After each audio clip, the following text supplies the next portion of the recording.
Good evening, everybody, and welcome to beautiful Labatt Memorial Park in the heart of downtown London, Ontario. It is Christmas at the park, and the Toronto Maple Leafs are in town to take on the London Majors. It should be a great night of baseball and some Christmas in July fun here at the Forks of the Thames in downtown London, Ontario. This is the BP8 Fitness pregame show as we are up in the Game Day London press box. Dylan Baker and Justin Koehler with you. Justin, you better watch out. You better not cry. You better not pout. I'm telling you why. MajorsTV is on the airwaves. There'll be lots of Christmas puns throughout the ball game today as the Majors try to win their 5th game in a row. Exactly. It's not going to be short of ho, ho, ho and festive puns like that throughout. But yes, the Majors are on a bit of a hot streak to get where they are right now in the season, winning their last 4 games, coming off of a bit of a tough 3-game losing streak that they had right immediately beforehand. So they've really turned things around over the past couple weeks, particularly when it came to last game when they were here in town, which is, if you weren't able to watch it, it was quite an exciting game. One of the innings in particular, I think the bottom of the 8th, went at least 35 minutes straight. Plenty of excitement and plenty of hits. They ended up scoring 16 runs in that matchup off 16 hits as well, so they've really started getting it together, and they're hoping to really keep that running into today's matchup as well. The Majors are taking on a Toronto Maple Leafs team that they have not beaten on the road this year, but they've beaten at home a couple of times, and you touched on the last game on Sunday. Let's dive a little bit more into that, because things started pretty benign, but then as the Kitchener Panthers took an extended lead on the Majors answered right back immediately every single time, and then there was that crazy 7th inning. Exactly, and usually by that point, because I'm not normally up here in the booth, I'm starting to plan things for either the player of the game or for if the other team wins as well, and I was starting to plan both by that point. So when things actually turned around incredibly well in the Majors' favor, it shocked everyone. It was an incredible atmosphere here at the ballpark as well, and like I said, if you weren't able to catch it, incredible, must-see MajorsTV right there. Well, one of the big reasons the Majors won that game was Brad Verhoeven, who was our player of the game on Sunday afternoon. He was also your pregame interview today, Justin. Let's throw to that now. Here is Brad Verhoeven.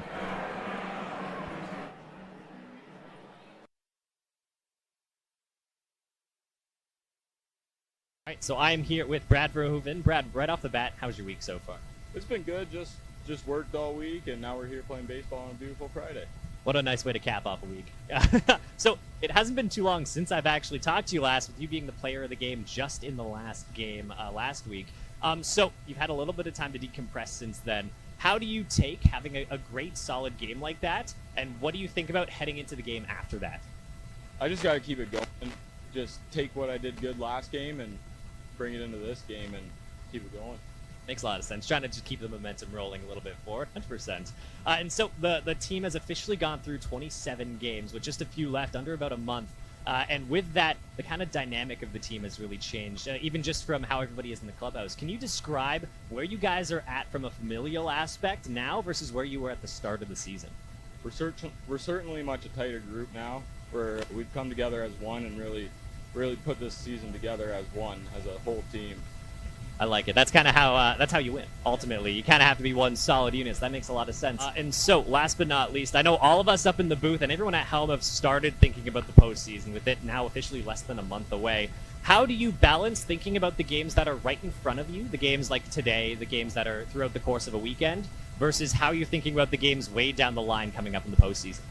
Okay, we're just thinking to win right now, and we want that number 1 seed going into playoffs, so we just want to win now, and then we'll get to playoffs when we get there and really bear down and win them, hopefully. It's a great way to think about it. Yeah, you don't really get to the number 1 seed thinking about being the number 1 seed. You got to grind through those games to get there.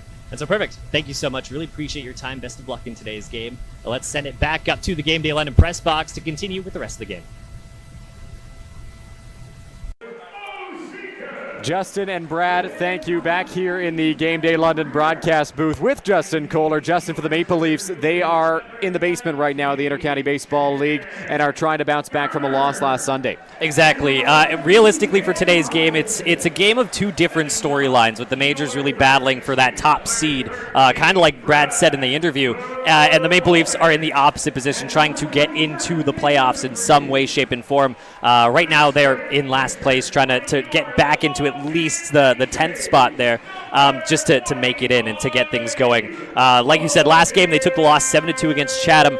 Prior to that game, though, they really got the offense going with a 19-17 win over Kitchener. So poor Kitchener's had a tough time as of late against a couple of these teams. So they're hoping to try and get some semblance of that as they are here at Labatt Memorial Park to take on the Majors. We will dive into starting pitching matchups and more when we come back here on Majors TV. This has been the BP8 Fitness pregame show. BP8 Fitness, functional strength training for every body.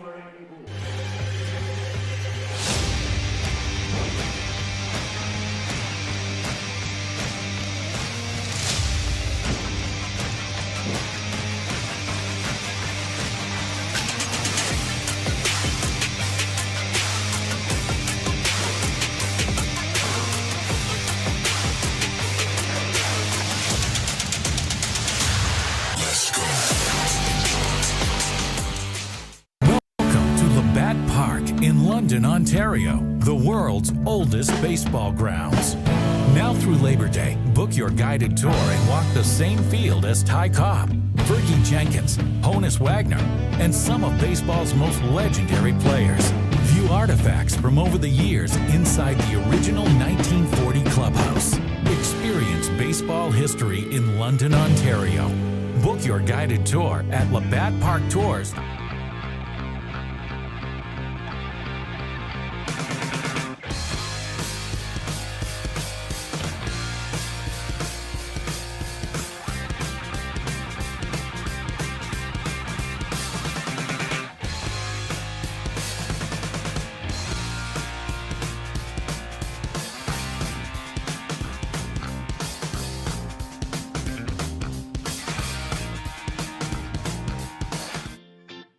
Get suited up with us for our big night.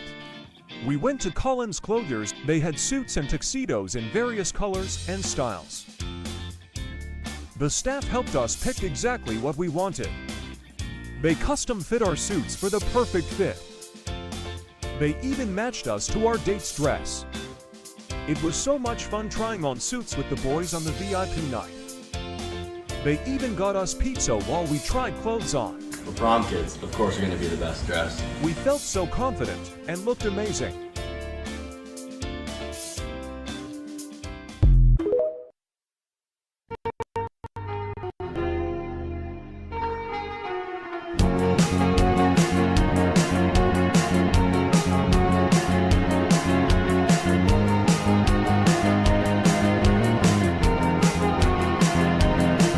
When you need a night out, Throw London is on point. With an atmosphere that's a cut above, Throw London brings together the best in knife throwing, axe throwing, and darts. So it's the perfect spot for a date night, night out with friends, leagues, and team building for the office. You've got to be 13 or older to throw pointy objects and 19 plus to enjoy their fully licensed offerings. It's the best spot in London for some fun with an edge. London's original knife throwing. Check them out at 2190 Dundas Street East and online at ithrow.ca. That's ITHROW.ca. Back here on Majors TV as we continue our pregame festivities. Christmas at the park today, and you see Mr. and Mrs. Claus along with our distinguished guest for the ceremonial first pitch, Justin. Lots going on at the ballpark today for Christmas at the park. You know, very nice for them to end up coming by here to take a visit with us at Labatt Memorial Park. I'm sure they've got a busy schedule throughout the whole rest of the year, being up in the North Pole, but it's great to see them here in London, Ontario, you know. Do they have a busy schedule right now? I feel like this is the perfect time for Mr. and Mrs. Claus to make it down to a game. Is this time for their kind of summer vacation? Yeah, I like it. I think so. I mean, it's July, right? So they're vacationing here in beautiful London, Ontario. There we go. Where else would you want a vacation if you had anywhere in the world to vacation to? Anyway, let's get back to baseball here and take a look at our starting pitching matchup. Brought to you by Throw London, London's original knife throwing. The starting pitcher for the Majors today is Jose Arias, coming off arguably his best start of the season despite walking 4 batters. Justin Arias trying to get back to that dominant form we saw from him 2 years ago. Exactly. That's exactly what he's trying to do in today's performance. And like you said, he's on the up and up. So far, all being said and done collectively on the season, he's got a 4-4 record with a 4.87 ERA, which is not exactly where he would like it to be, but like we've said, he's heading in the right direction. Ks per 9, 932, and walks per 9, he's giving up 2.81 walks on average right now. So hoping to improve things. He's heading in the right direction heading into today's matchup. On the other side, we go from one experienced pitcher in Jose Arias to a guy with a little bit less experience in Landon Leach, only appearing in his third IBL game, which is why some of those numbers are inflated. Maple Leafs going to be looking for a strong performance from him in today's ball game. They'll also be looking for the offense to contribute here this evening. Let's take a look at their starting lineup in tonight's game. Similar to what we've seen from them over the past number of years, Vinicio, Castaldo, Salazzo, Connect, Mara, and Dos Santos, really 1 through 6. Lots of power bats and a couple of all-stars in the mix as well. Yes, all things said and done, the Maple Leafs have a pretty good roster, and they've been incredibly competitive over the past couple years. Just as of late, they have not been able to find a rhythm, I think I would say. They've had some really high-scoring games, some really low ones, and just have not been able to find that consistency. So they're going to hope to keep that riding into tonight, especially trying to pull some of the spirit that they had in their last game against Kitchener. The Maple Leafs, obviously, as Justin mentioned in the BPA Fitness pregame show, put up 19 runs in that contest against the Kitchener Panthers on home soil at Dominico Field at Christie Pitts, and then only put up 2 on Sunday against the Chatham-Kent Barnstormers in a losing effort. Jose Vinicio into the batter's box here to kick things off for the Maple Leafs on what is a beautiful Friday night for baseball. Not too hot tonight. It's not chilly either. Perfect temperature. Sun is shining. It's a great, great evening for baseball at the Forks of the Thames. Yeah, usually up here in the Game Day London press box, we're boiling on some of these Friday games. Jose Arias looks in for the sign from Eduardo Deolio, rocks into the windup. Here's the first pitch of the ball game. Vinicio squares to bunt and takes strike one. We are underway at 7:39 for first pitch. The umpires for today's ball game behind the plate, it is Steve Cochran. He is the crew chief and home plate umpire. Isaac Zuchuk is at third base, and Justin Snively-Topping is the first base umpire in today's game as that one misses for ball one. Like you said, great night for some baseball. Incredibly clear skies here in beautiful London, Ontario, Canada. And there goes a bat right over towards the Maple Leafs dugout there. But we saw a bat go flying on Sunday in the game against the Kitchener Panthers. It went towards the Majors dugout. This one headed towards the opponent's bench as Jose Vinicio will apply a little bit of extra pine tar to try to keep the grip on the bat. Could see the smile on his face. Almost had that let out a little bit of a chuckle right there, letting go of the bat like that. Vinicio batting .205 this season, really trying to bring that average up. He was a pretty high average guy over the past couple of years, hit .330 last season for the Leafs. Down at .205 as Arias trying to record the first out here of the top of the first inning. The right-hander delivers the 1-2 on the ground in the hole. Verhoeven a dive, can't get there. Mosher on the run, not going to have a play. So it's an infield single for Jose Vinicio to kick off this ball game. Well, you can immediately say that Mosher thought about it. He was getting ready to make that throw the first, but sometimes it's better safe than sorry, and better risk potentially overthrowing it or underthrowing it and turning that single into a potential double. So very safe call. Still showed some incredible athleticism on the play, but at the end of the day, it's still a single for Vinicio. Jordan Castaldo into the batter's box now, one of the best hitters in the Intercounty Baseball League over the past decade, to face Jose Arias here with a runner on and nobody out. Mentioned Arias coming off arguably his best start of the year, 6 1/3 innings, 1 run on 4 hits, 4 walks, a little bit high, 7 strikeouts. That was in Brantford on July 19th, last Friday night. Here's the first pitch to Castaldo. It will miss for ball one. Well, and one thing that I'm sure he's doing himself that you'll find a lot of the fans and us up here in the booth are doing is looking at a lot of those 2022 numbers when he was incredible in terms of strikeouts, one of the ace arguably on the team. He's been trying to get back to that point so far in this season, but he's had a tough go to get started, and he's still trying to get back to where he was. So he's hoping to replicate some of that today. 1-1 count here on Castaldo. Vinicio a threat to run over at first. See the Majors rocking their Canada Day hats today. They're red, and they go with the Christmas theme at the ballpark tonight. Here's the pitch. 1-1 is in the dirt, blocked by Eduardo Deolio, and it's 2 balls and 1 strike. You know, we've seen a lot of different jerseys, a lot of different combinations. This arguably has to be one of my favorites. I think I like the light little splash of red that we're seeing. We've seen it previously with a little hint of purple that we saw not terribly long ago that they had. But I just think it looks really clean. I think I like this overall setup that they have, and incredibly festive, too. So, love to see it. Arias sets. Here comes the 2-1. Castaldo skies this one, not deep into left field. Going out for Verhoeven and Mosher. Coming in Krasminski, and it's the left fielder Gibson Krasminski into the slide, making the catch for the first out. That's one of those times where communication is essential. Almost got a little tight there with 3 of them running over to the same spot, but able to call them off, able to get the outs, and a little bit of style with that slight little slide to make sure they locked it in. John Salazzo into the batter's box now. Salazzo, an IBL All-Star, put on a terrific performance in the Home Run Derby last weekend in Welland, saluting the Majors bench and Eduardo Deolio as he comes to the plate. Just incredible so far this season. 318 average, 21 runs off 35 hits, 9 home runs, leads the team in that category as well. So what a showing this season. Pops this one up. It's on the infield. Arias initially was under it, now gets out of the way. Cardoso comes in, and he will make the catch. Dangerous spot for Arias to be, but Cardoso records the second out. Again, another tight play where communication needs to be a bit of a factor. That's a second very close call, arguably, for this Majors team right now. But luckily, they did get the out. They were able to communicate, get out of the way, and Majors are happy where they are right now. 3 balls put in play, all 3 of them weak contact. The base hit for Jose Vinicio on the infield was not hit overly hard. As Marcus Connect, the former Toronto Blue Jays prospect, digs into the batter's box. And Connect right now batting .239 on the season with 22 hits, 10 runs, and 17 RBIs on the season. First pitch to Connect is in there for a strike. It's 0-1. That was one of those pitches where he was not swinging at all. I did not see a single flinch from him for that one. So just trying to get a bit of a read for Arias here, trying to see how he's going to be doing. Pick-off throw to first right there. Throw over in the dirt, scooped by Cardoso.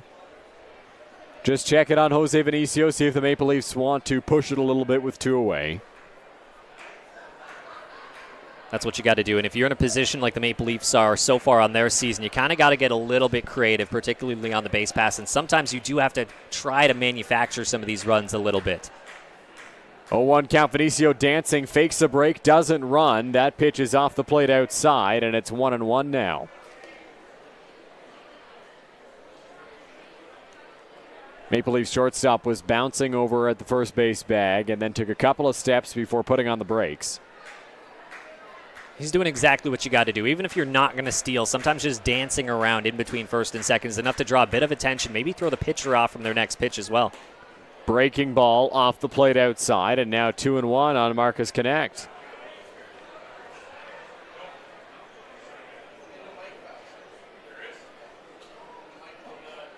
Arias looks in for the sign. Behind in the count here on Connect.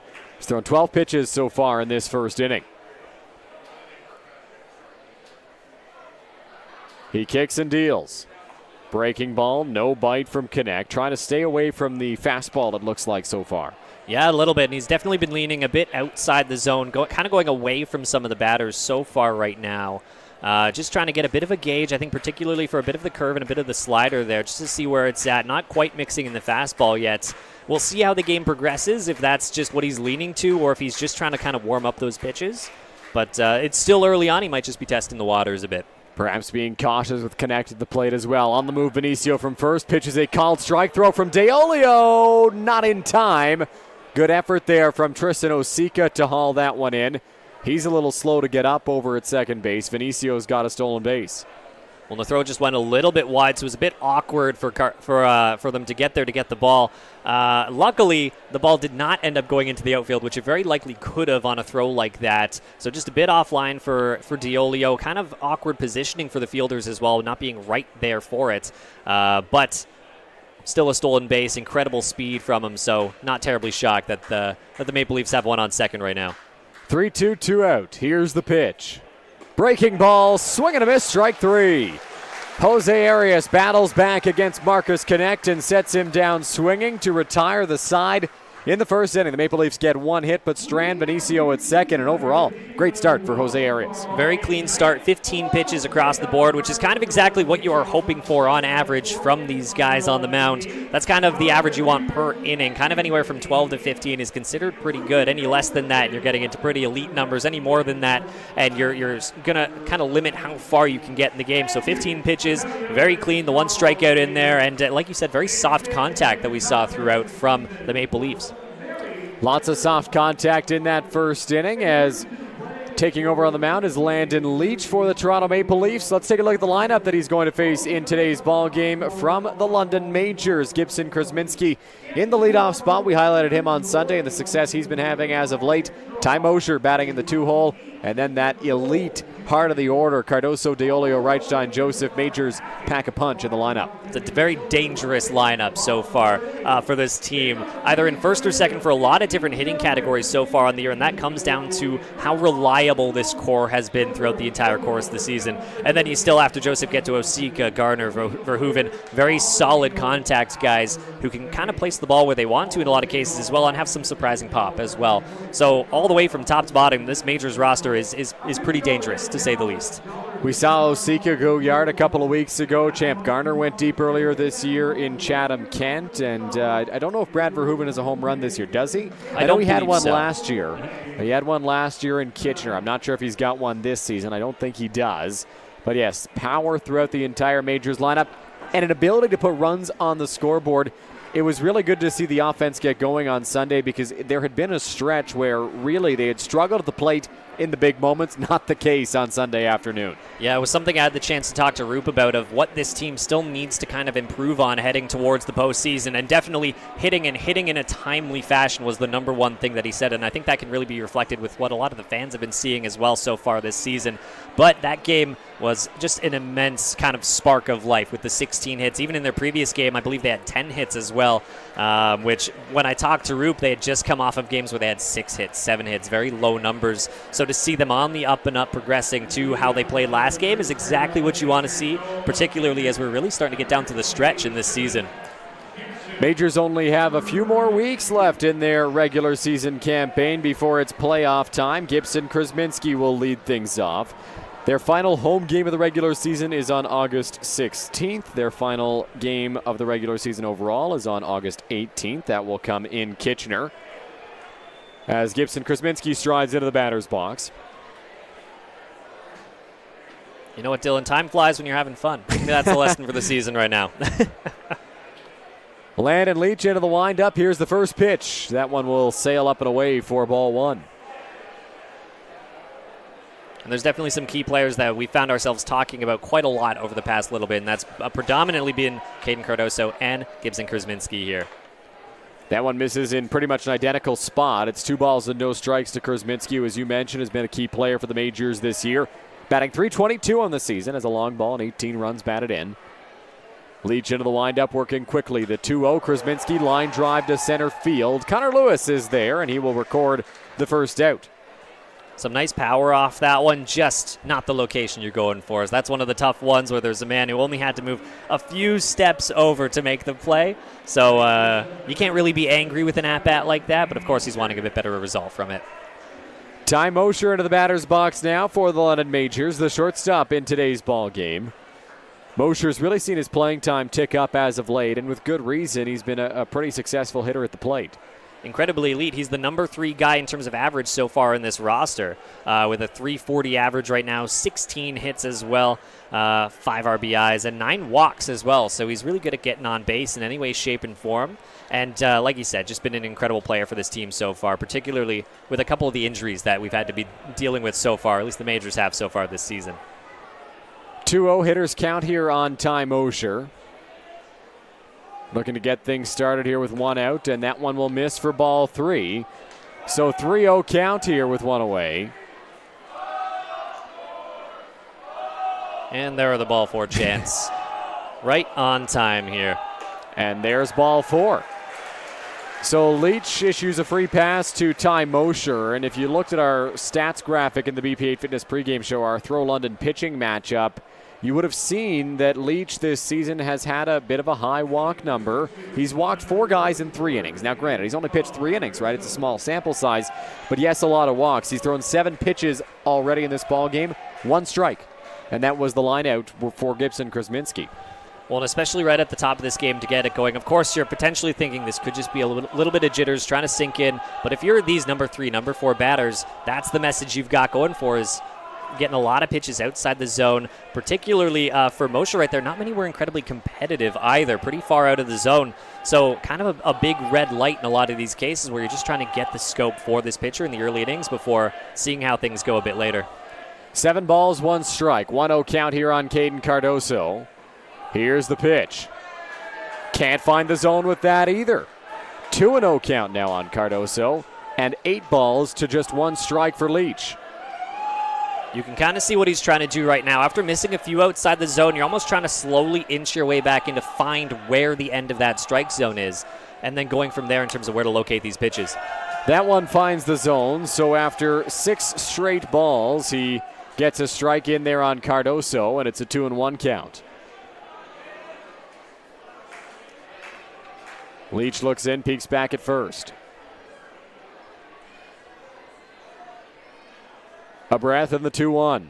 Breaking ball. That's there for a strike, and it's 2-2.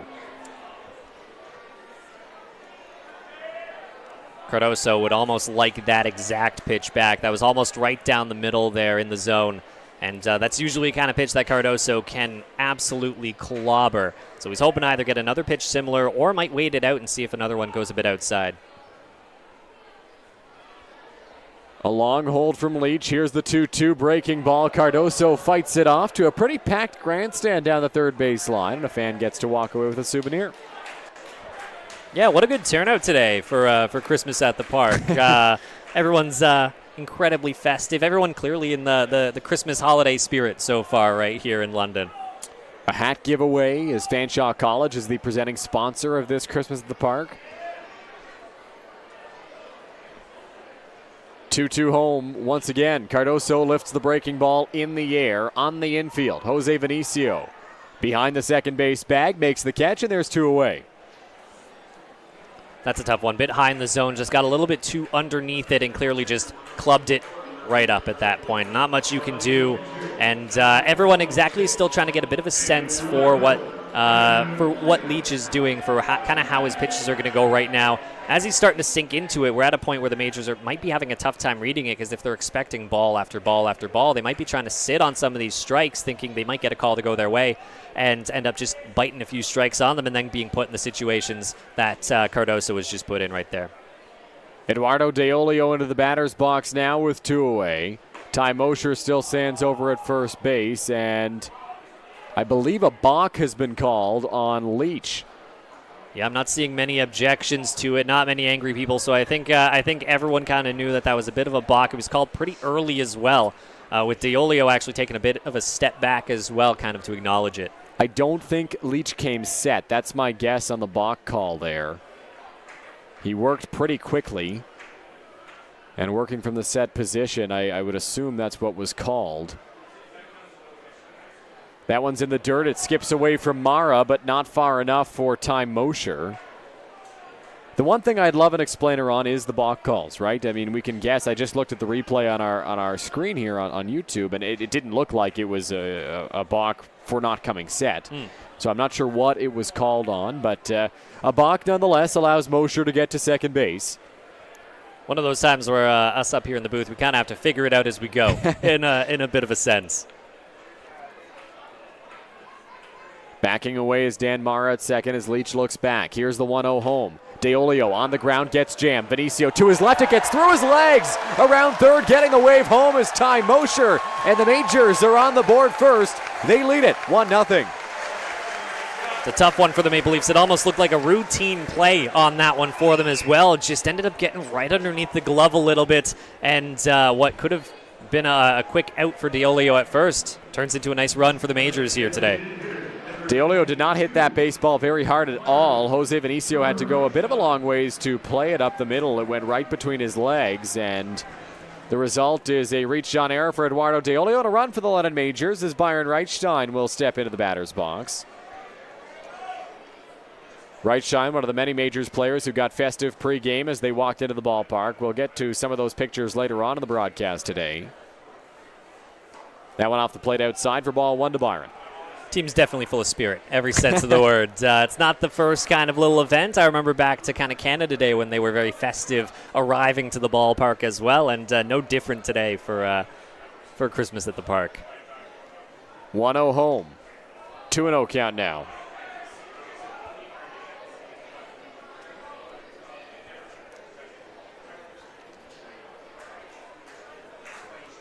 Hitters count for Byron Reitstein. Leach sets. Kicks and comes home. Off the plate outside. 3-0 count now to Byron.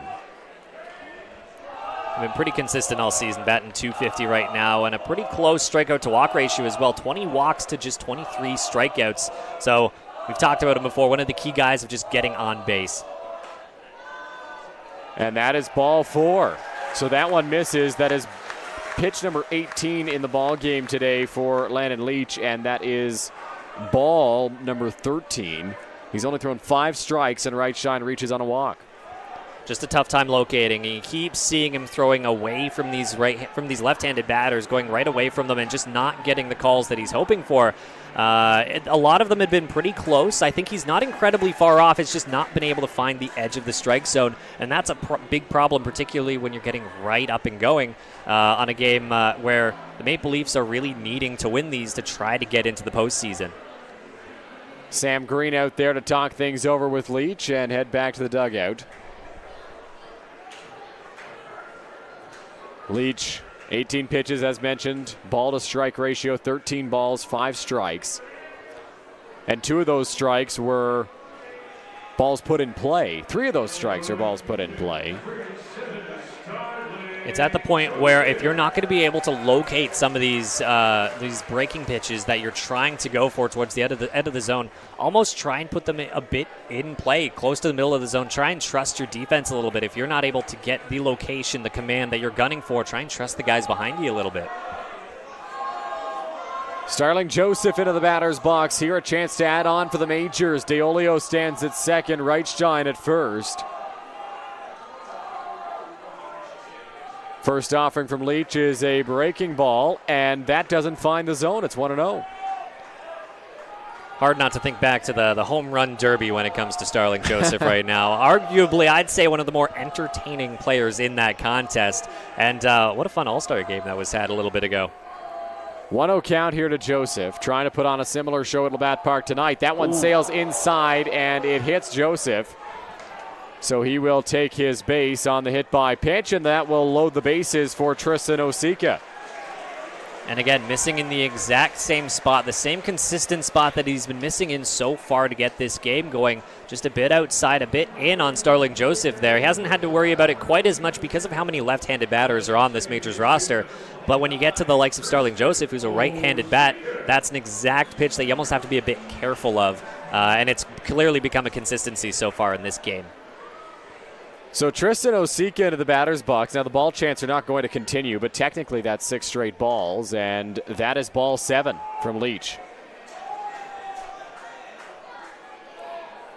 By my count, at about 21 pitches so far in this inning. That one sails high, and it is 2 balls and no strikes to Osika.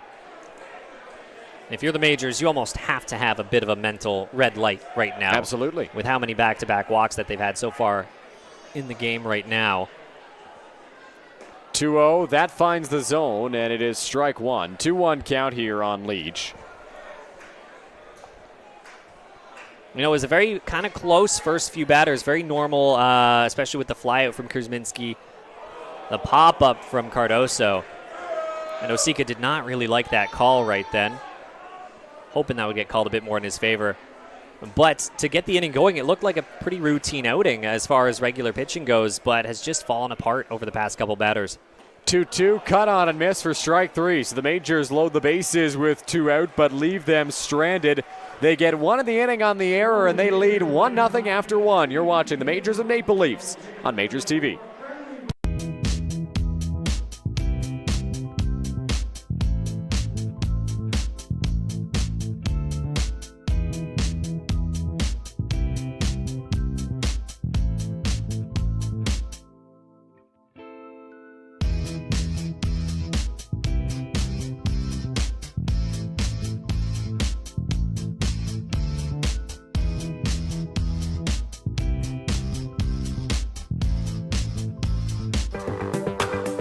Hello, my name is Jim Miller with Miller's The Award Store. Come along with me on a virtual tour to take a look at our amazing products and services that we're able to provide to you to help you with your recreation needs.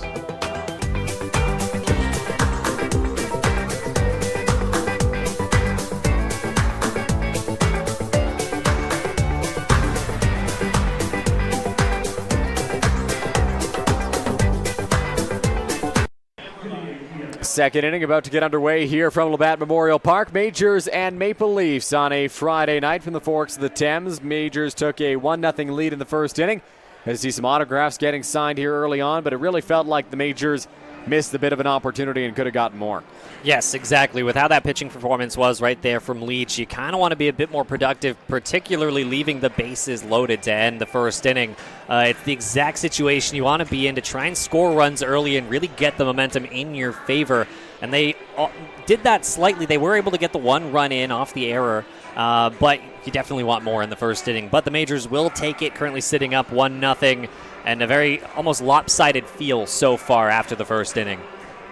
25 pitches, 17 balls, and 8 strikes. See a little bit of green on your screen there. That's because the London Knights fan club is in attendance here today. Over 100 tickets purchased for a group outing to a Majors game. Glad to have them at the ballpark supporting a pair of London teams. Exactly, and the Knights coming off an incredible season. That was all we were talking about close to the start of the 2024 IBL season. And London is just full of spirit, particularly when it comes to their sporting teams, the Lightning, the Knights, and the Majors as well, on top of others here in London. So always great to see the spirit, always happy to see them out here with the Knights merch as well. For the Toronto Maple Leafs here in the top of the second inning, it'll be 5, 6, and 7. Justin Mara, Ryan DeSantos, and Dan Mara due up as Jose Arias rocks into the windup. His first pitch of the second inning is on the outside corner for strike one.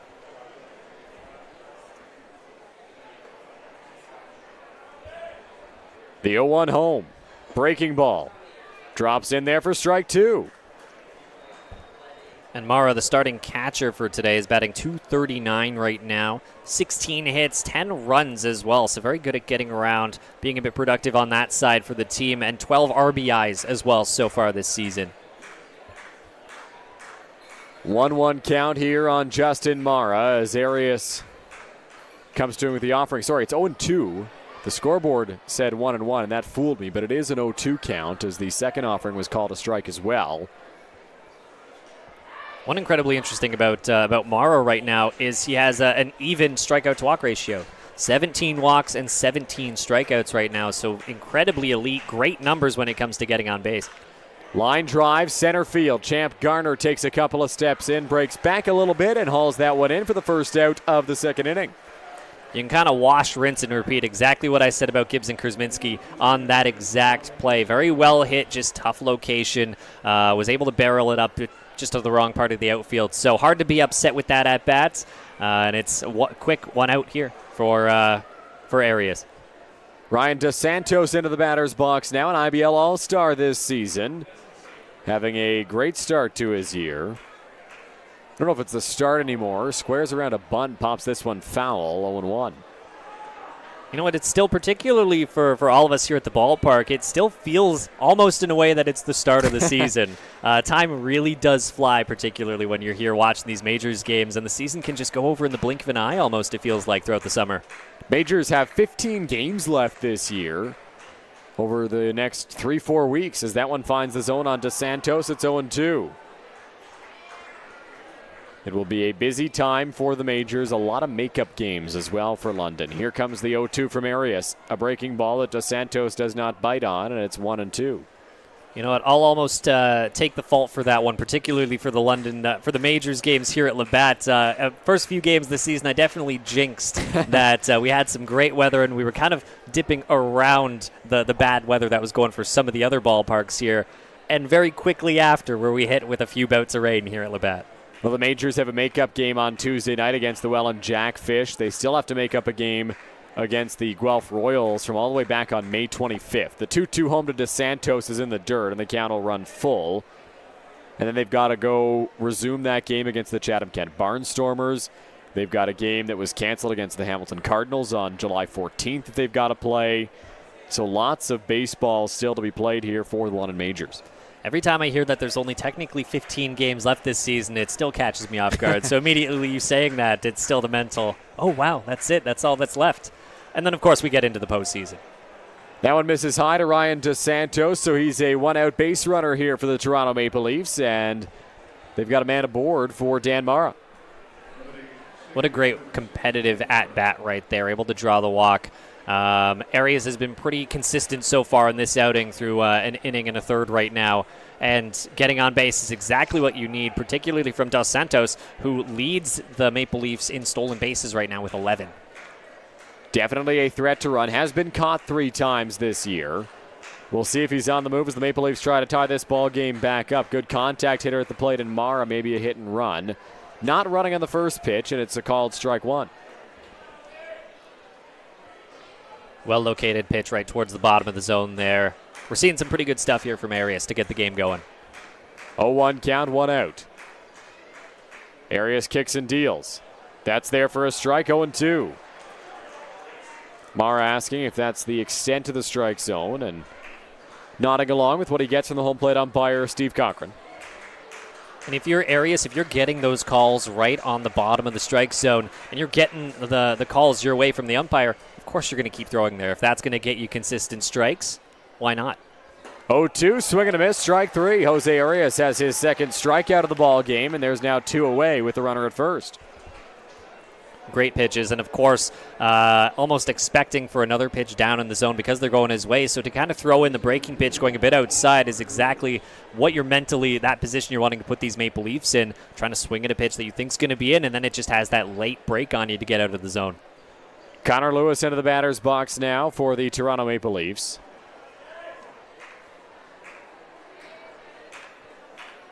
Trying to push across Ryan DeSantos, or at least get him into scoring position. DeSantos is running. Perfect pitch to run on. It's a breaking ball. Throw is in the dirt. And DeSantos has stolen base number 12 this season. Great steal. Incredible jump right off the get-go. I think even an online throw would have been pretty close right there. Was able to get right underneath the tag. And from Diolio, that little bit of a bounce in is enough to delay the throw, getting to second baseman to try and attempt something right there. And suddenly, that's back-to-back innings where the Maple Leafs have a stolen base. 1-0 count, 2 away. Arias sets. Runner over at second now in scoring position. Lewis, chopper on the ground to shortstop. Mosher waits for the big hop, sets and fires to first in time to end the inning. So Jose Arias strands another base runner, and he's through a clean second with the Majors leading 1-0. Very efficient, very clean outing for him. Again, right pretty much on average for what you're hoping for in terms of pitch count. So he set himself up to go pretty deep into this game. And again, not getting incredibly hard contact. The one solid hit that Mara drew in that went over towards center field, even then wasn't hit incredibly hard. Great location for them, great defensive plays for the Majors to get that out. But it's exactly what you're hoping to see from Arias so far in this game. A good start for the Majors right-hander. We've talked about how it is Christmas at the park. We see Keith Candell saying the Dizzy Bat contest will be between Santa Claus and Matt Hiscox tonight. I don't know if that's going to be the case, but what I can tell you is the Majors players were getting into the spirit of this event pregame. Get a look at, I believe that's Charlie Bowman there in a great sweater. Byron Reichstein coming in. What does that say? I don't even know. I think it says Gong Show, I believe. Okay. There's Skylar Janice. I don't think I'm going to read that one out, but... A few great Christmas sweaters. They call them ugly Christmas sweaters, Justin. I don't think those are ugly. I think those are sweet. I think as far as they go, they were pretty clean, pretty nice. The one problem I always have with these Christmas sweaters is the itchy factor on a lot of them. So they might have been feeling some of that walking towards the ballpark today, particularly on a day that's a little hot, a little humid here in London, but incredibly festive. You love to see it from the players here. It's not the day where you want to be wearing a Christmas sweater or a Christmas blazer, for that matter, up here in the Game Day London press box, but everybody's got into the spirit of things. I mean, there's a lot of fans here dressed up in the Christmas spirit. Obviously, Santa Claus and Mrs. Claus wandering around the ballpark. doing some giveaways. It's a really festive atmosphere at Labatt Park on a Friday night. Well, and say what you will about the holiday music. We were playing some before the game really got rolling today, and as someone who will get Christmased out by the end of November almost, it was kind of nice getting just the one little day of Christmas holiday songs today, and then knowing that I do not have to listen to it at all tomorrow. Justin, I really don't like that. I'm a big Christmas guy. You get Christmased out in November? I get too excited as soon as Remembrance Day wraps up. I get right into the Christmas spirit, and then it immediately goes right through my system. Champ Garner into the batter's box here to lead off the home half of the second inning. Takes the first pitch, fastball up and in from Landon Leach for ball one. And we're back seeing what we were just seeing the previous inning. Another pitch right inside on him there. Breaking ball that Garner fouls off to the backstop. 1 ball, 1 strike the count. Garner came up clutch for the Majors, drove home the go-ahead, which turned out to be the winning run in the contest. Sorry, that was not the winning run, but it was the go-ahead run in the game against the Kitchener Panthers. Fouls that one straight back. Also had a triple in that game, if I'm not mistaken, Justin. Indeed. Yeah, it was a very tough game, particularly trying to figure out who to pick for the player of the game. And we've run into that problem a few times over the past couple weeks with the Majors. And it's a good problem to have, to say the least. 1-2 on its way to Garner. Chopper right back over the glove of the pitcher. In comes Dan Mara. Throw to first in the dirt. Nice scoop by Jordan Castaldo. And there's one gone in the second. A very close play, but at the end of the day, even if it got by the pitcher, even if the pitcher was able to stop it, it was going to be a pretty close play at first. In any case, it would be incredibly tough. You'd need a lot of speed to try and get that base hit. Of course, Champ Garner is one of the faster people on this team. If anyone would be able to make that quick hustle over to first to try and lock that in, it would be Champ, but just wasn't quite able to off the soft contact. Brad Verhoeven into the batter's box now for the Majors. Our player of the game, obviously, as we've touched on already, on Sunday against the Kitchener Panthers. 18 games this season, hitting .275. First pitch to Verhoeven off the plate outside. The big thing on Sunday for Verhoeven that put him over the top, the runs batted in. He was clutch when it needed to be.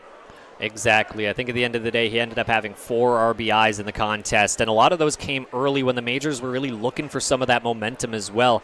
Say what you will about the 7th and the 8th inning with them able to kind of blow the doors off on it, but keeping the rest of the team mentally in the game towards the start of the matchup might have just helped them to try and go on that run later in the game. That one sails up and away. It's a 3-0 count here with 1 out in the second inning. Leach up at 32 pitches. 11 strikes, which means 21 balls to 11 strikes so far for the Maple Leafs right-hander, working to the Majors' number 9 hitter. Not a guy you want to lose via free pass. 3-0 home, that's up and away to the backstop again for ball 4. So a 4-pitch walk to Brad Verhoeven. For the Majors in the ball game, that is walk number 3 already in the second inning, and the Majors have a base runner. And there have been a couple good pitches that I've seen. Just earlier in this at-bat, he had one that started outside and was able to make its way in. I believe that was Champ Garner, to correct myself. But apart from that, a lot of these pitches have almost seemed like they've been getting further and further and further away from the strike zone, so not quite able to lock in. We've seen little glimmers so far, but it's not what you want to see, particularly in the second inning. That has led to some action in the Maple Leafs bullpen with Wilhenis Alvarado loosening up. So 1 out, Krasminski at the plate, Verhoeven over at first. Not an overly aggressive lead for Brad Verhoeven, but Landon Leach will still throw over, and back with a dive is the Majors' third baseman.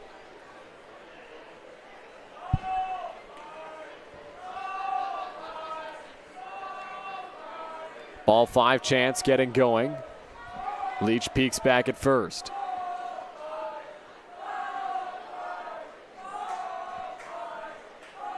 Kicks and deals. That's there for a strike. 0-1 to Gibson Krasminski. Couple long pauses, and we might see that as a bit of consistency going through the rest of this inning, trying to give that bullpen a bit more time to warm up, to get ready to come into the game. So not incredibly surprised that we saw that long of a delay right there before the first pitch. 0-1 home. Squaring around a bunt is Krasminski. He'll take a strike. Doesn't like the call. He pulled back in the bunt attempt thinking it was a ball, and it found the corner. Incredibly close near the top of the zone. Can really see it go either way, and clearly Gibson Krasminski thought the exact same thing, just didn't go in his favor. 0-2 count, 1 away. Here's the offering to Krasminski. Breaking ball off the end of the bat. That one just foul. A cue shot. And we'll try again on 0-2. Couple good pitches so far to say right in this at-bat. Just trying to find the corner, almost inside right now on Krasminski. He's been kind of going out and away for a lot of the pitches to get the start of the game going, but if that's clearly not working, trying to work them a bit inside might be kind of what you have to do right now. The 0-2 home. Breaking ball off the plate, and it's 1 ball and 2 strikes to the Majors left fielder. Krasminski 0 for 1 today after the line out back in the first. Majors still looking for their first hit in the ball game, despite the fact they do have a run on the scoreboard. 1-2 to Krasminski on the ground towards second. This could be 2. Mara, Vinicio, Castaldo, double play.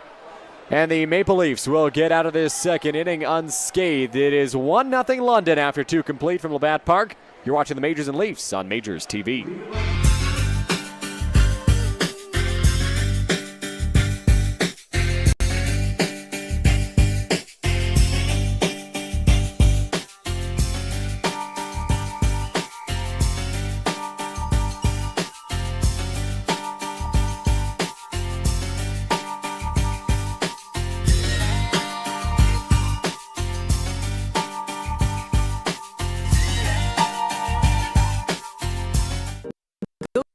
Beyond the scores and get to know the athletes who call the Forest City home.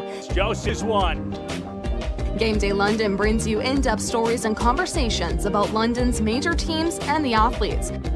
Whether it's in the rink with the Knights or on the field with the Majors, Game Day London has you covered from the start.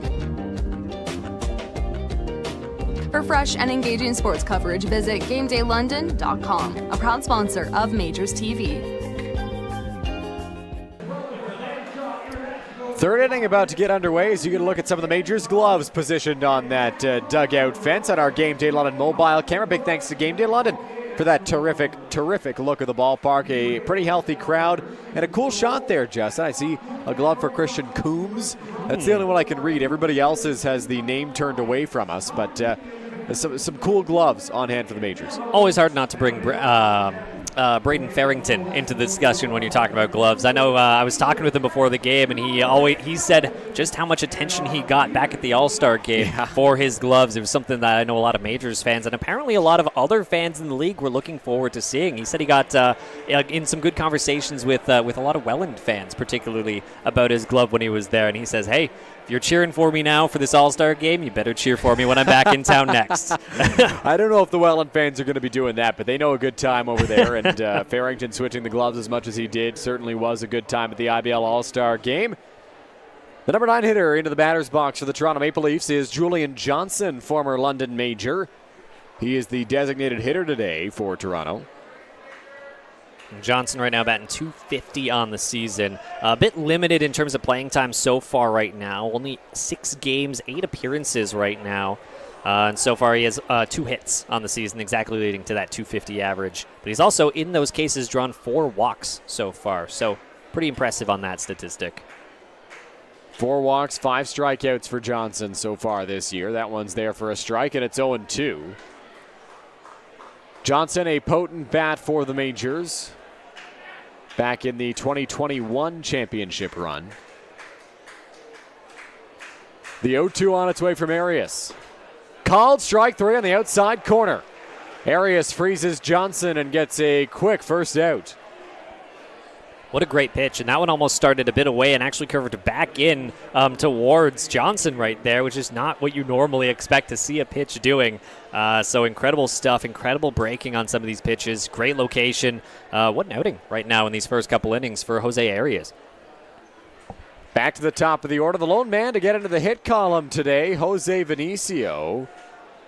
Grounded one in the hole, and Ty Mosher couldn't make a play on it as Vinicio flares this one. Shallow right field. Joseph coming in a couple of steps, and he will make the catch, losing his hat in the process, and there's 2 gone. So aggressive of a walk that the hat came right off of Joseph's head. I don't know if there's such a sentence as so aggressive of a walk to a baseball. And look at him, he's happy about it. Not one. Go ahead, Justin. Not one of the guys who wear it incredibly right down on his head. That comes down to the great hair that Joseph has, and clearly having some fun over there and having a good time with the rest of his teammates about that. Joseph, a guy familiar with losing his hat in the process of going to catch fly ball. Sometimes he loses the helmet, too, around the base paths as Jordan Castaldo digs into the batter's box. The greatest rivalry in baseball is Starling Joseph and headgear. First pitch will miss for ball 1. Castaldo, a bloop into shallow left field that Gibson Krasminski caught back in the first inning. That one hit hard towards second base. Waiting back on it, Tristan Osika makes the play. And boy, oh boy, how about that inning for Jose Arias? A very, very quick one to retire the Toronto Maple Leafs and get back on the bats for London. Some routine plays, some soft contact, exactly what you're hoping for off the bats if you're Jose Arias right now. And incredibly clean so far, incredibly efficient so far in this game. And it's what the Majors need, particularly on the fact that they haven't been incredibly productive in terms of hitting. So keeping them right where they are right now with a nice 1-0 lead is exactly what the players over in the dugout are hoping for right now as well. After a 6-pitch inning for Jose Arias, I think it's a good time to check in with Majors manager Roop Chanderdat. Justin sat down with him pregame for our Roop's Report. So I'm here with co-owner and general manager Roop Chanderdat. Roop, know what your answer is going to be, but how's your day going so far? Phenomenal. Friday night, Labatt Park, beautiful weather. Couldn't ask for anything more. Just excited to be here. Never going to get tired of that answer every single week. So right off the bat, the team is on a hot streak right now. They've won 4 in a row, and that's coming right off of a bit of a losing streak after having lost 3 in a row that one weekend. What did you see in the team between that losing streak and the winning streak that kind of helped them turn it around? Quality at bats. I'm going to keep it simple. You know what? Guys have an approach. They're going up to the plate with a plan and executing that plan. We've got to keep it simple as a team, and if we do that, we're going to have a lot of success. Makes a lot of sense. And so last little question for you. The team clearly loves playing at home. They have the second highest win percentage at home so far this season, and they've gone 12-3. They're adding 8 consecutive games played here at Labatt with wins. Just how important is it from a gameplay perspective in particular, getting to play at your home ballpark? It's massive. We got to start first and foremost with the fans. You know, the fans are great. They're behind us. The guys feed off the energy of the fans. I mean, I got to give credit to you guys and, you know, all the volunteers. You know, they're here. They make us feel special. They make the players feel special. So, you know what? You pick up all that. That helps put together a good vibe to win at home. And this park's beautiful. We're lucky to play here. So everything adding up, we want to do well at that park. Makes a lot of sense. I know the fans are very appreciative to hear it, and I know we're very appreciative to hear that as well. So thank you very much. Best of luck in today's game, and let's send it back up to the game day press box to continue with the rest of the game. Roop and Justin, thank you. As Ty Mosher steps into the batter's box here for the Majors, facing Landon Leach once again. Leach has struggled to find the zone today, but had a successful second inning, so gets the third here. Breaking ball, called strike 1 to Mosher. That's a great pitch that you're exactly looking for to get the inning going. Once something that starts outside comes right back in, trying to establish a bit of the zone right there, and then putting another one right in the zone, and the bullpen has to move a bit out of the way over for the Majors side. Line drive down the line, and the Majors bullpen had to evacuate the bench there. 0-2 count on Ty Mosher, quickly in the hole against Leach. The tall right-hander works into the windup and delivers. Breaking ball, freezes him. Called strike 3, and there's one gone. And just a tough one. Didn't go the way that he wanted to. Almost was a bit, I'd say, too patient on that one for what he was looking for. It was 2 back-to-back pretty good pitches coming from Leach right there. So you got to be ready to pull the trigger on that one, particularly on a pitch that's that close to the zone. And just wasn't able to do that in that at-bat. And that suddenly is the first out for the Maple Leafs. Caden Cardoso into the batter's box for the second time today. 0 for 1 on the evening. That one's there for a strike, 0-1 count. Starting to lock it in. That's 4 back-to-back strikes right here to get going in the bottom of the third. Swing and a miss there, and 0-2 count. And you're right, Leach has really found his release point in this inning.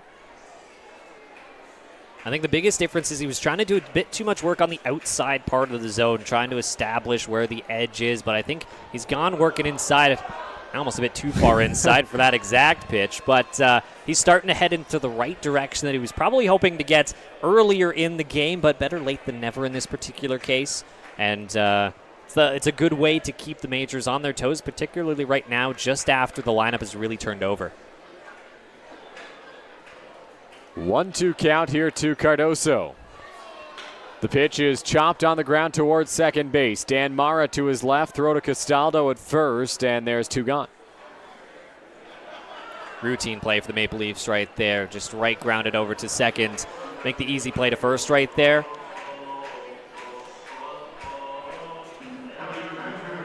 Eduardo Deolio stepping into the batter's box. He drove home, though he won't get credit for an RBI. The first Majors run of the ballgame, the first and only Majors run. An error charge to Jose Vinicio on that play, which allows the runner to come in to score.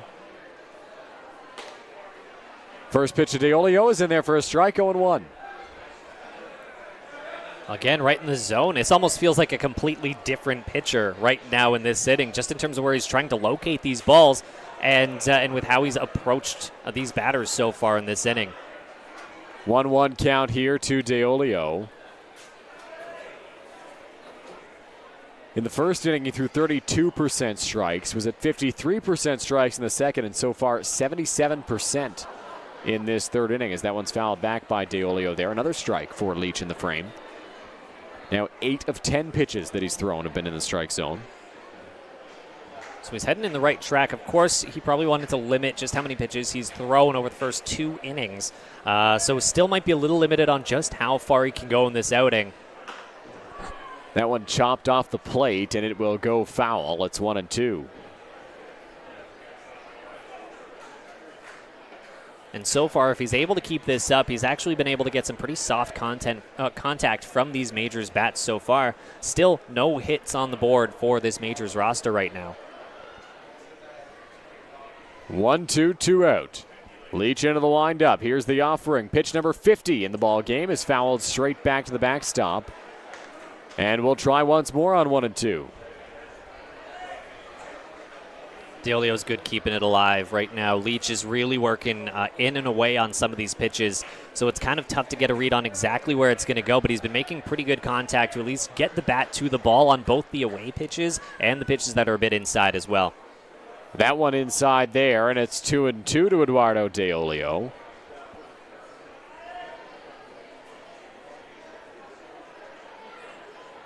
Two count. Here's the offering. Checked his swing. Did he go? No, he did not, says the first base umpire, Justin Snively Topping. So the count runs full on Deolio here, and Leach will try to put him away to end the inning. Good hold up on that. What a very incredibly competitive at-bat from Deolio right now. Going from down in the count, able to battle it back up to a 3-2. 3-2 home, cut on and miss, strike 3. A great third inning from Landon Leach keeps the Majors off the scoreboard yet again. They're hitless through 3, but up 1-0. You're watching Majors Baseball on Majors TV. Welcome to Labatt Park in London, Ontario, the world's oldest baseball grounds. Now through Labor Day, book your guided tour and walk the same field as Ty Cobb, Fergie Jenkins, Honus Wagner, and some of baseball's most legendary players. View artifacts from over the years inside the original 1940 clubhouse. Experience baseball history in London, Ontario. Book your guided tour at labattparktours.com.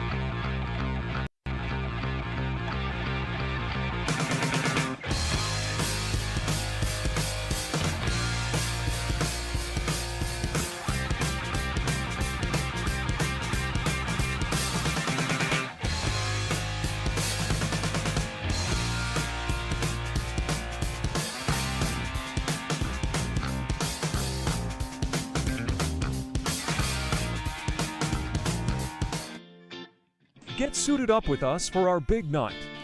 We went to Collins Clothiers. They had suits and tuxedos in various colors and styles. The staff helped us pick exactly what we wanted. They custom fit our suits for the perfect fit. They even matched us to our date's dress. It was so much fun trying on suits with the boys on the VIP night. They even got us pizza while we tried clothes on. For prom kids, of course, are going to be the best dressed. We felt so confident and looked amazing.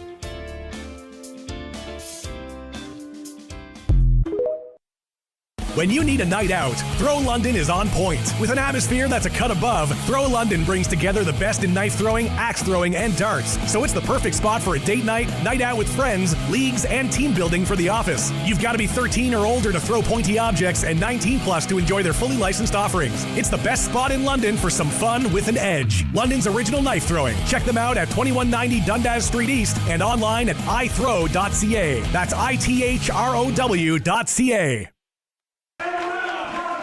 Mr. and Mrs. Claus cross home plate as the kids and Mr. and Mrs. Claus run the bases here on this Friday night from Labatt Park. Perfect weather for a ball game, Justin. The Majors leading 1-0 despite the fact they've yet to record a hit. You know what? It has felt incredibly different when you look at the actual stats so far in this game and the actual scorecard compared to just how it has felt here at the ballpark. It's almost felt pretty lopsided so far, particularly for the Maple Leafs pitching side.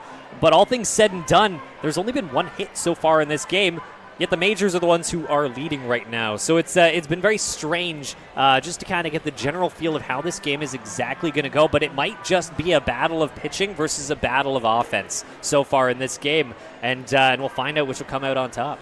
You're right about the feeling in the ballpark. If this game was being scored on vibes, I would say the Majors would be up 8-0 right now. It just feels like the Majors are in control. But reality is it's a one-run game, and the Maple Leafs have more hits on the scoreboard than the Majors do. What's the stat going to be for vibes? They got to throw that in there. You know, on base percentage per 9. Are we going to add that to the to the starting pitching graphic? We'll see. Speaking of vibes, Jose Arias, great vibes going right now. He's been stellar so far in the ball game for the Majors. Absolutely incredible, incredibly efficient, finding the exact pitches he's wanting to, and getting a bunch of soft contact from these Maple Leafs batters so far. And a lot of routine plays for the defense as well, so it's been pretty clean, I think, would be the key word so far for Jose Arias. John Salazzo into the batter's box for the Toronto Maple Leafs. Won't be an easy inning for the Majors right-hander. 3, 4, and 5 in the Leafs order. First pitch will miss for ball 1. And Salazzo, again, one of the top players on this Maple Leafs roster. Played in 28 games, 110 at-bats, and has drawn 35 hits throughout that whole time as well. That one scorched past the dive of Ty Mosher into center field, and there's a leadoff base runner for the Maple Leafs. That is probably the hardest contact that we have seen so far in this game. A great diving effort from Mosher there to try and come up with the ball, but just went right by him. Great location, trying to get it right in between the pitcher and the shortstop right there.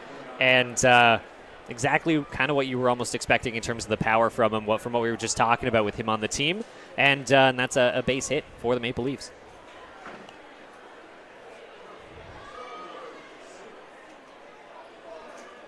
So Marcus Connect into the batter's box here for Toronto with Salazzo standing over at first. Connect pops this one up.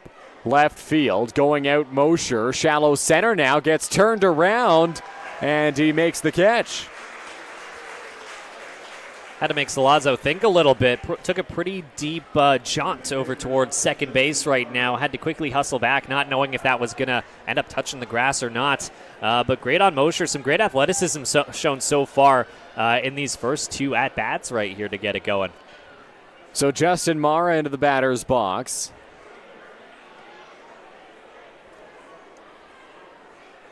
And Jose Arias just looking comfortable right now so far in this game.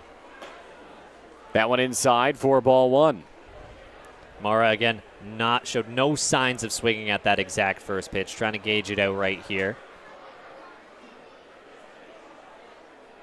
And Salazzo over on first base, not an incredible base-stealing threat, only has 1 stolen base so far on the season, as Mara swings through that one. Salazzo does his damage in other ways on the baseball field, usually a long ball threat. Not necessarily a guy who's going to race around the base paths for you. 1-1 in the dirt, 2-1. Stereotypically, it's very tough to find a batter who can do both, be incredibly quick on the base paths and have solid contact as well. Both teams have gotten pretty lucky in who they have. So far for the Majors, arguably Caden Cardoso has been one of the top guys in that category for speed, power, and contact. And I'd say Dos Santos is the next closest guy in terms of how that would look like on this Maple Leafs roster with the 11 stolen bases, 4 home runs, 6 doubles. That one there for a strike. It's 2-2. Maple Leafs, really, they feel like they can beat you in so many different ways, which makes you wonder how they've struggled as much as they have this season. Yeah, I was looking back at the numbers beforehand, kind of comparing averages, seeing how many they had over 300. The Majors right now have 5 players who are batting well over 300 right now. The Maple Leafs still have 4 and have Castaldo, who's batting pretty close to that line as well. So they have a lot of good hitters on their roster, just have not been able to get the consistency going. That one misses, getting some oohs and ahs from the crowd. Perhaps if Deolio set up more middle, they would have gotten that call, but he set up on the outside. The pitch came on the inside, and the home plate umpire, Steve Cochran, does not give him the benefit of the doubt. Sometimes framing can come incredibly into play, particularly when you're the catcher, when you've been set up one way for a lot of the game. If you switch it up, you may be able to kind of manufacture the umpire to think that it's a little closer to the strike zone than it actually was. That one's in the dirt for ball 4. So in the end, Jose Arias loses Justin Mara, and there's 2 runners on with 1 away here in the 4th. And so far in this game, which hasn't had many hits so far, 2 on base right now for the Maple Leafs. This is kind of a time where you see yourself needing to score. This is the time where you can definitely try and pull back that 1 run that the Majors have and try and get a bit more momentum in your way if you're the Maple Leafs right now. Ryan DeSantos in the batter's box trying to do just that and tie this ball game up with a runner in scoring position. Arias looks in and sets. Here's the offering. Inside corner, strike 1. DeSantos doesn't like the call. Great pitch, great competitive pitch from Arias. Exactly the sort of call that he's been trying to go for this whole game, trying to get them right in the bottom of the zone. A lot of them has been going right in Jose's favor, and might be a consistency so far in this game. DeSantos rips this one to right field. It's going to get down, and it's going to be trouble as it rolls all the way to the wall. Around third, getting the wave home is Salazzo. Here comes Justin Mara. A late stop sign will hold him at third, and the Maple Leafs have evened this game up on an RBI double for Ryan DeSantos. It's a solid hit and exactly what the Maple Leafs were going for and kind of the perfect man to do it. We were just talking about him being one of the key players in terms of speed, in terms of contact, in terms of power, and he really just demonstrated a lot of that on that double. Good blast over to right field, and suddenly things are even, and the Maple Leafs are out hitting the Majors 3-0 as well. Dan Mara into the batter's box here for the Maple Leafs, a chance to continue to add on for Toronto. He's got DeSantos at second and Mara at third as the Majors infield gets brought in. First pitch to Dan Mara's there for a strike with a breaking ball, 0-1.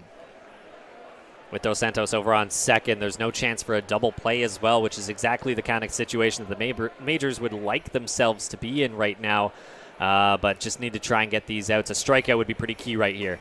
Breaking ball, that's there for a strike, and now Arias quickly ahead 0-2, looking for the punch out.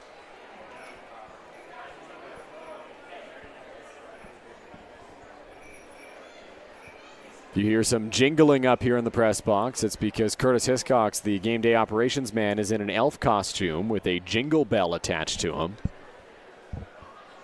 Part of the Christmas festivities, the 0-2 chopped towards second. The runner will come home. The throw from Osika in the dirt, and everybody's going to be safe. Justin Mara will return back to third base, and Dan Mara will reach first on a fielder's choice. It's a tough play. It's a risky play as well on that one. Happy that the Maple Leafs didn't exactly commit to running home on that one, because that could have just as easily been another run on the board because Deolio was not able to come up with it cleanly over at home. So all things said and done, there's kind of pros and cons on both sides of that exact scenario that happens, with the Maple Leafs now having bases loaded, a good chance to really widen out this game, and the Majors just happy that now they're in kind of a double play potential right here, and no runs were scored on that play. Connor Lewis into the batter's box. The center fielder is 0 for 1 today. He's got bases loaded and 1 out. The Majors have the corners in and the middle infield back.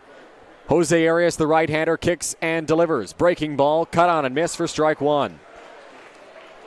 Lewis right now again batting .239 with 17 hits on the season, 3 doubles, 1 homer, and has struck out 19 times, only walked twice right now, so has a bit of plate discipline issues right now, particularly when it comes to the strikeouts, but pretty good at developing some hits right here as well. 0-1 count. Swing and a miss on another breaking ball. 0-2 here for Arias. Great pitch again. Some of these ones are starting in the zone and then having late breaks out. Exactly what you want these pitches to do. So he is incredibly sharp so far this game. He's given up a bit of hard contact right here just in this inning alone. But all things said and done, still a pretty good outing from Arias. Just needs to try and shut it down and get a quick out right here. 0-2 pitch to Lewis. In the dirt, and he does not chase. It's 1-2 now. It's a good test pitch, to say the least, just to see how far out of the zone this batter is willing to go. It's kind of what you have to do, because in some cases they might just keep following it, keep swinging, but ends up coming up with the ball, and still not much damage done with a 1-2 count here.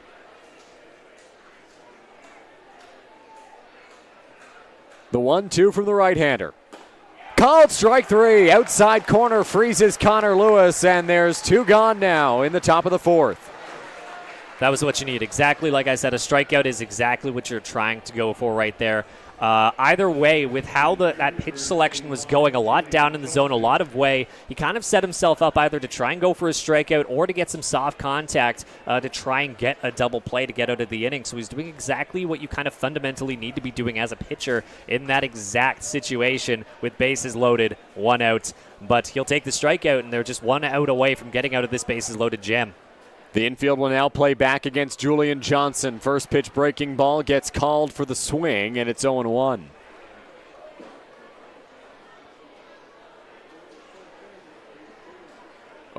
Count, 2 out.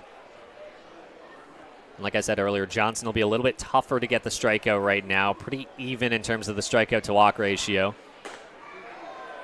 That didn't miss by much. It's 1 ball and 1 strike. Can tell Diolio wanted that one. Took a little bit of a second, throw it back. Definitely held that frame up for a little bit, expecting the call to go in his favor. Just didn't come up with it, unfortunately for him. 1-1, 2 away. Here's the pitch. In the dirt, blocked by Diolio, and now the count at 2-1 on Johnson. Johnson, in his time with the Majors back in 2021, struck out in over 40% of his plate appearances. Seems to have switched up that aspect of his game, walking more than he did that season and striking out at a lower rate. Again, it's still tough to see the full picture because he's had a bit limited time so far this season, but it's good to see those numbers head in the right direction. 2-1, called strike, and it's 2-2. Big moment right here if you're Jose Arias. Trying to get out of this bases loaded jam right now. He'll step off the rubber here and reset before, as you mentioned, Justin, a big pitch. 2-2, 2 out, bases loaded. Tied game here in the top of the 4th inning. Arias trying to put away Julian Johnson. Here's the offering. Yes, he did, says the home plate umpire. They don't even need the appeal. It's strike 3, and the side is retired. The Maple Leafs arguing with the home plate umpire here that he didn't even go down to first. But it's not going to matter. Arias gets out of it, only allowing the 1 run. Still seeing some words back and forth over at home plate in terms of a disagreement in terms of how that last strike went. But all things said and done, 1 run did come in that inning. A couple hits as well. But all things said and done, if you're Jose Arias, you still have to be happy with how that ended up going out. Could have been a lot worse. There could be a lot more damage on the board right now for the Majors.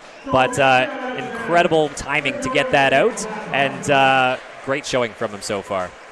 Looks like we are going to get a new arm into the ball game. This is a pitching change, and it's brought to you by Throw London. We'll get you numbers on the new arm, Will Hennis Alvarado, when we come back. When you need a night out, Throw London is on point. With an atmosphere that's a cut above, Throw London brings together the best in knife throwing, axe throwing, and darts. So it's the perfect spot for a date night, night out with friends, leagues, and team building for the office. You've got to be 13 or older to throw pointy objects and 19 plus to enjoy their fully licensed offerings. It's the best spot in London for some fun with an edge. London's original knife throwing. Check them out at 2190 Dundas Street East and online at ithrow.ca. That's ithrow.ca.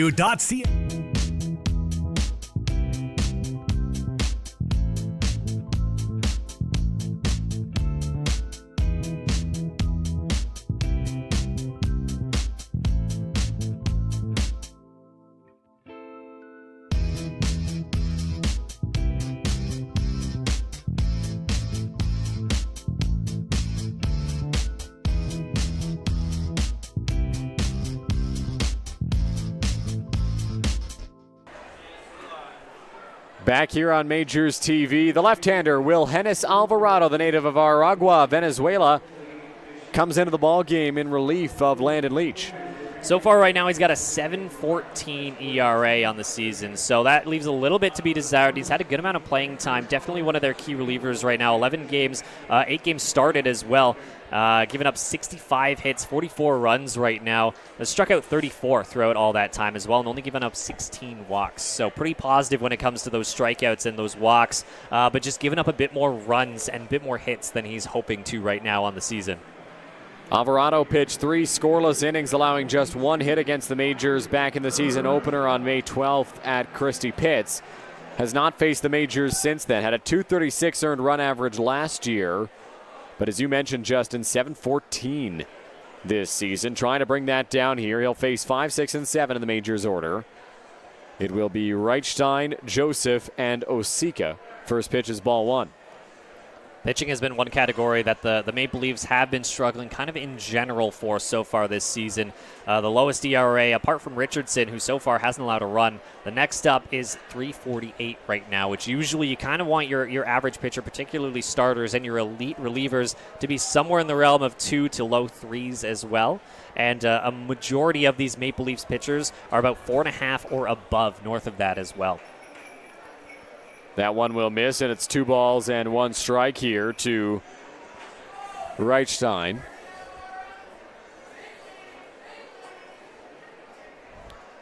Two one home. Reichstein fouls that one off, and it's 2-2. Good battle and try to keep the at-bat alive here.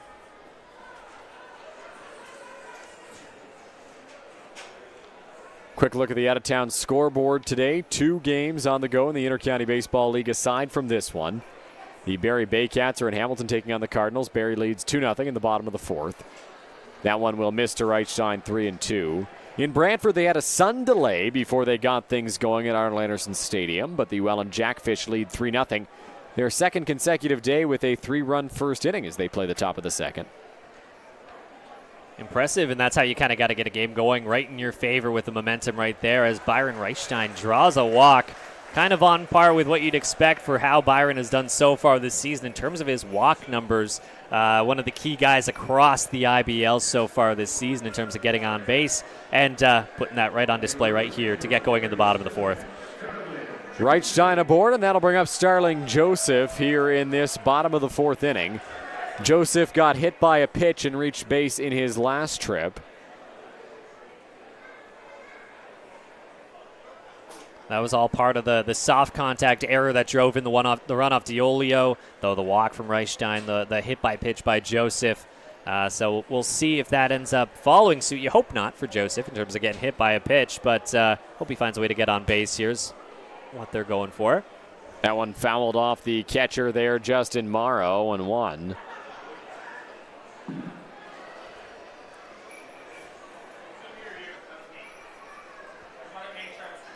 Joseph, of course, a fan favorite, batting .272 right now. 22 RBIs, the leader for the Majors right now in terms of driving in runners. So a key guy in the middle of this lineup for this Majors roster. 0-1. Misses. 1 ball and 1 strike here to the Majors right fielder. Joseph, an IBL All-Star, participant in the Home Run Derby, lost out in the semifinal to Josh Garton in a swing-off. Has Reichstein over at first. Looking to put the Majors back on top after the Maple Leafs tied things up in the 4th. That one misses. 2-1. And to put things in perspective in terms of the differences in the pitching stats from London to Toronto, right now on the season, the Majors collectively have an ERA of .391 on average between all their pitchers across both the starting rotation and the bullpen. The Toronto Maple Leafs right now sit a little bit further at .663 collectively for an earned run average, the second worst in the IBL so far. Joseph lines this one to left field. It's going to get down, and it's going to be the Majors' first hit of the ball game. So back-to-back base runners to kick off the home half of the 4th as Joseph gets aboard as well.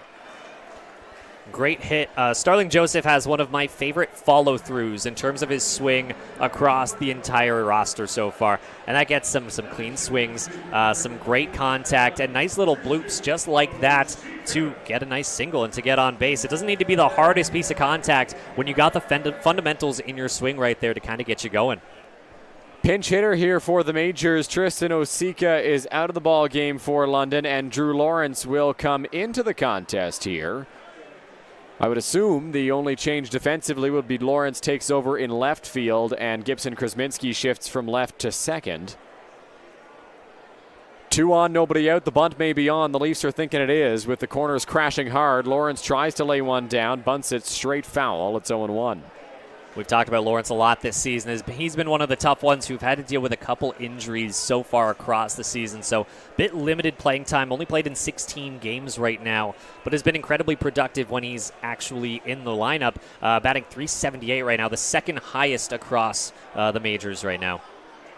0-1 home, squaring around is Lawrence. That one gets away. Reichstein will move up to third. Joseph didn't get a good enough read on it, so he will stay over at first on... We'll see how they charge it. It could be a wild pitch or a pass ball. It's a great time for the momentum to start shifting in the Majors' favor, particularly coming right after the inning that the Maple Leafs just had. They've gone from loaded bases to end that inning to runners on the corners right here for the Majors. So it's the opportune moment to start shifting momentum in their favor. 1-1 count. Here's the pitch. Lawrence swinging away, fouls this one off down the right side, and the count is now 1-2. And Lawrence so far 14 hits on the season with 4 RBIs and 9 runs as well. He's walked 7 times compared to only striking out 6 times as well. So very good plate discipline, very good at bats, incredibly competitive. Hoping to add to that right now. 1-2 just off the plate outside. It's 2 balls and 2 strikes. That has been ruled for those scoring at home a passed ball on Justin Mara. Popped up a little bit too quickly for the bunt attempt, and the result was a pitch getting away from him.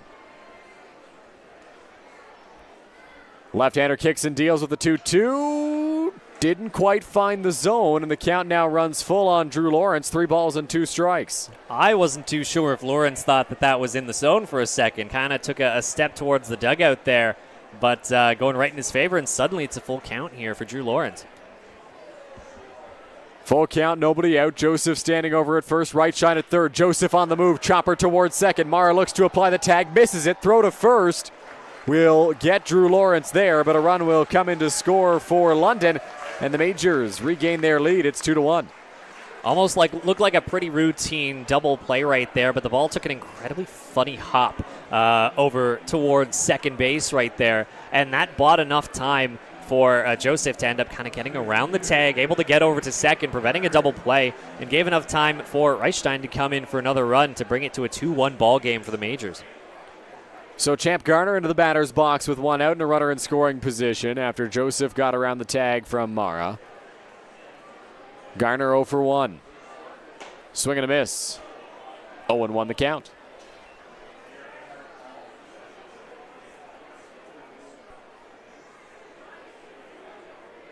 And Champ has been arguably what I would say is almost a bit unlucky so far this season.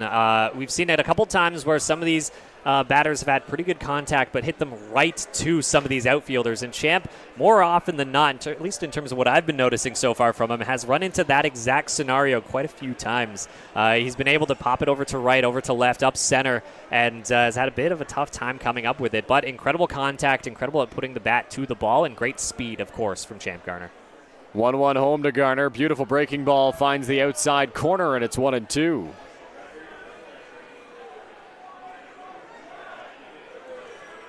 You know what, I normally pride myself on being able to read these pitchers pretty well, at least to start kind of predicting what they're going to be doing.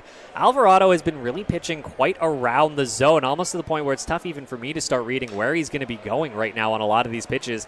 And of course, that mindset will start kind of going into the minds of these batters as well. If I was to make any guesses right now, he's been going a bit slightly more towards away from these batters, which makes a lot of sense. But we've seen some go up, we've seen some go down, a bit in, a bit away, so it's been a little tough to read up here in terms of where he's going to start throwing these pitches consistently. 1-2 count, 1 away. Joseph's taking off for third. Here's the throw from Mara. It is in plenty of time. And Starling Joseph gets caught stealing third base for the second out. A tough jump. Would have been incredibly tough in general because there's, of course, a shorter distance to make the throw over to third base than it is over to second. You need to be pretty quick, and it looked like Joseph just had a bit of a tough jump right off the second base bag trying to get in there. So 2-2 count on Garner. Here's the pitch. That one misses, and it's 3-2.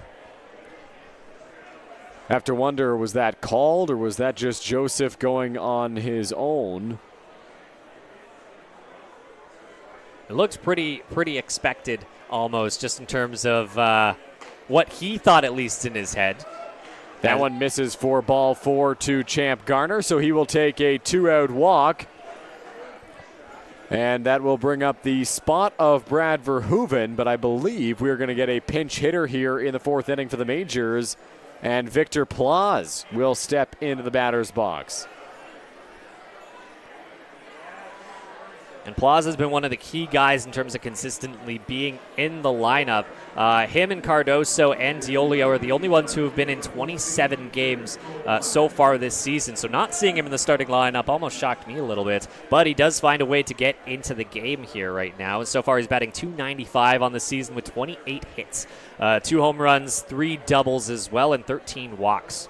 One thing he's hoping to try to improve as the season kind of gets towards the end, towards the postseason, is his strikeouts. He's struck out 23 times right now as he drives one over to third.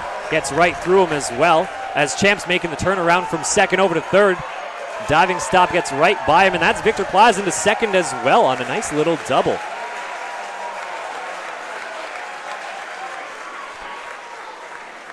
Strange sequence there on the ground ball into left field. And Victor Plaz will end up at second base in scoring position. You know, that was definitely one of those tough times. We're up here in the Game Day London press box. There is this one pole right in front of where I am seated that kind of goes right over towards left field a little bit. Kind of impeded how I was able to see the play a slight bit. But definitely exactly what the Majors are hoping for. And suddenly there's a man on second and third right here with 2 outs, hoping to get into a bit of a 2-out rally here. Sam Green will head out to the mound to talk things over with Wilhenis Alvarado. 2 runners in scoring position. Things seem to be going well for Alvarado. Was able to get the caught stealing of Starling Joseph over at third base for the second out of the frame. And then all of a sudden, he walks Champ Garner, and then Victor Plaz gets a single, advances to second on the throw. And he's faced with a tough task. And it's a bad time to do exactly that, too, just as the lineup is starting to turn over here, and you're getting to some of your batters who are a bit more consistent in terms of making contact, especially in a pretty red-hot Gibson Krasminski right now. We've been talking about pretty consistently up here in the Game Day London press box, on top of others as well, but not what you want to do to try and turn the lineup over. Krasminski 0 for 2 today. Here's the pitch from Alvarado. It'll miss for ball 1. Alvarado up at 25 pitches, 11 of them strikes here in this fourth inning.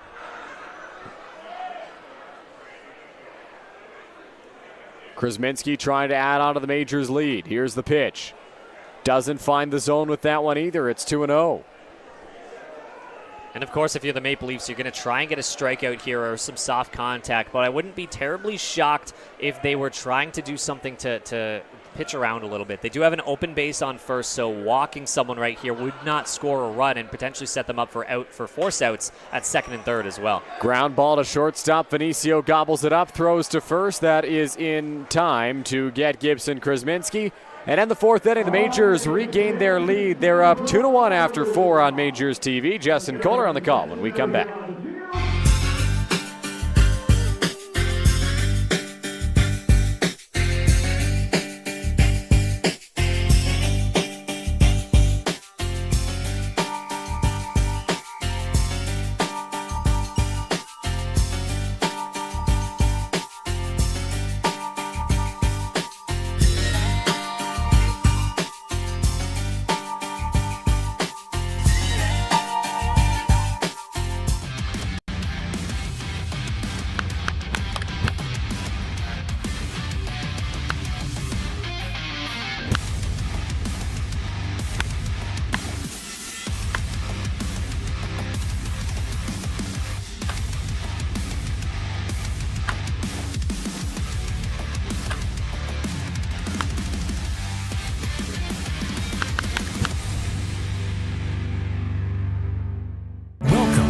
Labatt Park in London, Ontario, the world's oldest baseball grounds. Now through Labor Day, book your guided tour and walk the same field as Ty Cobb, Fergie Jenkins, Honus Wagner, and some of baseball's most legendary players. View artifacts from over the years inside the original 1940 clubhouse.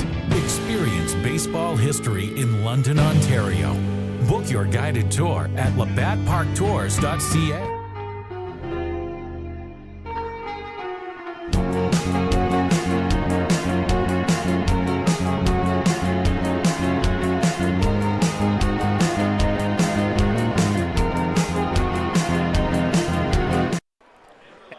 And welcome back here to Labatt Memorial Park. MajorsTV here. We've seen a couple changes out on the field with a couple substitutions, a couple pinch hitters right there in that last inning. So Drew Lawrence, as of right now, is swapped in over towards left field. Victor Plaz over on third. Gibson Krasminski has moved over to second base as Brad Verhoeven and Tristan Osika are now out of the game. So a couple defensive changes here for the London Majors as we get set for the top of the fifth. Again, the Majors right now is sitting with a nice 2-1 lead. It's been a bit of a back and forth game right now in terms of who has had the momentum right now, with the Maple Leafs kind of starting off stronger when it came to hits, with the Majors just getting their first hits on the board just that past inning as well. But the Majors are sitting with a nice 2-1 lead right now in comparison. And Jose Arias on the mound, hoping to keep it going right now. The first pitch. Bit inside right there. Bring it to a 1-0 count. The lineup just turning over right now with Vinicio, Castaldo, and Salazzo due up right now. Second pitch grounded foul over towards the first base side.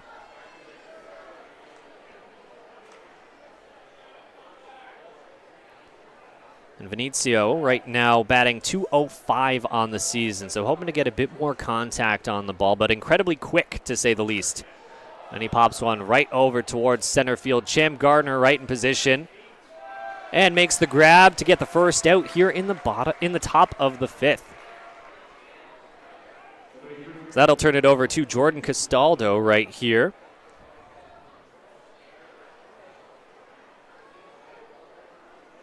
Castaldo batting .289 right now, 33 hits, 10 doubles, 4 home runs, so good amount of power on the bat right here. No stolen bases, so not an incredible speed threat, excuse me. The Majors hoping to get a nice out right here to bring it to 2 outs. All things said and done, an incredibly efficient outing so far from Jose Arias across the board. Been pretty good in terms of locating the pitches right now and efficiency as well through the ball game. Bit of a wild pitch right outside there. Great on Diolio to make sure to keep it right intact there. Of course, no base runners on, so even if it got by him, wouldn't be too much hum and haw from him right there. But always good to see the defensive prowess from Eduardo Diolio. And right in the bottom, just not quite touching the zone to bring the count to 2-0 here.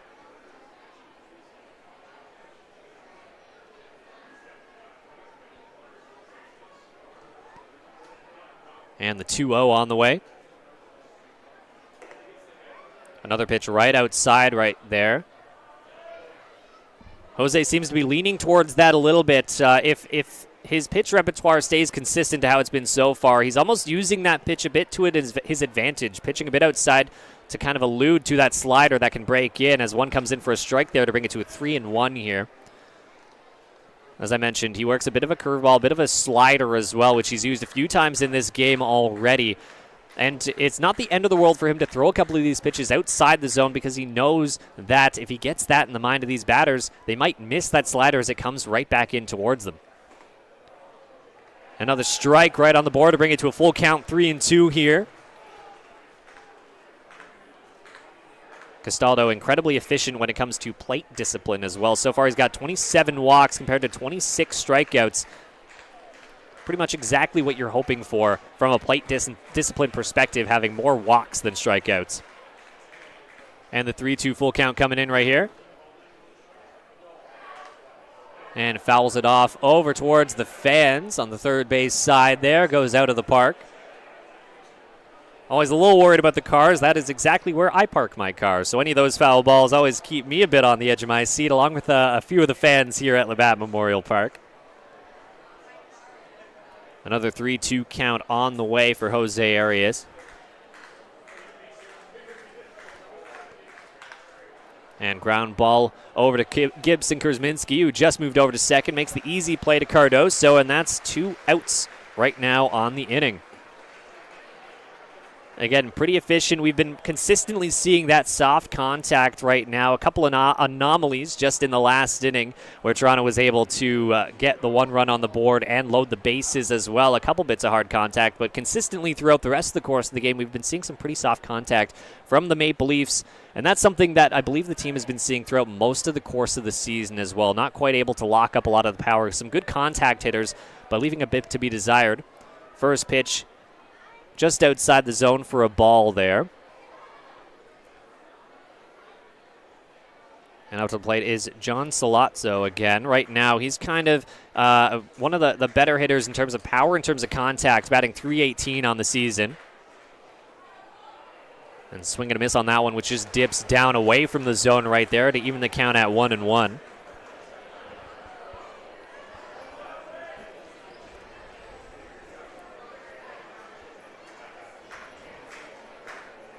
The 1-1 on the way. Inside there, bringing it to 2-1 right there.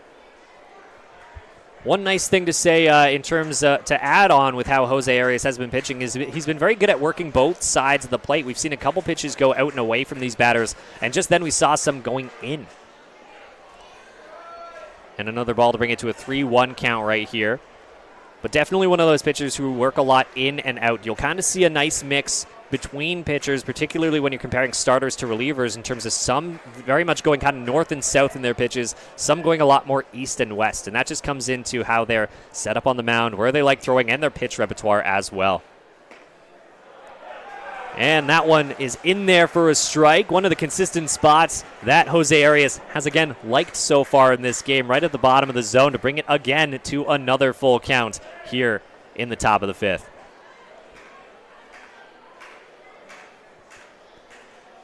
And the 3-2 pitch. Grounded over towards Gibson Kurzminski, who's made the hustle. Throw to first, just a bit outside. Caden Cardoso kind of moves his hand away, not wanting to get right in the way of the runner right there. Skips right by him, but at the end of the day, still held the first. Didn't make the turn to go for 2. And tough play, to say the least, right there. Difficult play there for Gibson Kurzminski in the hole. Showed off the range that he's got, racing to track that baseball down, spun and fired it towards Cardoso at first. There was no way he was going to come up with that baseball, and a smart play to get out of John Salazzo's track there, because Salazzo was coming chugging down and would have run him over if Cardoso leaned into it, able to avoid that. That one will be ruled a hit because of the level of difficulty for Kurzminski on the plate. It's a tough mental play, too, wanting to get your hand out of the way, but still wanting to get the out. But sometimes sacrificing that single will save you for the rest of the season, not having to deal with an injury. As the first pitch comes in there for a strike, to bring it to an 0-1 count right here. And Marcus Connect up to bat, batting .239 with 22 hits, 2 homers and 5 doubles on the season right here.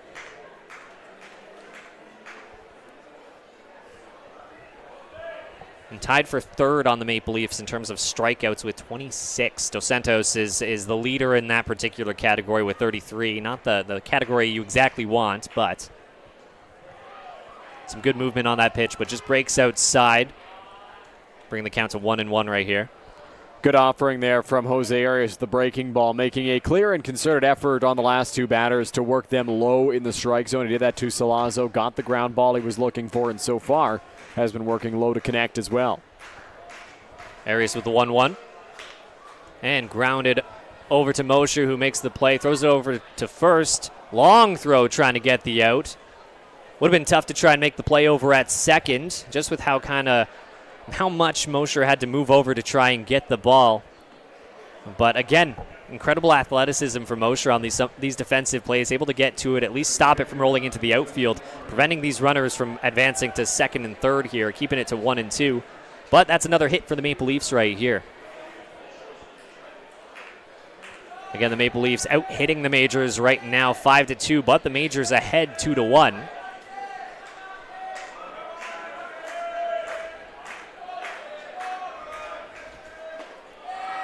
First pitch, swinging strike right there.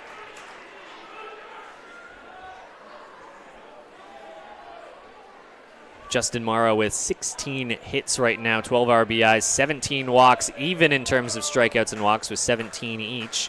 And 2 stolen bases on the season, so pretty quick. The 0-1 count comes in. Swinging strike right there to bring it to 0-2. Jose Arias just 1 strike away from getting out of this inning with another tough situation with 2 runners on base. Mara didn't like that call there from the third base umpire, but it was a pretty clear swing to me, Justin. Looked like he went pretty much all the way around. We've seen a couple disagreements so far in terms of some of the players and these strike calls. And just outside there, Eduardo Diolio hoping to get that call. Framed that one up for a little bit, but just outside for another ball right here. We would have seen some more disagreements if that one got called a strike in the outside corner, just off the plate away, and Mara with a very good take. So the 1-2 here. 2 runners on. And goes inside. Swinging strike at Diolio, able to make the throw to first. And that is 3 outs for the Maple Leafs here. Again, another tough inning for Jose Arias in terms of getting some of these runners on base. Leaving the bases loaded last inning and 2 runners on right here. But able to get out of it, and again able to limit some of the damage, and still the Maple Leafs only have 1 run on the board here in the 5th inning.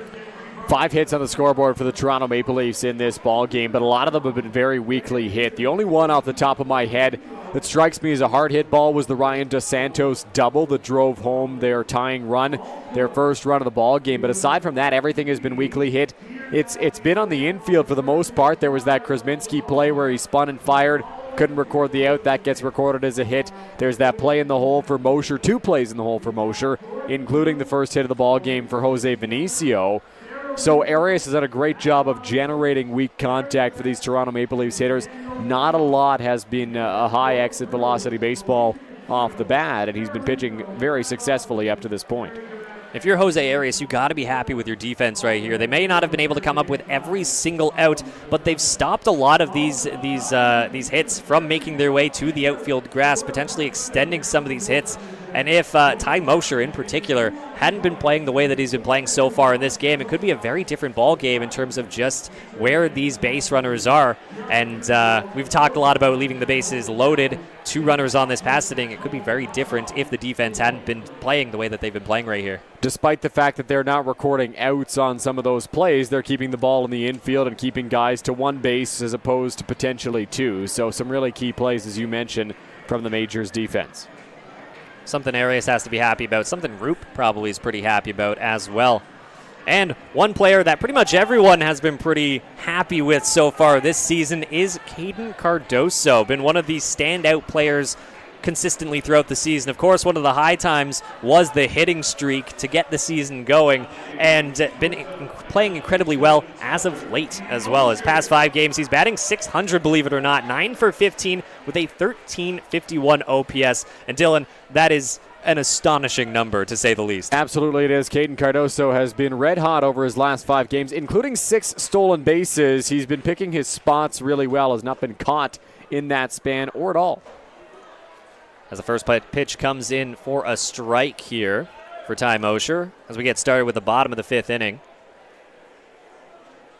But yeah, Caden Cardoso, what a story so far as this season has gone on. Second pitch strike right there. Mosher, I don't think, has been happy too much with either of those pitches right now. Taking a second to kind of collect himself after both have come in. As the 0-2 comes in. And in there for a strikeout. Mosher leans back again, not too happy with the call. But 3 pitches, 3 strikes, and an out here for Alvarado. Alvarado making very quick work there of Ty Mosher. Did not take much to set him down looking, and very, very quick, as you mentioned, Justin, first out in this bottom of the 5th inning. And the man we were just mentioning, Caden Cardoso, up to the plate. Been consistent from speed, power, contact all season long. His first pitch comes in for a strike. Again, like I mentioned, a multi-tool player in terms of stealing bases, in terms of contact, getting on base, hitting for power, and been in the conversation for player of the game most games I think I've been picturing so far. Yeah, Cardoso's been a stellar bat in the majors order up to this point this year. Consistently one of the best hitters in the lineup, consistently being productive at the plate, driving runners home, setting the table. He's done it all for the majors this year. Count 2-0 right now. Third pitch in there for a strike. Almost looked towards a bit outside. Caden asking pretty quick just in terms of where that was located. Count now 2-1 on for him here now.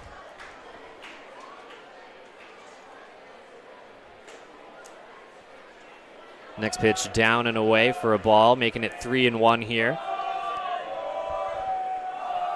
One of my favorite parts of these games is those ball four chants. Every Absolutely. single time, never get tired of it. These fans always have a good time, and the ball four chants are one of the ways that they try to get on the opponents. And that is ball four, so Cardoso on base with a walk here. Be happy about that one. Hasn't been on base so far today, so he's happy to be on first right now with one out. As Diolio makes his way up to the plate. Again, he drew in the one run earlier on an error, so it's kind of a run with an asterisk beside it, almost in a way for him, but Majors took it however they could right there. Majors manager Rup Chanada has been looking for a little more consistent production from Diolio, Joseph, this part of the lineup, so we'll see what he can provide with a runner over at first and one away. First pitch just outside for ball one right there. Pretty close so far. Alvarado has been pitching a bit around the zone, but not by much so far. Just needs to kind of lock it in a little bit more towards the zone. His command hasn't been too bad. And outside, Cardoso, we mentioned his stolen bases, adds another one to the board. Stealing second right there. Justin Morrow not quite able to come up with it there. Got the pitch in, but on the transition from his glove to his hand, it just ended up bobbling out. Not able to make the throw, and Cardoso almost wasn't even going to go, but kind of stopped in his tracks between first and second, and now we stand at second.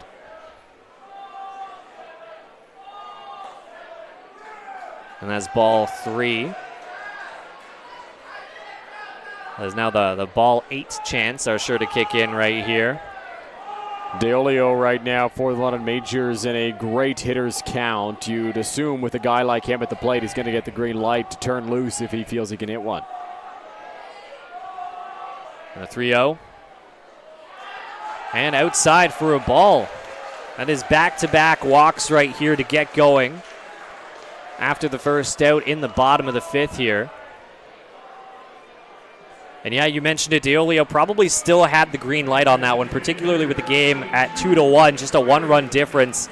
Close matchups, they're usually a bit more willing to go a bit outside, try and get these pitches, hit them out, just to try and widen the gap a little bit. Usually you'll see them a bit more hesitant as the game goes on, as the gap kind of widens a little bit more. And Byron Reichstein hoping to keep that rolling as well. And he grounds it over just past the second baseman right there as Cardoso makes the turnaround third, headed home. Diolio stops in his tracks over at second, and that's an RBI single for Byron Reichstein. Good piece of hitting there for Byron Reichstein. Puts that one through the right side, just goes with the pitch, pulls it. And the result is a Majors 3-1 lead here and an RBI for Byron. And again, the game has felt very different than it actually is on paper, with that being the third hit for the Majors and 3 runs on the board compared to the Maple Leafs with 5 hits and 1 run in comparison. And so, again, another situation with 2 on first and second as Starling Joseph makes his way up to the batter's box. One of the players on this roster who absolutely love it when there are players on for him, particularly with one in scoring position. His first pitch is in there for a strike. Joseph came into the ballgame today leading the majors in runs batted in at 22. Despite the fact that he probably wants to have a few more than just 4 home runs this season, he's still been productive in the big moments with runners on. Also leads the team in batting average with runners in scoring position. Second pitch just outside for ball 1. Evening the count at 1 apiece here. We talk about it all the time, but Joseph also just one of the more fun guys in the dugout. You always see him talking. You always see him with a smile on his face, and definitely lifts the spirits of a lot of the guys around him on a consistent basis. So the 1-1 count. Down out of the zone for ball 2 here, bringing it to 2-1. Leafs are lucky that Mara kept that baseball in front of him, because for a moment he couldn't find it. And if it had gotten far enough away, Deolio and Reichstein could have both advanced 90 feet, but with it staying close, neither guy wanted to take the risk of moving up. Always a bit tough in that exact situation, not only getting a read for it, but also seeing the ball for yourself. Being on first and second sometimes, if the catcher can't find the ball, sometimes it's tough for you to locate the ball as well. The 2-1 count coming in. And Joseph grounds the ball right up the middle, right in between second and third as Deolio's getting the wave around third. Byron Reichstein advances a little too far, makes his way back to the base, and is keeled over at second. A run has come in. Deolio has scored. But Reichstein still down over at second base on his knees. Not what the Majors want to see. He rounded the base hard and went back to it a little bit awkwardly, immediately tugged at his hamstring area. He's going to get up under his own power here, but leave the field for the Majors, and not a good sight for London. Now the question is he out or is he safe? He came off the bag after originally being called safe, and so the Maple Leafs are going to ask for an explainer here. The tag was applied while he was on the ground, but the third base umpire called time instead of an out. So I don't believe Reichstein is going to be called out here, but they're going to check on him and see if he can even stay in the ballgame. It's a tough one, particularly when it comes to leg injuries, because so much of this game is developed around legs, running for the ball, running on the base paths, using that for your swing collectively. So they're usually a little hesitant when it comes to leg injuries. But from the looks of it, Reichstein is going to be staying in the game, at least for right now, as Root makes his way off the field. Reichstein still kind of bending over a little bit, trying to limber up, make sure it's not a more severe injury than he might think it is right now. Justin, I'll be honest, I'm a little bit surprised he gets called safe here. I thought he was out. I mean, he came off the base and time had not been called when the tag was applied. Majors get a stroke of good luck there. A, that Byron can stay in the ballgame, because that's the most positive sight the Majors could see after that play. But B, the fact that Byron is safe and is a runner in scoring position with less than 2 out. And so after that little bit of excitement there, we're in another situation with 2 men on, first and second, as Drew Lawrence makes his way up. Grounded to short on his last at-bat. Hoping to change things up here. Again, incredibly productive so far this season. The 0-1 pitch. Grounded right over towards second. Takes a funny hop, but it looks like the Leafs are going to be able to turn the double play on that one. Lawrence throws his helmet down in frustration, but the Majors have added to their lead, sitting 4-1. And we'll be back with more Majors baseball right after this.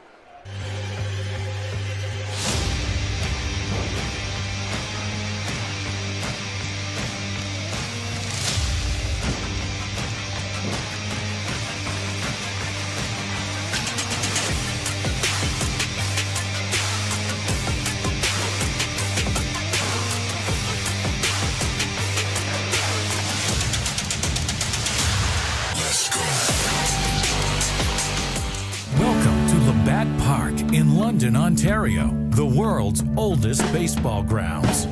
Now through Labor Day, book your guided tour and walk the same field as Ty Cobb, Fergie Jenkins, Honus Wagner, and some of baseball's most legendary players. View artifacts from over the years inside the original 1940 clubhouse. Experience baseball history in London, Ontario. Book your guided tour at labattparktours.ca.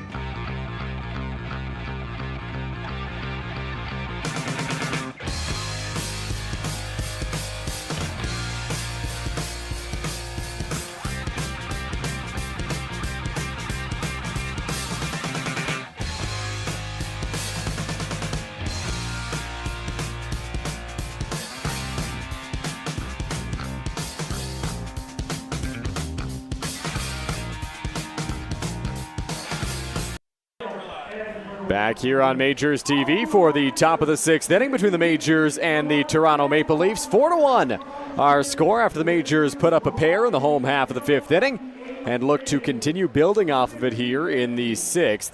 Jose Arias continuing a stellar start on the mound, Justin, at 83 pitches through 5 innings of work, 5 hits, and we touched on it in the middle of the 5th. Not a lot of them have been hit hard. Yeah, he's done an incredible job of limiting hard contact so far in this game. Gotten a few strikeouts on the board as well, but really trusted his defense and relied on his pitches, particularly the ones down in the zone, to get a lot of ground balls, get a lot of soft contact, and a lot of routine plays for these middle infielders in particular, who've done a great job on limiting the runs so far, with 5 hits on the board and just 1 run for the Maple Leafs. So a defensive change here for the Majors. Taking over for Gibson Krasminski over at second base is Charlie Bowman. Not sure what the issue is with Krasminski, but that is yet another change here for the Majors. So you hope that everybody's all right and there aren't any injuries here. But Lawrence came in for Osika back in the 4th inning. Plaz came in for Verhoeven also in the 4th, as that one sails high to Ryan DeSantos for ball 1. And now Bowman comes in for Krasminski here in the 6th. Now, I wouldn't be terribly shocked if those first couple, because they were at the same time, was almost a strategic decision from Roop Chanderdad almost to change things up right off the get-go, give them an at-bat before passing the reins off to some of his regular guys. But there's a chance that if the potential injuries keep racking up here, that might actually be to their detriment. Pop fly, foul territory, left field, long run for Lawrence, and even with his speed, he's unable to track that one down. So the count now 1-2 on Ryan DeSantos. What a great hustle. That made me exhausted just watching him book it for that one. 1-2 count here on DeSantos, who was 1 for 1 today. Worked a walk in his first plate appearance, then lined a double to right field to drive home the first and only Maple Leafs run up to this point. Trying to be a table setter here in the 6th. That's 6, 7, and 8 for the Leafs. DeSantos, Dan Mara, and Connor Lewis. The 3 due up. Arias slowly approaching the 100-pitch plateau, so you'd assume his evening will come to a close shortly. Called strike 3 on the outside corner. DeSantos goes down looking, and there's 1 gone in the 6th. The bullpen starting to limber up on the Majors side. No one quite throwing yet, but a lot of them are getting ready for the call, so you can almost sense that Jose Arias won't be in the game too much longer, but all things said and done, what an incredible showing from him so far in this one. An outing that he's needing, an outing that really added on the last one that he had, which was also impressive for him. Dan Mara into the batter's box here as Arias tries to finish up his outing in a strong way. And that's not to say he'll be done after the 6th inning. There's no movement in the Majors bullpen. He's still under 90 pitches right now. So in all likelihood, assuming this inning goes well, we may see him for the 7th. This one flared to center field. Champ Garner taking a couple of steps back. He will haul this one in, and there's 2 away now very quickly in the top of the 6th inning.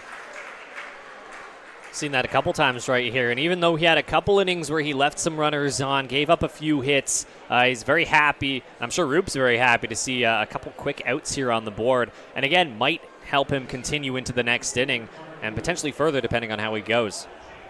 Connor Lewis into the batter's box now here for Toronto. 0 for 2 today, a ground out and a strikeout looking. Arias into the windup. Here's the first offering. On the ground towards shortstop. Charging Mosher, can't come up with it cleanly. And so Lewis will reach as a 2-out base runner for the Leafs, and we'll wait to see how that one gets scored. This is a tough one right in transition. Great location to hit that ball. Again, going right almost in between the pitcher and the shortstop right there. So had to be in almost a full sprint, which is already tough enough. And then having to get the ball off the bounce a little bit. It's just not able to bring it up and collect it. but again, able to prevent it from going into the grass and keeping it to a single yet again. That will be ruled an error charge to Ty Mosher over at shortstop, and there's a runner over at first with 2 away. Pinch hitter into the ball game here for the Toronto Maple Leafs. We will get you just who that is here momentarily. It appears to be Mike Cicchetto. Pinch hitting for Julian Johnson. First pitch to Cicchetto is a breaking ball that does not find the zone. It's ball 1. Cicchetto so far has had pretty limited play time. Only played in 2 games. Only has 4 at-bats right now. Batting .250, but has 3 RBIs in that time as well. So very limited, but pretty productive so far in his couple at-bats. Check swing there. Deolio thought it was a called strike, and they will grant the appeal, and they'll say no swing. So it is 2-0 now on Cicchetto.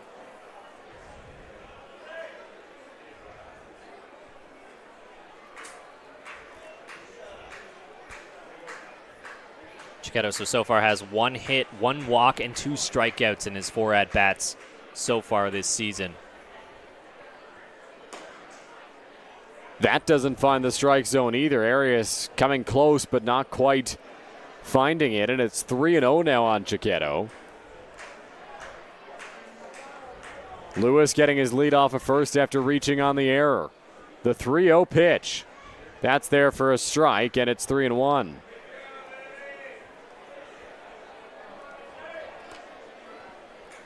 Deolio, one of the stronger catchers in terms of an arm, able to hold those base runners over to first and to second as well.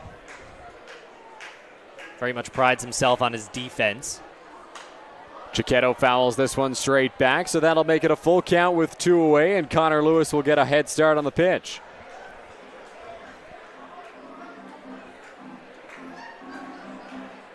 Lewis definitely going to have a bit of a running start right here with a 3-2 count and 2 outs.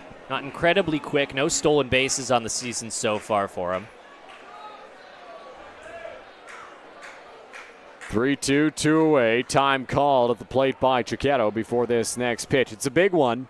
Arias at 95 pitches through 5 2/3 innings. You got a runner over at first for the Toronto Maple Leafs with 2 away. Trailing by 3, tying run on deck in Jose Vinicio. Arias trying to wiggle his way out of the top of the 6th. The kick and the come home. In the air. On the infield. Mosher moving in and making the grab to end the inning here in the top of the 6th. So Arias allows a base runner on the error by Ty Mosher, and that'll do it as the Majors lead 4-1 heading to the home half of the 6th. That is the second time that Jose Arias has been able to end the inning at the bottom of the order, not allowing that the lineup to turn over back to the top. He's nearly done it 3 times, but not quite. So incredibly great timing in terms of limiting these batters. He's allowed a few hits, allowed a few people on, but has incredibly great timing in terms of shutting it down. Rup Chanardot did come out and shake the hand of Jose Arias, so that may mean it is the end of the night for the Majors right-hander. We'll see as he high-fives some fans in the stands as well. I don't know if everybody caught it right on the camera right there, but it was Starling Joseph who was the one who went smiles right across the front camera, always in a great mood. Loves Joseph. talking to the camera team as well. He does. He loves talking to everybody. Starling Joseph has never met a person he hasn't liked talking to. I mean, it doesn't matter if you're an opponent, a fan, a staff member. He will chat with you, and just a happy overall guy. Will Hennis Alvarado back out there for this bottom of the 6th inning. So far in the ball game, 2 innings of work, 4 hits, 3 runs, all of them earned, 4 walks, and 1 strikeout. He has issued several free passes. Really, the Leafs as a whole have 7 walks through 5 innings of pitching up to this point. If there was any way that I would kind of put how he's been pitching so far in this outing is he's been almost dancing around the zone. Nothing too extreme, nothing too far out. No wild pitches really that we've seen from him so far. but has not quite been able to find the corners, find the edges of the strike zone right now. And the Majors have really been playing that to their advantage right now. And a lot of that comes down to the plate discipline that this Majors roster has so far this season in particular. Action in the Majors bullpen as Skylar Janice begins to get loose. For the Majors at the plate, it will be Champ Garner, followed by Victor Plaz and Charlie Bowman.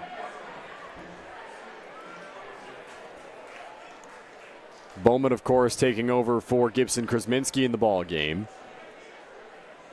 Alvarado into the windup. Here's the pitch to Garner. Good breaking ball, finds the zone, 0-1.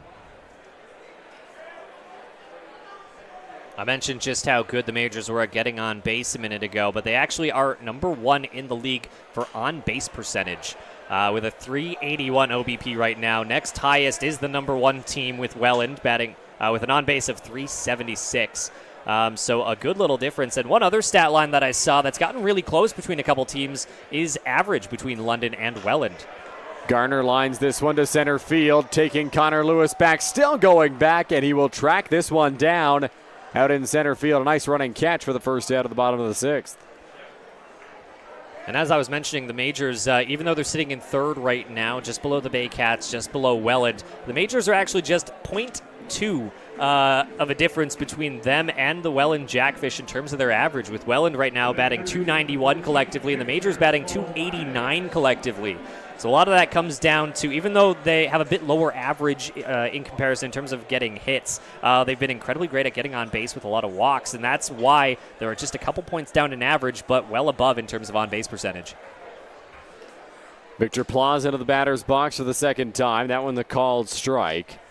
Majors have consistently been one of the better hitting teams over the last couple of years. Last year, the team struggled, but it wasn't the hitting that failed them, it was the pitching.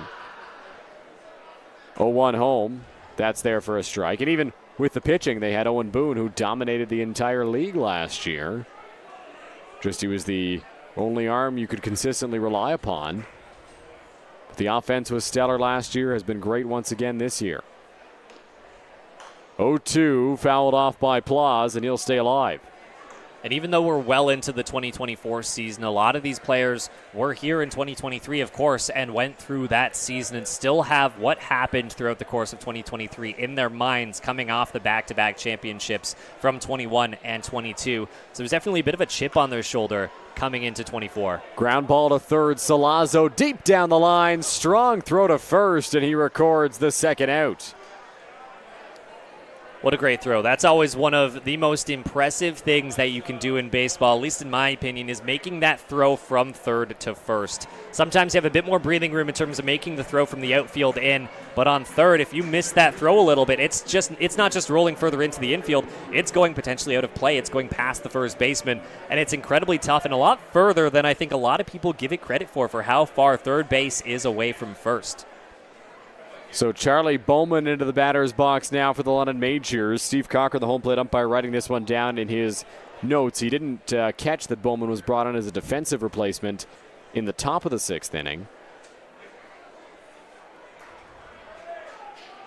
And again, we have no details as of yet for why Gibson Krasminski was taken out.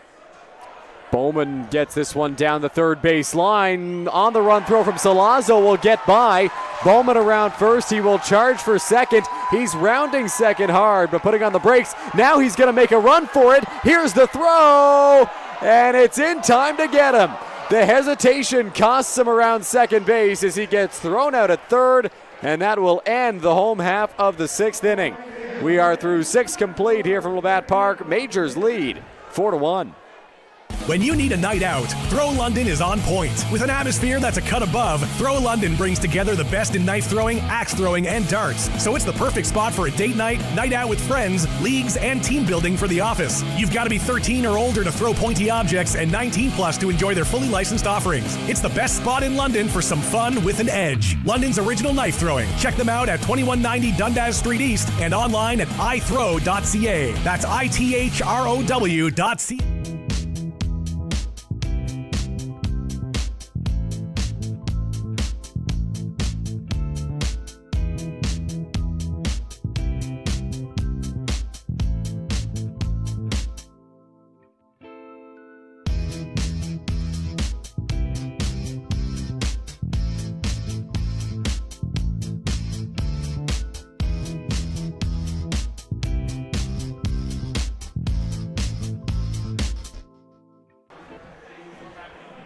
Seventh inning about to get underway here from the Forks of the Thames, and a new arm into the ball game. It's a pitching change, and it's brought to you by Throw London as Skylar Janice enters the contest.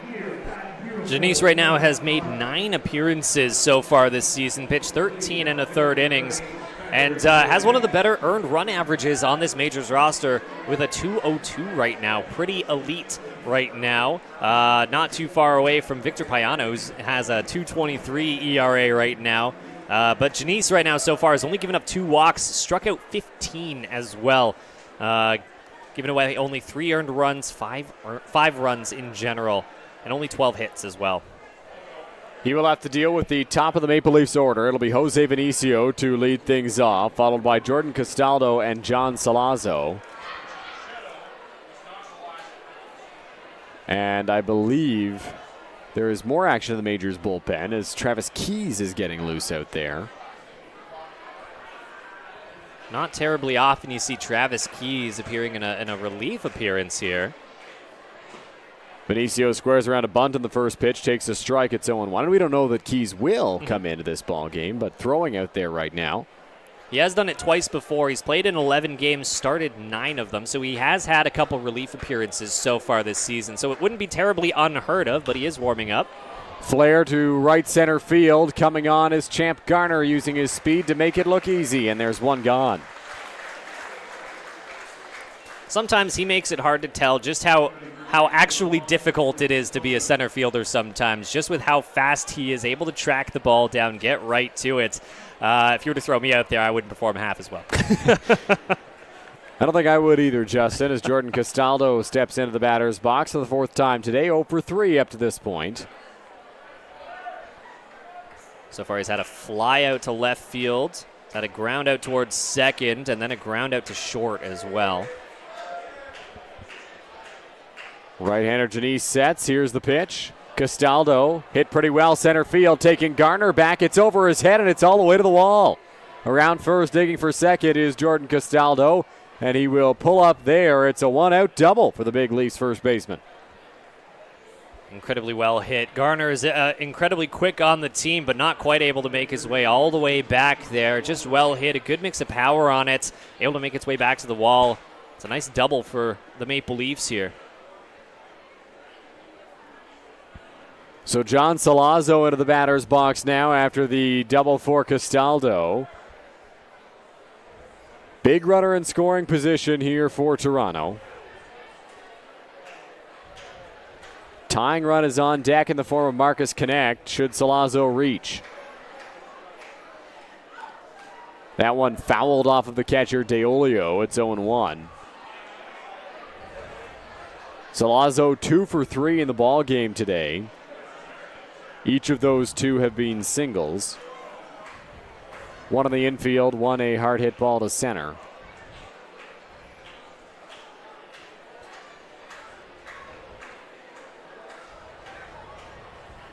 Oh, 1 home. Off the plate outside, it's 1 ball and 1 strike.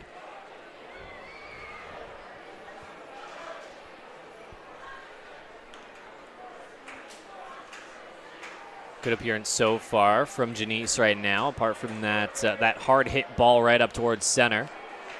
Cut on and missed there. It's 1-2 to Salazzo.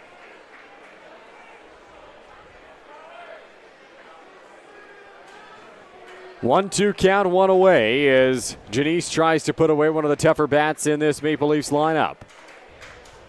Here's the offering. Line straight back at the backstop. Salazzo staying alive, and we'll try again on 1-2. Janice is doing one of the better things that you can see a pitcher do so far generally on the season, and that's striking out more pitchers than you've had actual innings pitched. Incredibly great numbers that you want to see. Shows a lot of his productivity, which has helped lead to that 2.02 ERA as well. Right-hander takes a breath, then delivers the 1-2. Cut on and missed by Salazzo, and there's 2 away now in the top of the 7th inning. Great pitch, just moved a little away from him on that. Enough of a dip to actually get the swing and miss on that right there. And suddenly that's a pretty quick 2 outs here in the top of the 6th. Seventh, excuse me. Marcus Connect into the batter's box. You know what the craziest part is, Justin? I wouldn't have caught that. I tired after a long day, and if you said top of the 6th, I would have gone right with you. We are in the top of the 7th, though, and Marcus Connect is into the batter's box. He floats this one. Going to be a tough play. It's over the head of Mosher. Getting the wave around third is Jordan Castaldo. The throw from Garner will come into second. The Maple Leafs have trimmed the deficit. It's 4-2.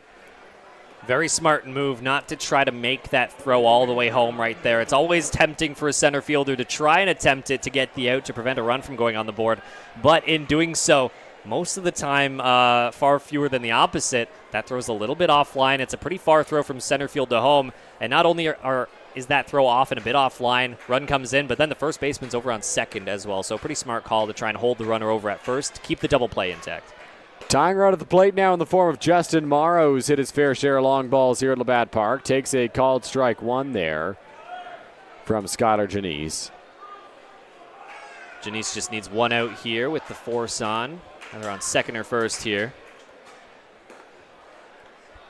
0-1 doesn't find the zone, and it's 1 ball and 1 strike. Keys continues to loosen in the Majors bullpen.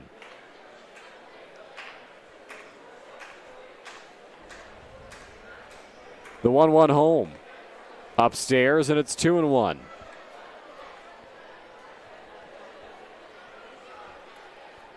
Two-one count, 2 away. Justin Marr in the batter's box. Marcus Connect standing over at first base. Here comes the offering. That one doesn't get the call. A little bit high. Janice doesn't like it, and it's 3 balls and 1 strike here. Again, another one that Janice wanted and Diolio wanted. Framed that one up for an extra second to try and get it in his favor, but does not. 3-1 home. Called strike 2 there to Mara, and the count will now run full, giving Connect a head start at first.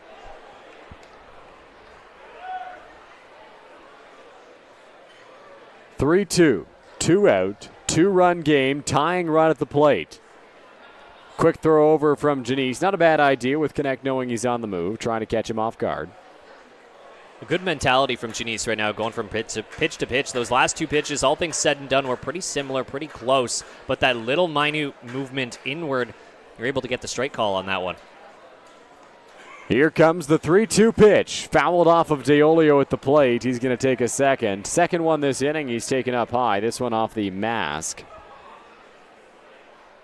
And we'll try again on 3-2. Home plate umpire Steve Cochran making the walkout to give Janice the ball, give Diolio a little bit of time to collect himself.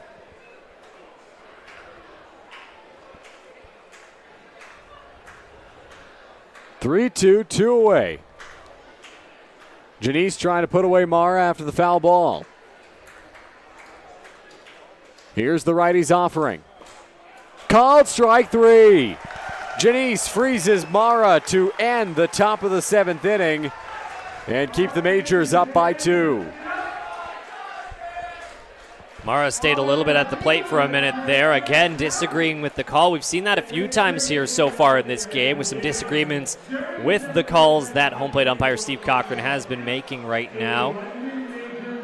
But the Majors are taking it right now, still having a 4-2 lead. Allowed 1 run in that inning, but still a 2-run difference between the teams right here. Majors will try to add on. I'd like to take a moment to thank Through Thick and Thin Pizza, our food sponsor for every game, providing us with great pizza today for our Christmas in the Park game. Perhaps more fittingly would have been a turkey for Christmas in the Park, but that's all right. We celebrate our Christmas in the Park with pizza. It's a little bit of a tall task of a pizza place to bring out a whole turkey. But yes, these pizzas have really helped get me through a lot of these games with how the days have been in some cases. And what better way to have a Majors game than for us to make the call, have fun up here in the booth, and have a bit of pizza while we're doing it. Absolutely, as we are at stretch time here at Labatt Park. Really a fantastic crowd on hand this evening for this contest between the Majors and the Maple Leafs. Don't know if it's the great weather, the promotion, or the great baseball that's bringing them in tonight, but lots of folks making the trek down to the corner of Riverside and Wilson. Let's take a look at the out-of-town scoreboard once again at Bernie Arbor Memorial Stadium in Hamilton. It is a deadlock at 2-2 between the Barrie Baycats and the Hamilton Cardinals. The Cardinals will do the Majors a favor if they win that contest against Barrie. And in Brantford, the Welland Jackfish have extended their lead to 8-0 over the Brantford Red Sox in the bottom of the 4th inning. And for all those at home who haven't had the chance to come out to the ballpark as well, it's getting crunch time. There's not too many games left here at Labatt, and not too many events either. There's just a couple on the horizon right now after, of course, today's Christmas at the Park. On August 9th, there's the UNESCO City of Music concert, and of course everyone knows that London, Ontario, Canada was the first designated city as a UNESCO City of Music here in Canada. So incredible music, culture, and history here in the city. And then on August 16th, there's the second annual Grand Slam held by the Grand Theatre. Incredible spot here in London. I was able to go see the show Clue not terribly long ago when it was held there, and it was a whole lot of fun. And they're going to have a fun time here on August 16th. That is the Majors' last home game this season. That pitch cut on and missed by Ty Mosher, and it got Justin Mara flush. He is slow to get up here as John Salazzo will come in to check on him. I think he just didn't come up with that pitch cleanly. And it caught his leg, maybe a cross-up between Alvarado and Mara, but he's going to be checked on here. He's saying he's all right. I don't believe Mosher got any piece of that, and I don't think it was the backswing that caught Mara. I think it was just the pitch. At the end of the day, these pitches are coming in pretty quick, to say the least. A lot of power behind these arms, and even though there's protective padding, if it catches you square in the chest, yeah, it'll knock the wind out of your lungs pretty quick. 0-1 home, breaking ball, can't find the zone. It's 1-1.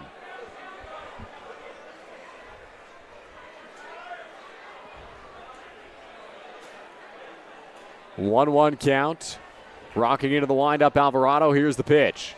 Mosher fouls this one straight back, and it's 1-2. And again, Mosher at the plate, followed by Cardoso, DiOlio, and Reichstein right now. So we got the number 2 on, and then 3, 4, and 5 coming up right here. 1-2 pitch up and in. 2 balls and 2 strikes now to Mosher. Alvarado at 58 pitches through 3 innings of work so far.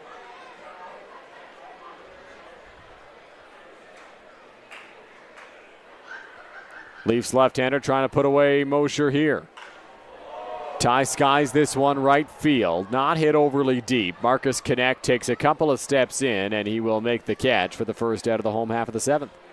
That's one of the ones that really put on full display just how much power Ty Mosher has behind his bat. Just got a bit too far underneath it, drove it right up. Got a little bit more beside it, and that's out of the park almost for sure. But just a routine fly ball towards right field. So Caden Cardoso into the batter's box, looking for his first hit of the ball game. He has gotten on via the walk already today. Here's the first pitch. That one's there for a strike, 0-1.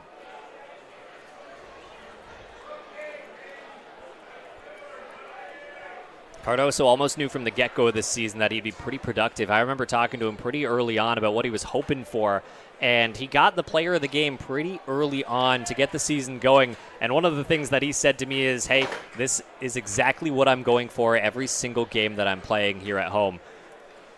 So it just shows how much he likes playing his heart out, particularly here in front of the Majors fans. 1-1. Cardoso goes around. Not sure if he fouled it or cut on and missed, but regardless, it's strike 2. Looked almost a bit like a half swing, so I think he tried to hold back a little too late on that one.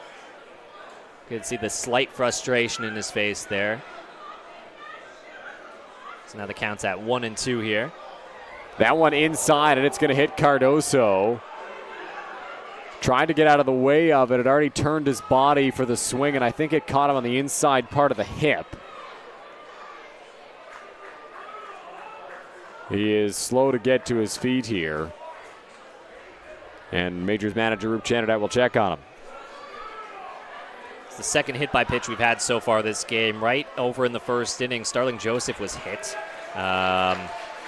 One of the places that you predominantly want to get, not that you want to get hit, but one of the best places to get hit is on the back, which is why you'll see a lot of these players rotate away, not only to try and get hit there, but also to protect their face, some of the more vital parts of their bodies here. But sometimes in doing that, if you coil in, it leaves your hip a little bit right in the open for the pitch. And because there's a lot of bones right in that section, it can be a bit more of a painful spot to be hit by a pitch on, even though you're trying to get it to hit somewhere else. So Eduardo Deolio now into the batter's box for London as a runner over at first base after the painful hit by pitch for Caden Cardoso. Here's the offering. That one hit hard through the hole. The hit and run works to perfection as Cardoso gets into second. Can't move up to third, though. He slid into the second base bag, and that'll put 2 runners on with 1 out for a pinch hitter, Justin, as Noah Williams steps into the batter's box for the Majors, taking over for Byron Reichstein. Cardoso looked like he thought that was going to be right towards the second baseman, so ran over towards second base pretty hard right there. If he stayed upright, he probably could be at third right there, but again, better safe than sorry. If that play was to be made towards the second baseman, over towards Mara, it'd be a pretty tough play. Would have been close, trying to prevent the double play right there with a nice slide into second. But right now, it's man on first and second for the Majors. Noah Williams is 0 for 8 in his IBL career, had 8 at-bats last year, facing Wilhenis Alvarado, the tough lefty. Williams pinch hitting for Reichstein, who went awkwardly back into second in his last trip to the plate. Williams has a walk, 3 strikeouts, and a run scored in his IBL career across 10 games last year for the Majors. Cardoso dancing at second. Here's the pitch. Williams fouls that one straight back, and it's 1-1.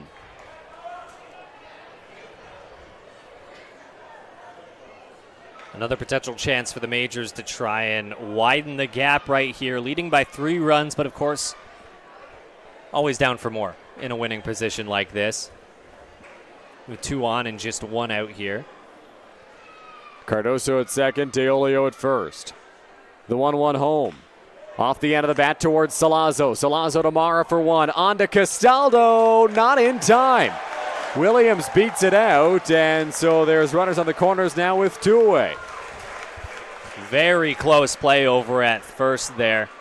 Seems like there's almost a bit of disagreement on how that call went, but looked to be pretty confidently safe up here by at least a step. It looks like we're going to have a pinch runner in the game right here as well. Jagan Chanderdat will take over as a pinch runner for Noah Williams.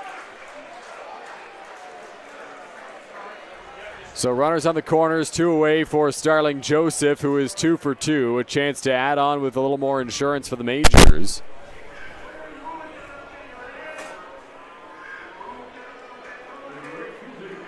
Chanderdat so far has been used almost exclusively as a pinch runner in these games right here. Has appeared in 1 game and come in for 1 run as well.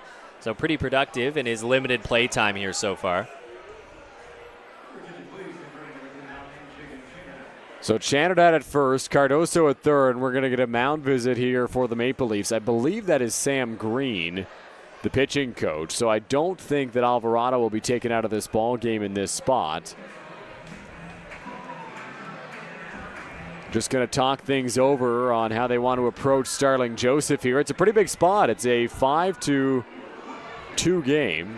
Is it 5-2 or 4-2? I think it's 4-2. The scoreboard here says 5-2. I don't know if. Oh, no, I think you're right. I believe it's 4-2 as of right now. Unless something drastic happened, but I believe the score is 4-2. I believe the scoreboard here is incorrect. Perhaps they thought Cardoso came across there, and it did not happen.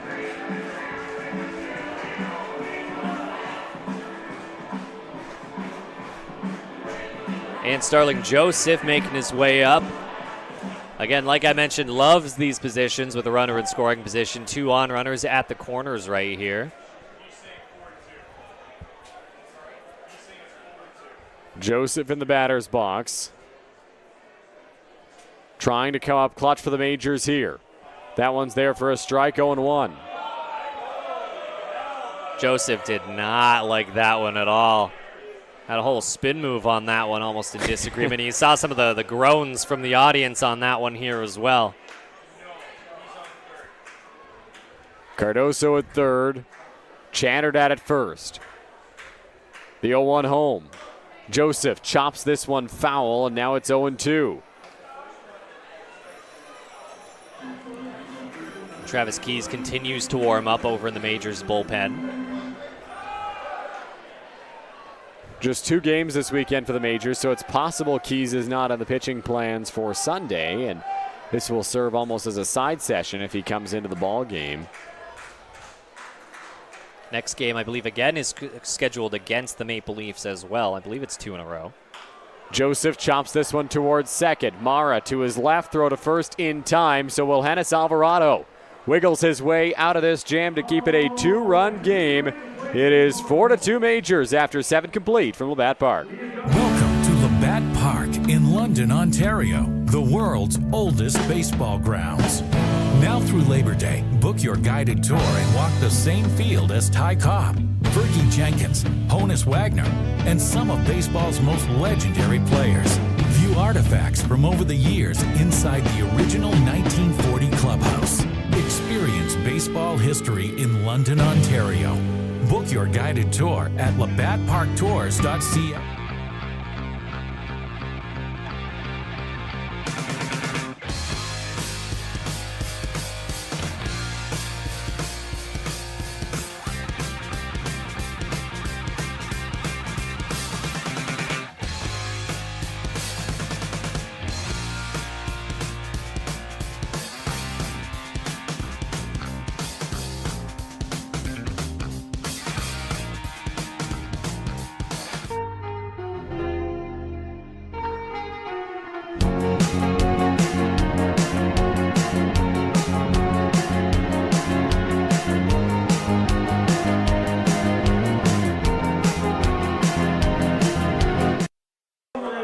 Back here for the top of the 8th inning. Majors lead 4-2. They got 4 runs on 5 hits, 1 error. Leafs 2 runs, 7 hits, 2 errors up to this point. And a new arm into the ball game for the Majors, Justin, as Travis Keys takes over.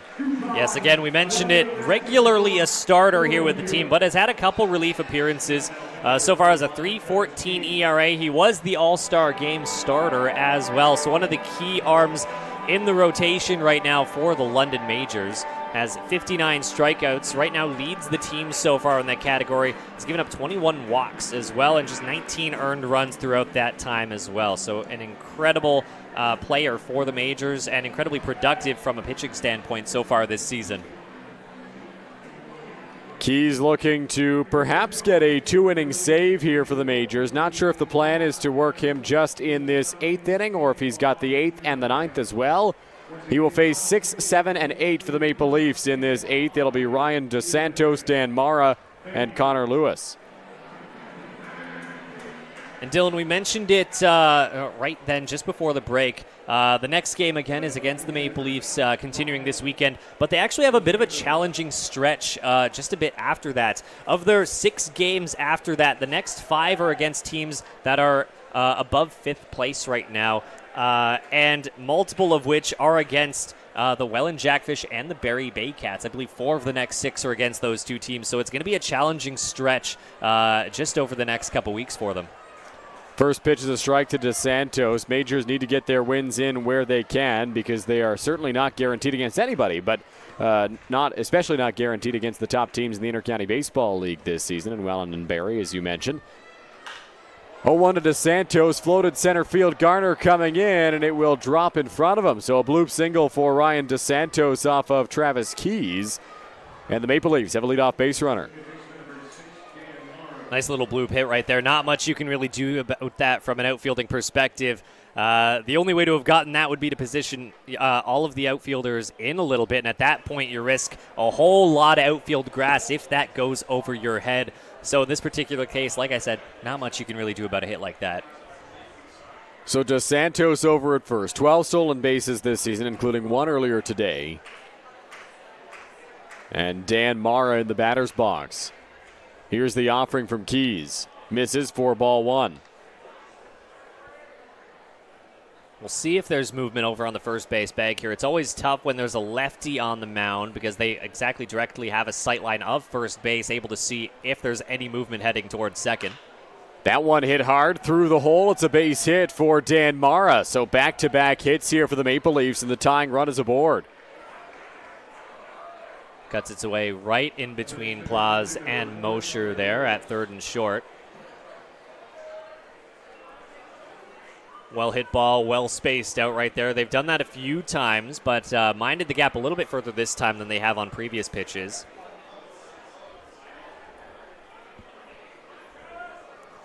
Quick little mound visit from Eduardo Deolio, and Connor Lewis steps into the batter's box here for Toronto. Big spot, no action in the Majors bullpen as of yet. This appears to be Keys' inning for now. Corners are in, expecting a bunt here from Lewis.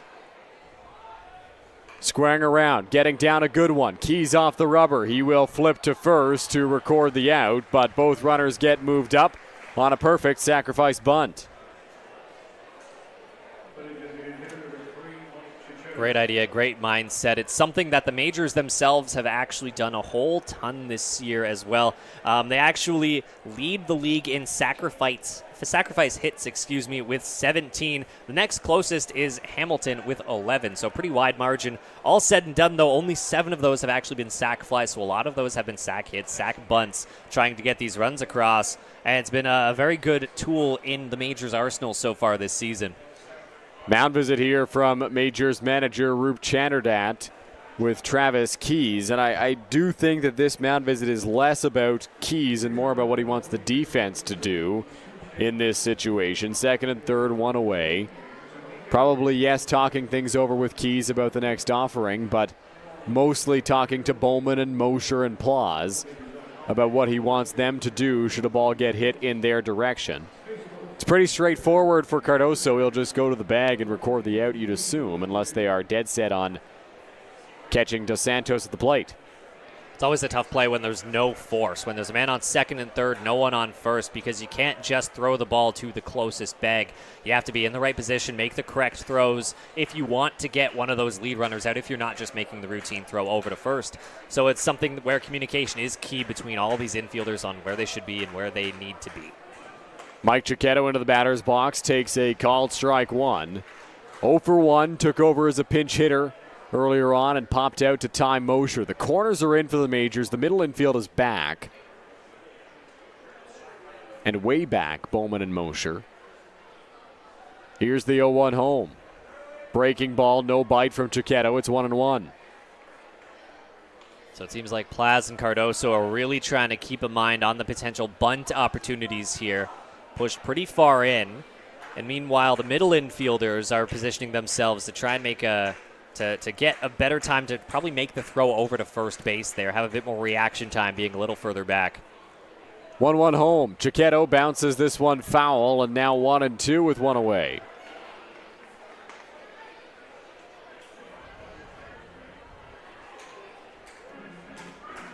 One ball, 2 strikes, 1 out. A strikeout here would be huge for Travis Keys and the Majors.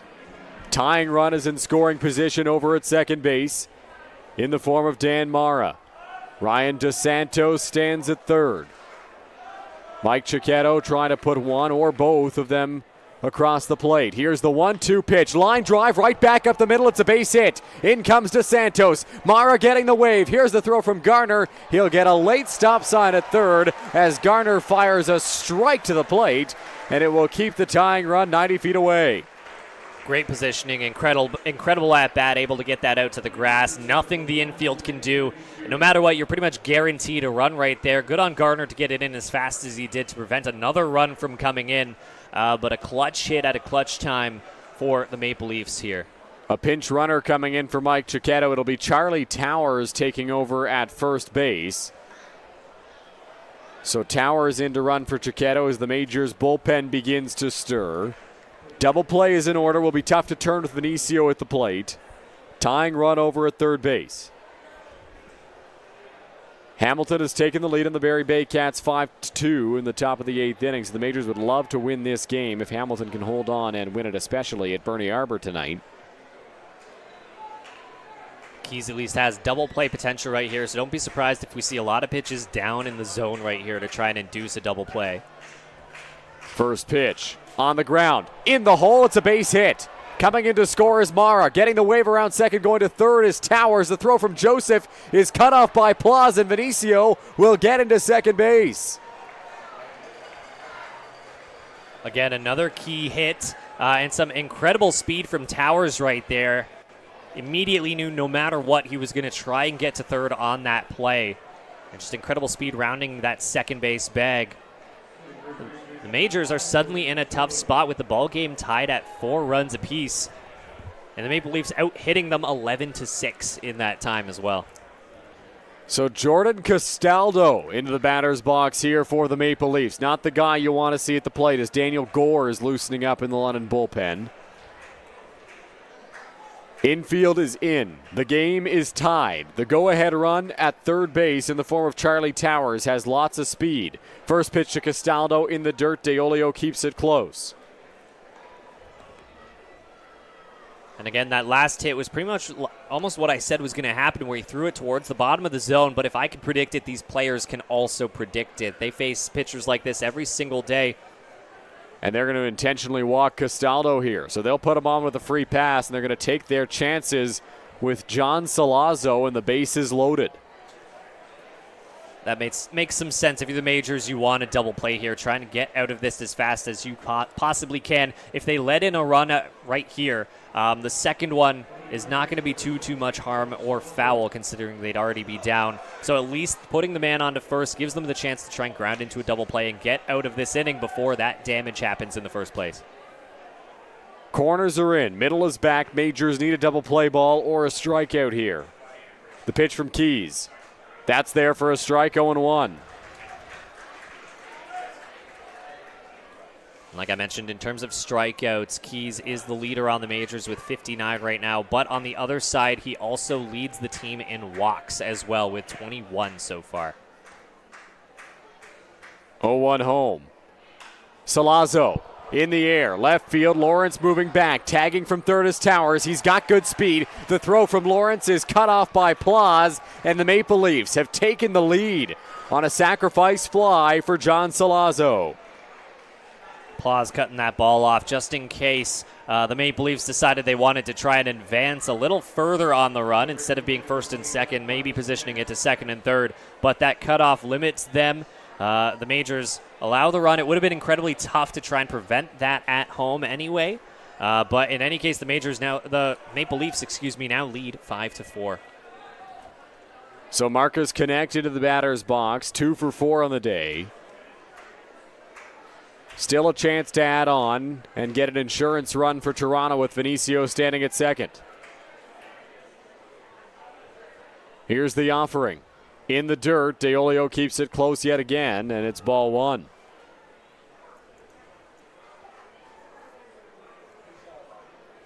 Wondered if Keys was coming in for a 2-inning save. Now he's got a blown save to his name. A tough one for him. The Maple Leafs just able to connect on a lot of these pitches, getting some pretty solid content. Nothing huge, but enough to get to the outfield grass and move these Majors around. Keys only at 14 pitches. Lots of balls put in play in a hurry for the Maple Leafs, and it's 1-1 here to Connect.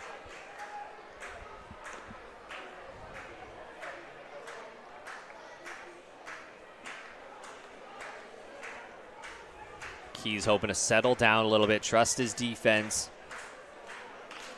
Popped up on the infield. Cardoso charging in hard. He's got it, but not before the Toronto Maple Leafs take a 5-4 lead here on the Majors in the top of the 8th inning, and the pressure falls on the London offense. Feels like it turned around really quick, where the Majors held the momentum for so much of the game. Even though they weren't hitting probably as well as they would have liked to, they were able to manufacture some of those runs, keep a good eye on the base paths, and start the game with a pretty sizable lead heading into that inning. And the Maple Leafs really able to get on top. Wilhennis Alvarado back out to the mound. He's done a good job shutting down the Majors through 4 innings of work. He's allowed a couple of runs. 3 runs, I should say.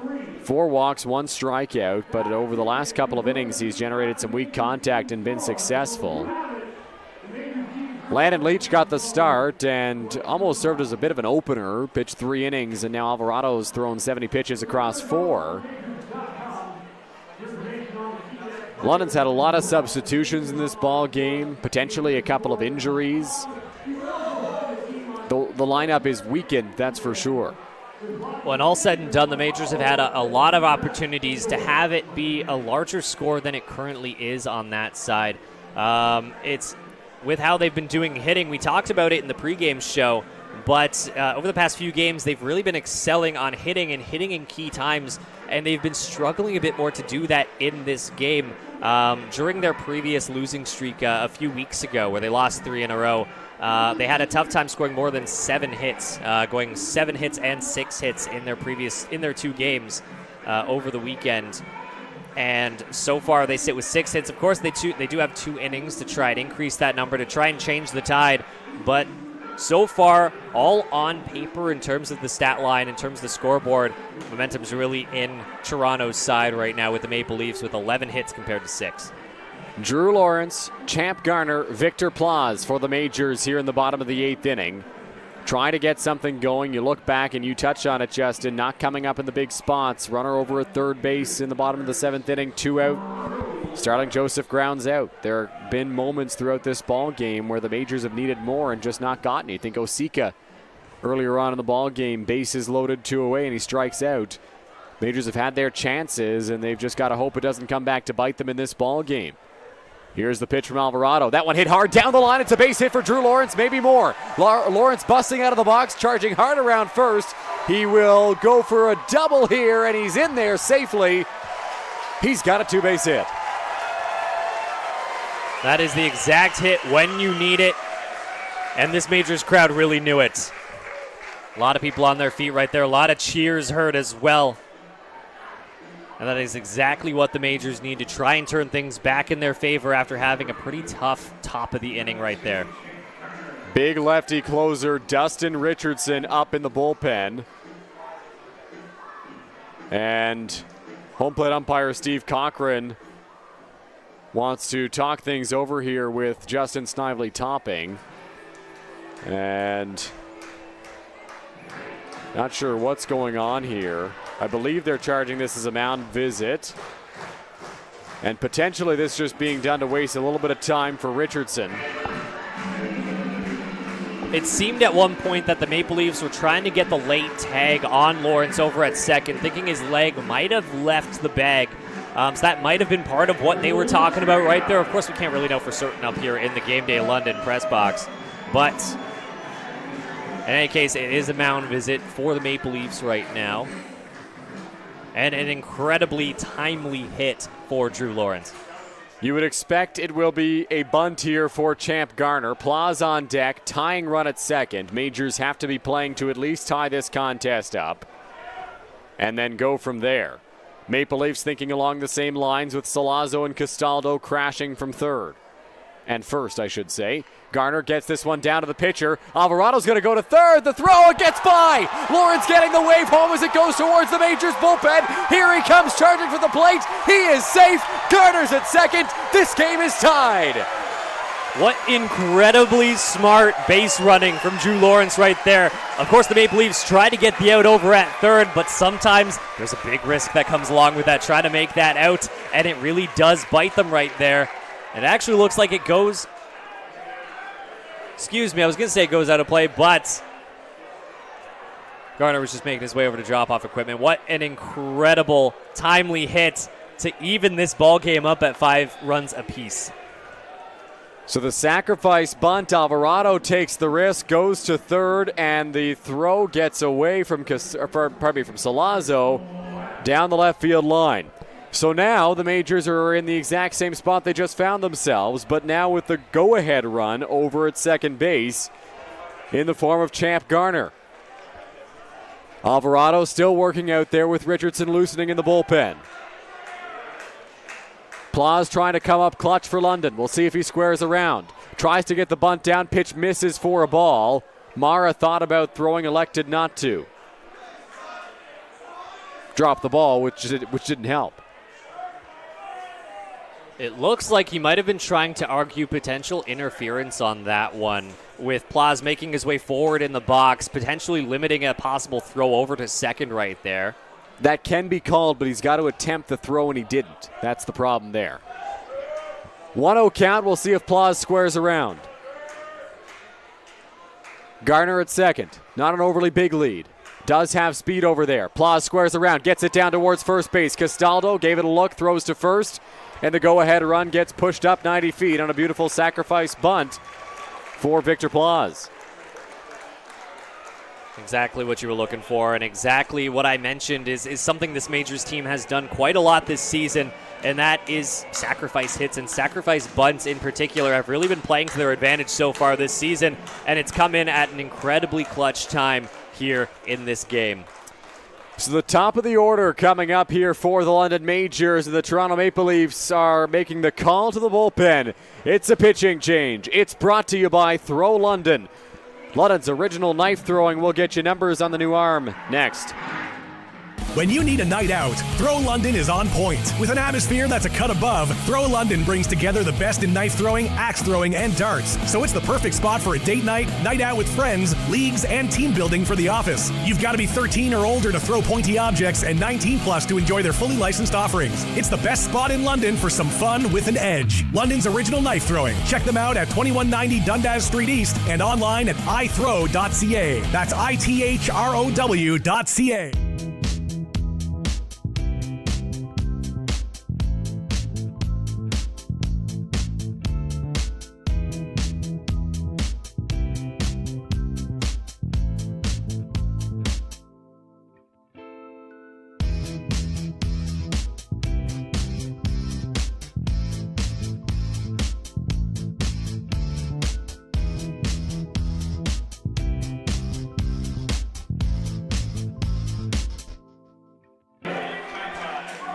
Bottom of the eighth inning, you want drama. We got drama at Labatt Memorial Park, and the Maple Leafs call to the bullpen with Dustin Richardson coming in. What an incredibly even game this has felt like so far, where the Majors have had the momentum at one point, the Maple Leafs have had the momentum at another, and it's resulted in a tie game with the Majors evening it up here in the eighth inning. Richardson, you mentioned earlier in the broadcast, Justin, yet to allow an earned run this year. He's given up one, but he has not allowed an earned run. The one run he allowed was unearned.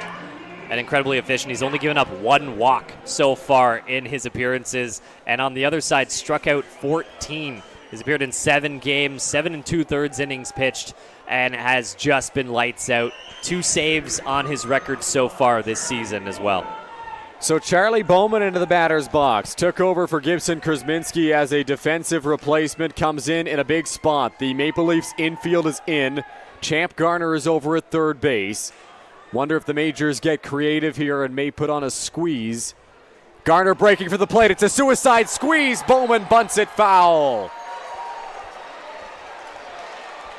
What a smart move. That could have incredibly paid off if that pitch was in possibly a different location for them. And now, not sure what's going on here. Jordan Castaldo called the dugout out immediately.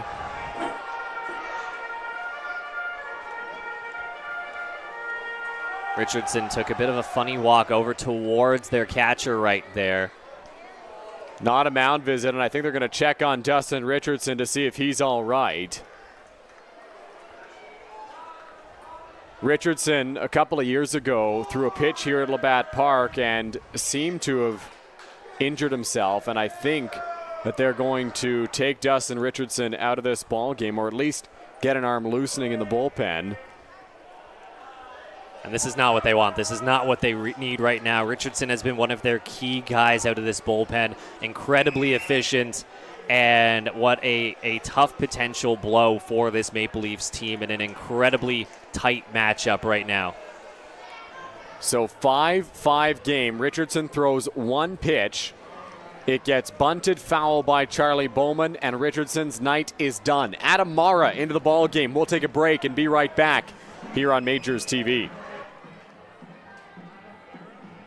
When you need a night out, Throw London is on point. With an atmosphere that's a cut above, Throw London brings together the best in knife throwing, axe throwing, and darts. So it's the perfect spot for a date night, night out with friends, leagues, and team building for the office. You've got to be 13 or older to throw pointy objects and 19 plus to enjoy their fully licensed offerings. It's the best spot in London for some fun with an edge. London's original knife throwing. Check them out at 2190 Dundas Street East and online at ithrow.ca. That's ITHROW.ca.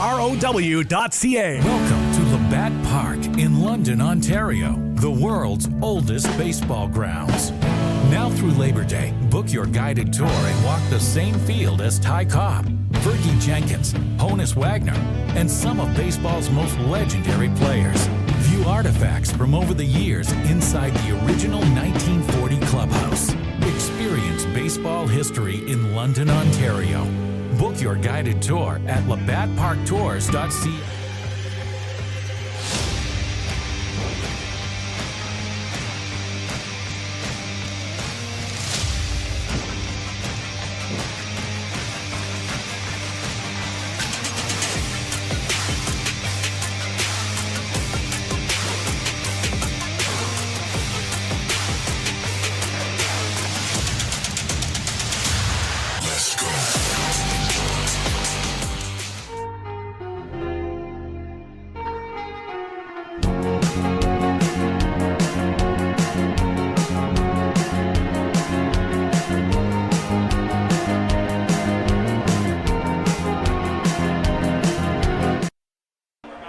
So another pitching change for the Toronto Maple Leafs. This one an undesired pitching change as Adam Mara comes into the ball game after Dustin Richardson left due to injury after just throwing one pitch.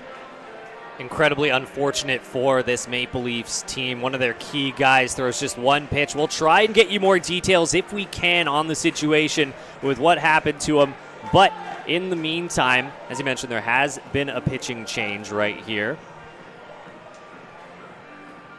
Mara, a longtime Maple Leaf, both of his brothers, Dan and Justin, on this Maple Leafs roster, and a guy they go to quite often out of that bullpen. And Mara, they're second best on the team when it comes to earned run average, so it makes sense for them to give the ball to him in this exact position. He has a 3.48 ERA right now, has played in 11 games through 10 1/3, given up 10 hits, 4 earned runs, and given away 4 walks and 7 strikeouts as well. So incredibly efficient so far. They're next best on paper in this lineup right here. And just needs a bit more time to get some warm-up pitches after an unfortunate exit. Whenever a pitcher comes in a spot like this, they have unlimited warm-up pitches to get ready, because obviously Mara was not loosening, expecting to come in after one pitch from Dustin Richardson. So he's not had much time to get loose. He's doing it in a hurry out there on the rubber right now. Majors 5 runs on 8 hits, 1 error. Maple Leafs 5 runs on 11 hits, 3 errors. Majors just attempted a suicide squeeze with Charlie Bowman and Champ Garner. Bowman bunted it foul. And now we'll see what they have in store. Garner's still standing over at third. Bowman still in the batter's box, 1 out. And I'd like to point out an incredible call from Dylan Baker up in here on that suicide squeeze right there. It just felt like the right spot. You have a guy in Bowman who hasn't seen many at-bats this year for the Majors. You've got speed at third and Garner, and it nearly worked out. So the infield will stay in for the Maple Leafs. They cannot afford another run to cross here. Charlie Bowman into the batter's box. Infield again positioning in, almost anticipating that exact same situation to happen once more here. The problem is the shortstop and second baseman, Mara and Vinicio, are so far in that anything on the ground at the middle is absolutely unplayable. Be incredibly easy right now to just get a little bloop past him. That one off the plate outside, 1-1 as it drifts away from the catcher, Mara. Both infielders converging to make sure the throw back from the catcher did not pass the pitcher. As if there wasn't enough pressure in this game already leading up to this inning. 1-1 home. Can't find the corner. 2-1. And again, after Bowman, it's Mosher, Cardoso, DiOlio. So the 2, 3, and 4 up in the lineup after this at-bat right here. 2-1 count here for Mara. Kicks, deals. Bowman in the air. Foul territory. Chasing after it. Salazzo. Long run. Reached out with the bare hand, but it will drop in foul. Tough play. Great hustle. I love the fact that he extended his open hand out to try and catch it barehanded. That would have been incredibly impressive, but an incredibly tough play to try and make. So 2-2 count here to Bowman. Trying to put the Majors back in front. The pitch. Flare, left field, tough play coming into Santos. He was shaded way in, and he makes the catch for the second out. It's a tough one. You could see Garner think about that one right there. Of course, everything in your body wants to try and make that run to home on a play like that, but incredible restraint to stay at third, trusting the next guy in the lineup to maybe give you another play, another opportunity to get home. So Ty Mosher into the batter's box now for London. Mosher 0 for 3 on the day. What a time it would be to get his first hit. Facing Adam Mara. Go ahead run at third. Strike one.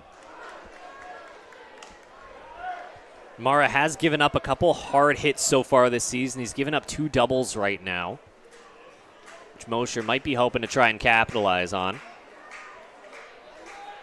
0-1 home. In the air, foul. Quickly 0-2 here on Ty Mosher.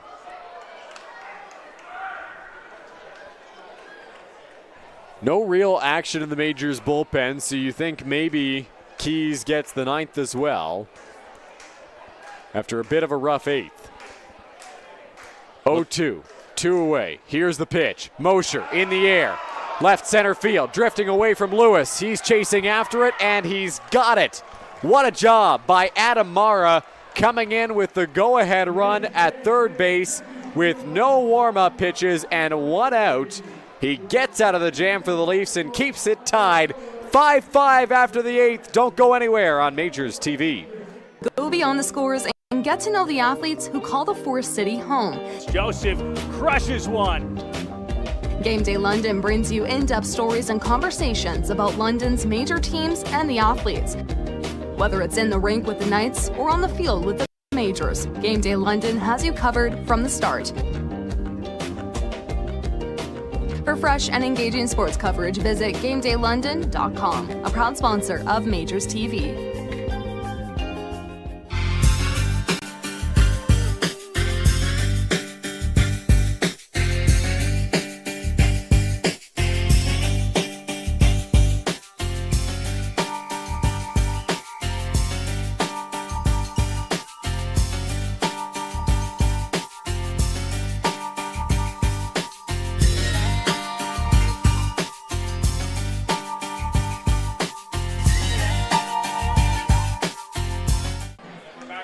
Ninth inning at Labatt Park. Well, I hope your Christmas wish was a good ball game, which is actually what I said mine was in the chat earlier on tonight. You can go back and look. That's true, because we've gotten one so far from the Majors and the Maple Leafs. 5-5 as we head to the 9th, and a new arm into the contest. Daniel Gore taking over on the hill. Very quickly became an incredibly exciting game here at Labatt, and Gore comes in at a pretty tough time. Right now on the season, he's got a 780 earned run average and has played in 10 games, pitched 15 innings, given up 20 hits, 13 runs, all earned. Struck out 12, but walked 10 as well. So he's hoping to get some good production here in this game, but in a very tough situation. Incredibly close, incredibly stressful game right now for us up here in the booth and for everyone here at Labatt Memorial Park as well. So Gore will come into the contest for the Majors to face Justin Mara, Ryan Dos Santos, and Dan Mara. Gore in his last outing pitched 3 scoreless, allowing just 2 hits and 2 strikeouts against the Kitchener Panthers in the 16-13 victory for London. Greg Carrington loosening up in the Toronto Maple Leafs bullpen for the bottom of the 9th. First pitch from Gore. There for a strike, 0-1. Great way to get it going, and he's just hoping to kind of ease into this inning, try and keep the momentum rolling, stop things from going back in the favor of the Maple Leafs here. 0-2, swing and a miss. A mean hack on that one right there. You can almost feel the breeze on it from up in here. 0-2. Nobody out. As Mara leads off this ninth inning. Here's the pitch inside into the backstop. Gore is lucky Mara got out of the way of it. It's 1-2.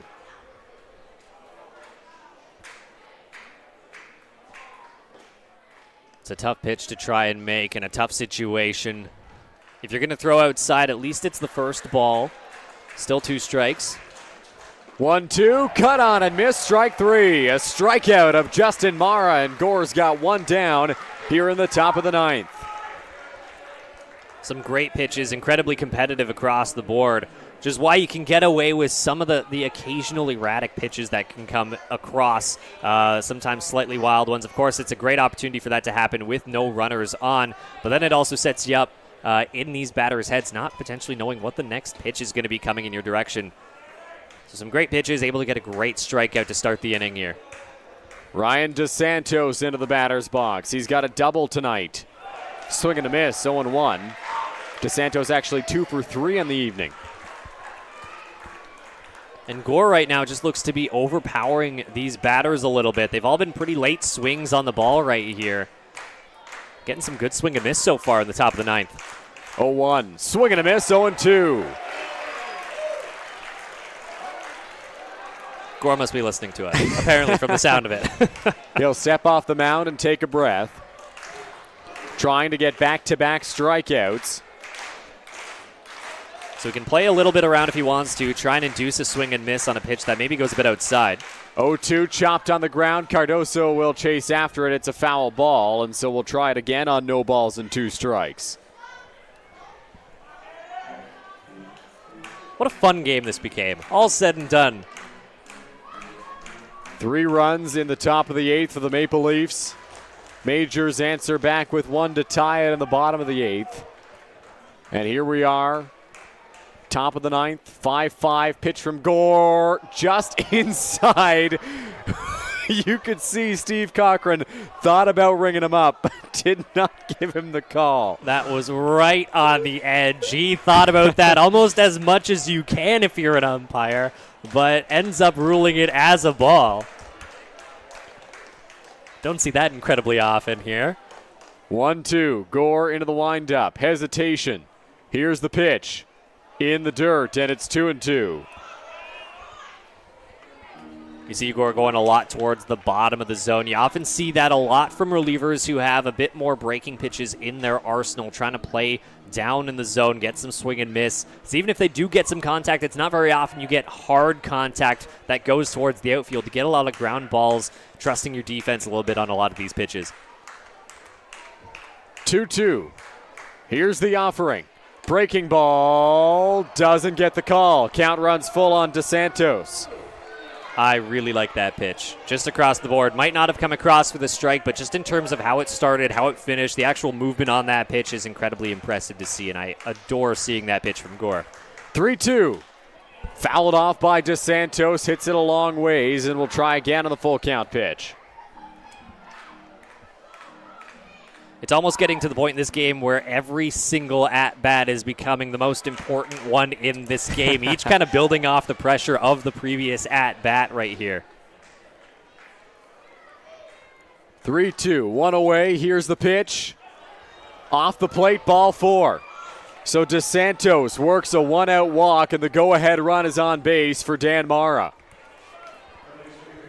Great battle, great at-bat, able to watch those pitches. Gore has been pretty solid with how he's been pitching right here to get the inning started, but has been pretty close on a couple of the pitches, and some incredible plate discipline not to swing away on some of those borderline pitches that were in that inning. In that at-bat, excuse me. Mara 1 for 4. Majors not really playing to bunt. It's a possibility with Mara at the plate. Go ahead, run aboard. They may want to get him in scoring position. Does not square. Strike 1 called. Dos Santos again, very ready to potentially try and steal second base right here. Has 11 so far on the season, leads the Maple Leafs. And very likely scenario here in a very tight ball game. 0-1. Gore sets. Dos Santos not running. Breaking ball, a beauty. 0-2. Great pitch. Curveballs have always been one of my favorites, and that one was a beautiful one. Bit of an arc. Most go kind of 12-6 in terms of, if you think hands on a clock, where the pitch ends up going. But that one had a bit more, almost a slurve movement on it, kind of going more from almost like a 2-3 o'clock down towards a 7-8 o'clock on a clock with that one. So impressive movement on that pitch. 0-2, one away. Dos Santos the lead off of first, not a very big one. Breath from Gore. Here's the pitch. Chopper towards second. Bowman waits back, goes to the bag himself. Maybe should have flipped it, gets one out, but not both. Good to at least get the out at second, but yeah, like you said, it would have been almost better to try and make that throw over towards second. Trust Mosher to try and make that throw over to first. It would have been close given the speed of how everything went down and with just the speed of the hit ball in particular. But the Majors will be happy to take an out there. Now they're just one out away from getting towards the bottom of the ninth. Connor Lewis into the batter's box here for the Toronto Maple Leafs. 0 for 3 today. Has a runner over at first. 2 gone in the top of the ninth inning. Gore kicks and delivers. Doesn't get the call. 1-0. And Dan Mara, a bit less of a threat to steal right here, has 0 stolen bases on the season. So if there was a runner that they wanted to get out, Dos Santos was definitely the one that they would have preferred to get the out. 1-0, away. Throw over from Gore. Back with a dive is Mara. With 2 out and the go-ahead run aboard, Mara not a threat to run, as you've touched on, Justin. I don't know if I like that throw over. Dangerous play. If that one gets by, it could be trouble. Well, you always want the force, no matter what. Even if there's, you need just 1 out to get out of the inning, because that limits how many bases you can get to try and get this out. Line drive. Bowman can't get there. It's into right field, and it's a base hit. Hard turnaround second for Mara. He gets the stop sign. And so there's 2 on now with 2 out as Charlie Towers comes to the plate.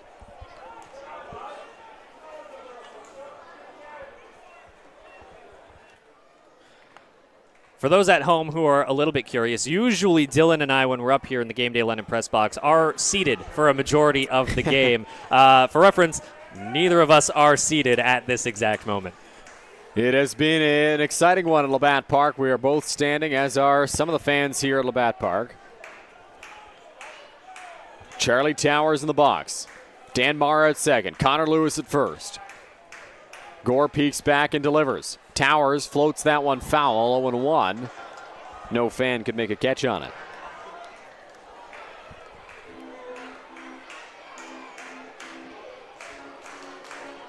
Seen some great pitches. Right now the Majors just 1 out away from getting out of this inning. It's been competitive. They've been able to draw some good hits so far off Gore right now. 0-1. Ooh, doesn't get the call in the corner. 1-1, he wanted it. We definitely hear some disagreements from the audience here at Labatt Memorial Park on that one. Couple groans, couple fingers pointing in the direction of the home plate umpire on that one. But the count moves to 1-1 here. 1-1 count to Charlie Towers. Jose Vinicio on deck should the inning be extended for him. Here's the pitch from Gore. Sails on him, gets away from DeOlio to the backstop. Mara and Lewis will both advance 90 feet. Like I mentioned, the pressure just seems to be building from at-bat to at-bat. And now it's getting a little tight with 2 men in scoring position versus just 1, and now no force play on second base or third either. 2-1, 2 out. Runners at second and third. Go-ahead run standing at third base. Charlie Towers trying to put the Leafs ahead in the top of the ninth. Rocking back is Gore. The pitch. Flare, left field, sinking quickly, and it's caught by Lawrence to end the top of the ninth inning. exactly what you needed. Great play. Didn't have to move a whole lot for it, but definitely seems like one of the more important at-bats that we have had so far, and an out that the Majors incredibly needed to turn it over to the bottom of the ninth with a chance to potentially walk the game off as well. Couple of positioning things that we've seen over the last pair of innings in left field. We saw DeSantos playing very far in against Charlie Bowman. That led directly to the out on the line drive from Bowman. And Drew Lawrence playing very far in against Charlie Towers. A pair of Charlies lining out to left fielders positioned well. Well, exactly what you got to do. Sometimes if you're the outfielder, you got to play in a little bit to try and be there to get that out, or at least be close enough to make the throw home if it gets in that direction. You play a little bit far back, you potentially sacrifice one more run if it ends up hitting the grass in the outfield. Changes it from a one-run ball game into a potential two-run ball game, but given his positioning, it's tied. It's even. The Majors will have 3, 4, and 5 due up in their order here in the home half of the ninth. It is Caden Cardoso, Eduardo Deolio, and Jagan Chanderdat. We'll see if Chanderdat hits, but I don't know exactly who the Majors have left on their bench to hit if Chanderdat doesn't. They might run into a tough situation, especially given the moves that they had at the start of the game with some pretty early substitutions to get things going. Cleveland Brownlee I saw earlier, but haven't really seen him on the bench much. I don't know if he's an option. Victor Payano got an at-bat in the All-Star game. Was actually in a starting lineup for a rained-out game this season as a DH. He's a guy that can hit. Would definitely make the game more exciting than it already is to see Payano out there, but we'll see what the Majors and Roop Chanderdat end up doing as the inning progresses and we get closer to that situation. Majors would love it if they don't even get there, as Adam Mara is back out on the rubber to face Caden Cardoso. You want a guy in this spot, you want Caden Cardoso. 0 for 2 today. Has been undeniably one of the best hitters in the Intercounty Baseball League this season. Been calling him Mr. Consistent pretty much ever since day one. He is out to play in every single game that he is in and been incredibly productive for this Majors squad. That one misses for ball one. Mr. Consistent needs to be Mr. Clutch for the Majors, or at least they hope he can be in this spot. 1-0 count to Cardoso. 2-0 count to Cardoso. I think he'd be more than happy with that name change on this one. Deolio on deck, still no sign of who will come up in the 5 spot. Should the inning get there. 2-0. Big swing from Cardoso, 2-1. Again, Cardoso technically 0 for 2 right now with a walk and a hit by a pitch. He was one of the runs that came in the bottom of the 5th inning. Hoping to add a hit onto the board right here. 2-1. Doesn't get the call. 3-1 to Cardoso.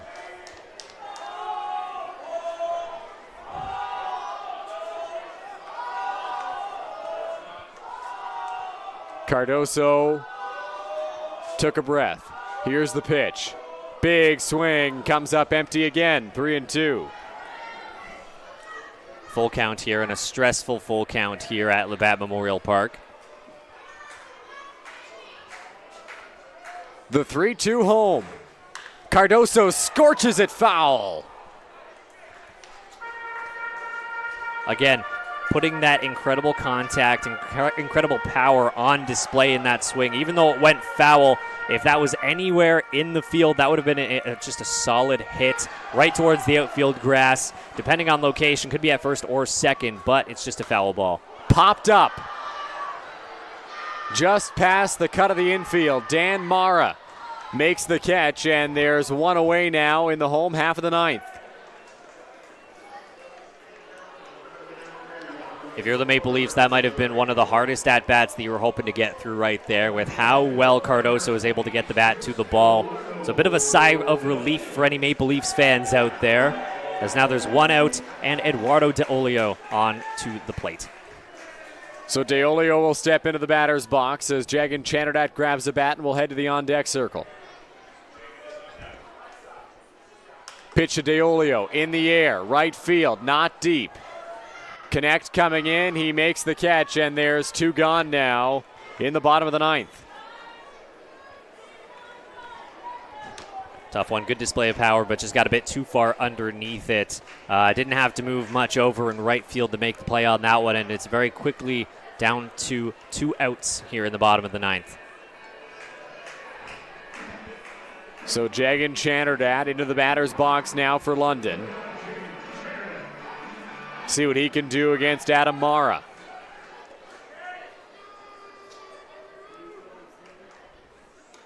Pitch is high for ball 1. Salazzo playing in on the cut of the grass in the infield. Protecting against a potential bunt. 1-0. Chanterdat off the end of the bat towards first base. Castaldo gobbles it up, and we are headed to extra innings here at Labatt Park. 5-5 after 9 complete. We'll head to the 10th from the Forks of the Thames after this.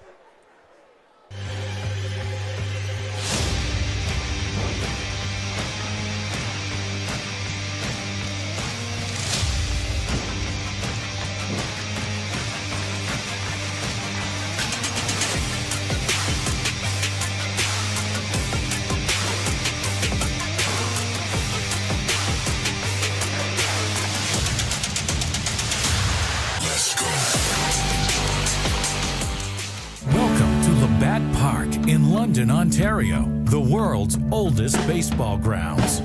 Now through Labor Day, book your guided tour and walk the same field as Ty Cobb, Fergie Jenkins, Honus Wagner, and some of baseball's most legendary players. View artifacts from over the years inside the original 1940 clubhouse. Experience baseball history in London, Ontario. Book your guided tour at labattparktours.ca.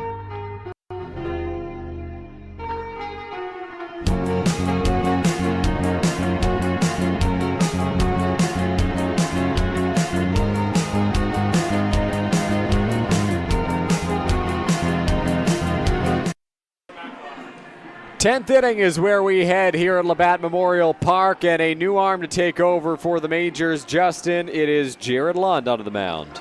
Jared Lund right now has a 5.40 ERA on the season, played in 6 games, 11 2/3 innings, so good at usually staying in for a couple innings of work at a time. He's given up 11 hits, 15 runs, only 7 of them earned though, and so far has given away 8 walks, but struck out 11 in that process. Currently sits with a 1-0 record on the season right now.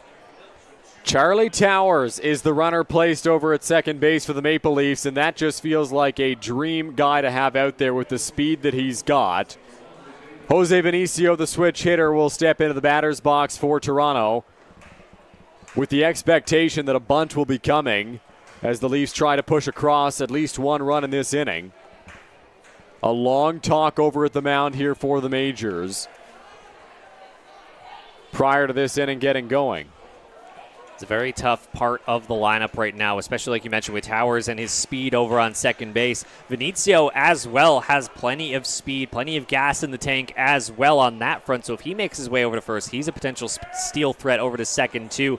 So we're down to a very fast part of the lineup for the Maple Leafs roster right now. Jordan Castaldo waits on deck. It's Vinicio, Castaldo, Salazzo. The left-hander Lund ready. Corners ready to crash on a potential bunt. Vinicio already squaring around, and he pulls back. First pitch will miss for ball 1. You can see the Majors move around. That might have been exactly what they were talking about on this play, with Plaz moving up for the potential bunt and Mosher making his way to third, not worrying about trying to get the runner over at second base, trying to prevent any movement over to third base in this one. The wheel play was on, something you normally only see employed with first and second. We'll see if they put it on again here. They do. Lund spins and throws back to second, but back safely with a dive is Charlie Towers.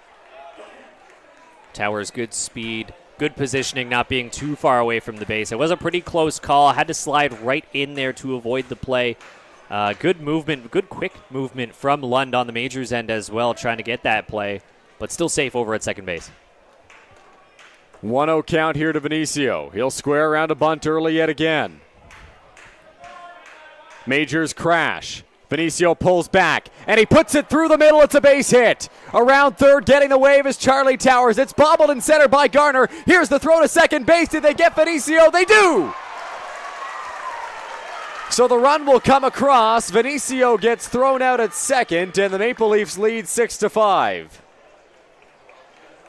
That's a tough one in terms of the Maple Leafs, and that bobble might have been exactly what got them the out right now. Without that, they might not have actually attempted a run over to second base. Vinicio on that one, able to collect it in, and a good out for the Majors, even though they do sacrifice the go-ahead run right here.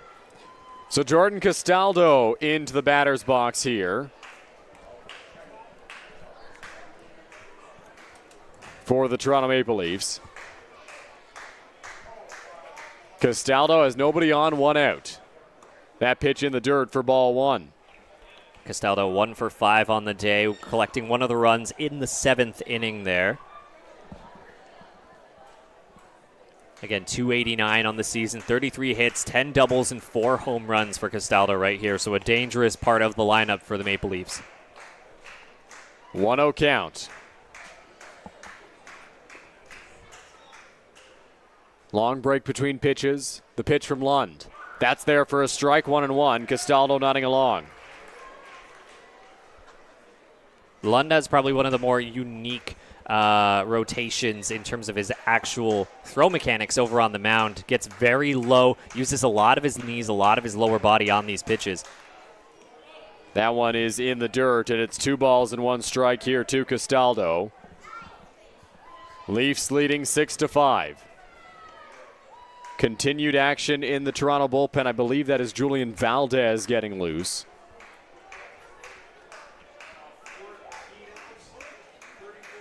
The Majors right now have no one in their bullpen. Ground ball to first base. Caden Cardoso plays it on the backhand. Flip over to Jared Lund.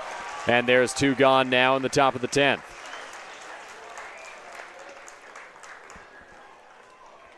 Good out, good key out, trying to prevent anyone on these base paths.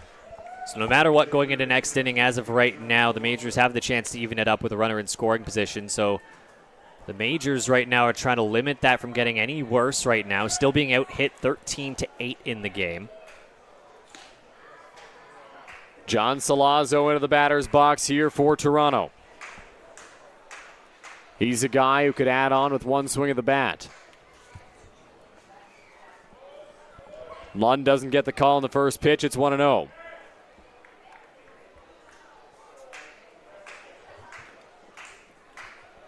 Left-hander looks in, comes set. The 1-0 home.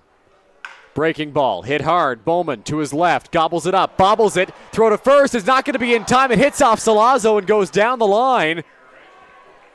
So that will allow John Salazzo to reach on what will be charged as an error to Charlie Bowman. It's a tough one right there. What seemed like a pretty routine play, a pretty easy out right there, has turned into another runner on the base paths. With the Maple Leafs having the potential up to the plate to widen this margin a little bit more than it already is. Marcus Connect into the batter's box here to face Jared Lund. Connect 2 for 5 on the day. Salazzo taking a couple of seconds over at first base, shaking out that arm as Lund walks around the rubber a little bit. Salazzo says he's all good, so we're set to resume. Salazzo does have 1 stolen base on the season so far. Connect again batting .239 on the season with 26 strikeouts, tied for 3rd place on the Maple Leafs. First pitch from Lund. Fouled off by Connect, 0-1.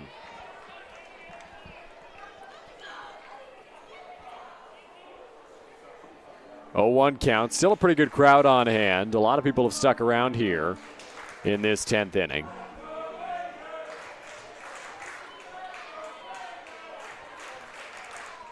Good audience and a great game. Great bit of excitement here at the ballpark today. That one inside, and it is 1 ball and 1 strike. I want to give a nice special shout out to everyone who is watching this broadcast live on YouTube as well, sticking around for the excitement of this game here with us. 1-1 count. Lund kicks and deals. Inside, 2-1.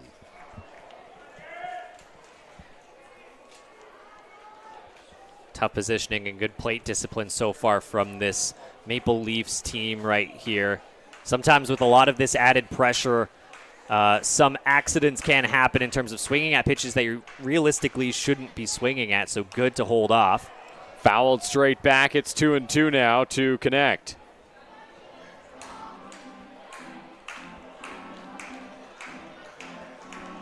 Two balls, 2 strikes, 2 out. And Connect does have a bit of power behind his bat as well. Has 5 doubles on the season and 2 home runs as well. Has driven in 17 RBIs on the year.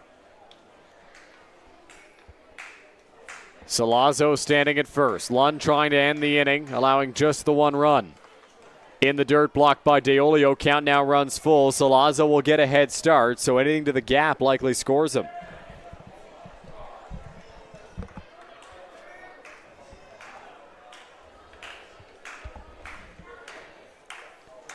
Three-two, 2 away. Salazzo stands at first. Connect in the box. Top of the 10th inning, 6-5 Toronto.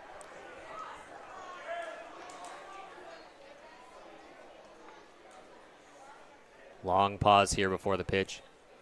Salazzo is not running, and that will miss for ball 4. So Connect works a walk.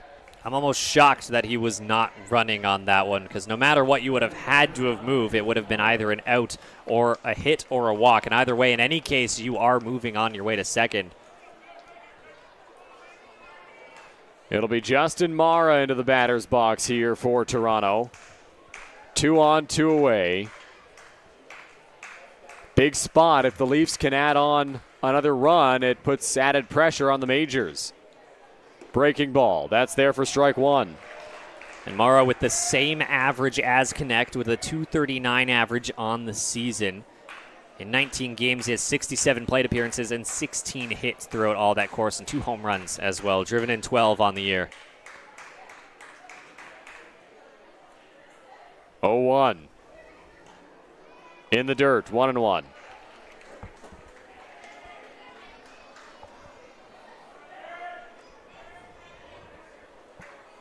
One ball, 1 strike, 2 away. Salazzo at second. Connect at first. What can Justin Mara do here?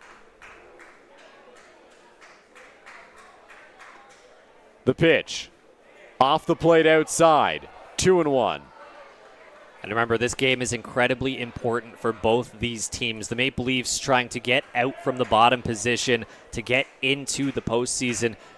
And the Majors trying to get a bit closer to the Barrie Baycats for second place in the IBL with sights on the number 1 seed, Welland Jackfish. 2-1 cut on and missed. 2-2.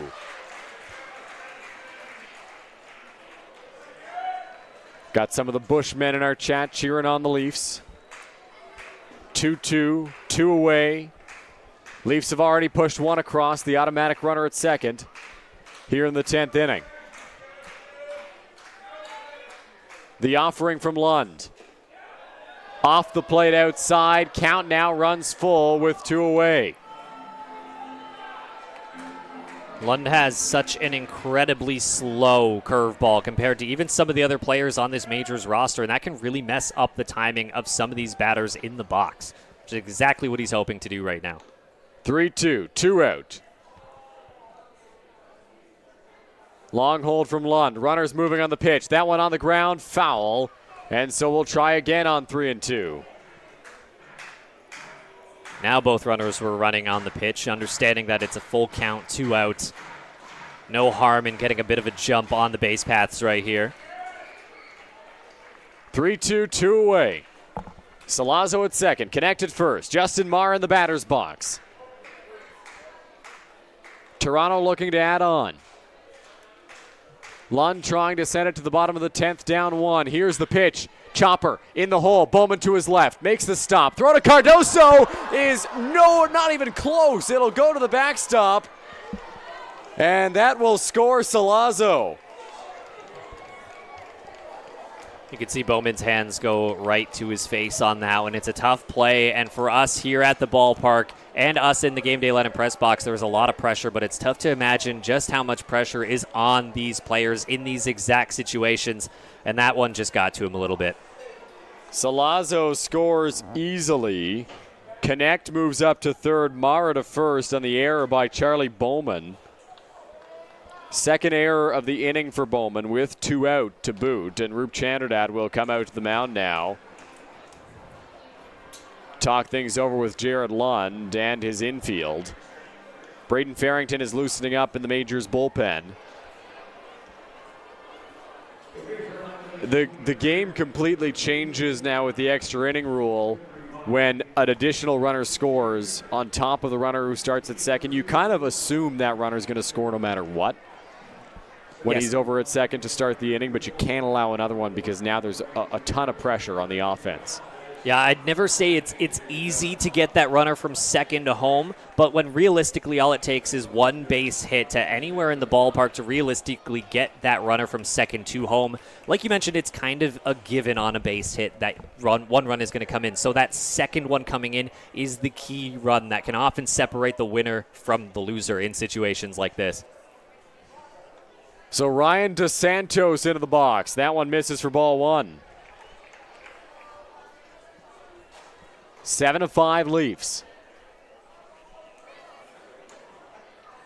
Top of the 10th inning. The 1-0 pitch. 2-0. And a great showing from both teams here, just in drastically different ways. We have to give a big shout out to Jose Arias in the game that he had, the efficiency and the command that he had throughout the entire course of the game, and right now the resiliency of this major. Line drive down the line, foul off the bat of DeSantos. Oh, it's getting stressful in here. Anyways, the resiliency of this Maple Leafs roster to be down into the later innings and mount a comeback like this to now be ahead 7-5 in extra innings.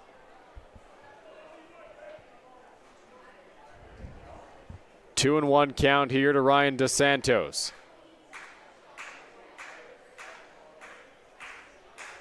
The offering from Lund. Swing and a miss, 2-2. London, the Majors just need one more strike to get out from this inning and try to work to cut away at that 7-5 lead for the Maple Leafs right here. 2-2, 2 away, 2 on for Toronto.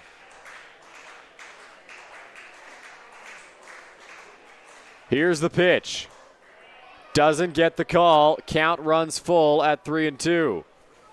And yet another full count in this inning, just to, again, pile on to the stress, pile on to the pressure that we've been seeing right here in this incredibly exciting game. Full count, 2 away. Another one for Jared Lund. The pitch. Fouled straight back by DeSantos. A great battle. A great job right there to get the bat on the ball. Just to keep tearing away at Lund any way that they can to try and get to him, just to try and find a pitch that is right in the middle of the zone to really widen the gap that the Maple Leafs have on the Majors. Mara will get a running start from first base. Connect stands over at third. The lefty delivers. Off the plate outside, it's ball 4, and that will load the bases with 2 out for Dan Mara coming to the plate. Not the situation you want to be in. On the bright side, there's now at least force on every single bag, so the Majors can bring the ball to wherever they want, depending on whether it's a bunt or an outfield shot or a ground ball to the infield. They just have to go to the closest bag as Roop Chanderdat makes his way up to the mound. We're going to get a pitching change here. Jared Lund's evening is complete. He records 2 outs in the 10th, but cannot secure the 3rd. Braden Farrington into the ball game after the break. My name is Amy, and I am a league member at Throw London. When I first started, I had no experience and was super nervous. But before I knew it, the awesome lane coaches and the other league members who are like family jumped in, gave me pointers, and helped me out. Don't forget to book your event at Throw London.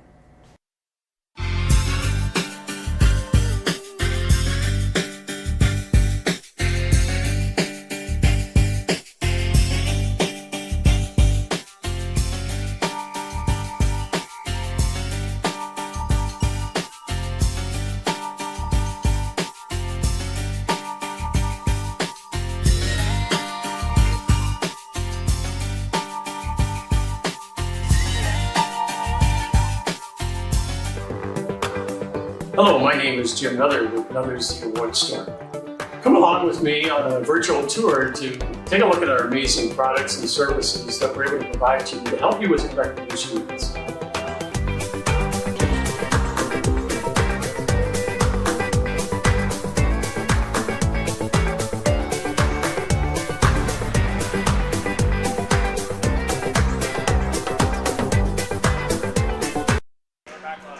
Back here for the continuation of the top of the 10th inning at Labatt Park. Braden Farrington into the ball game for London. We see some requests for the clear glove in the chat. Ray, I'm sorry to break it to you. It's the green glove for Farrington in today's contest.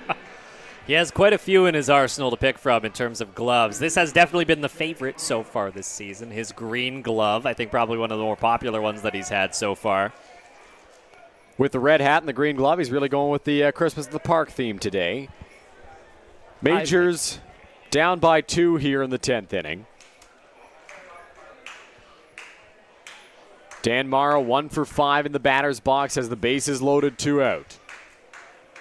Here's the pitch. Breaking ball, that's there for a strike, 0-1. Farrington just hoping to get 1 out right here to send it into the bottom of the 10th. So far he has a 3.29 ERA for everyone at home listening. 8 appearances in 8 games with 13 2/3 innings under his belt so far. Breaking ball, Mara in the air. Left center field. Champ Garner is there, and the Majors will finally get out of this inning. Boy, oh boy, felt like that was a deflating frame for London. Oh, incredibly so. And the Majors now have some work to make up and just 1/2 inning to try and do it in. Like you mentioned, incredibly deflating. We've already seen a few people leave the stadium right here because it is, of course, getting late after 11 o'clock, and the Majors are just hoping to turn things around. They've done it before, and that's exactly what they're trying to do here today. Looks to me like Adam Mara is headed back out there, at least to begin the bottom of the 10th inning. There will be a runner placed at second. It is Jagan Chanderdat's spot. I assume he will be the runner, considering he has pinch run numerous times this season, including today.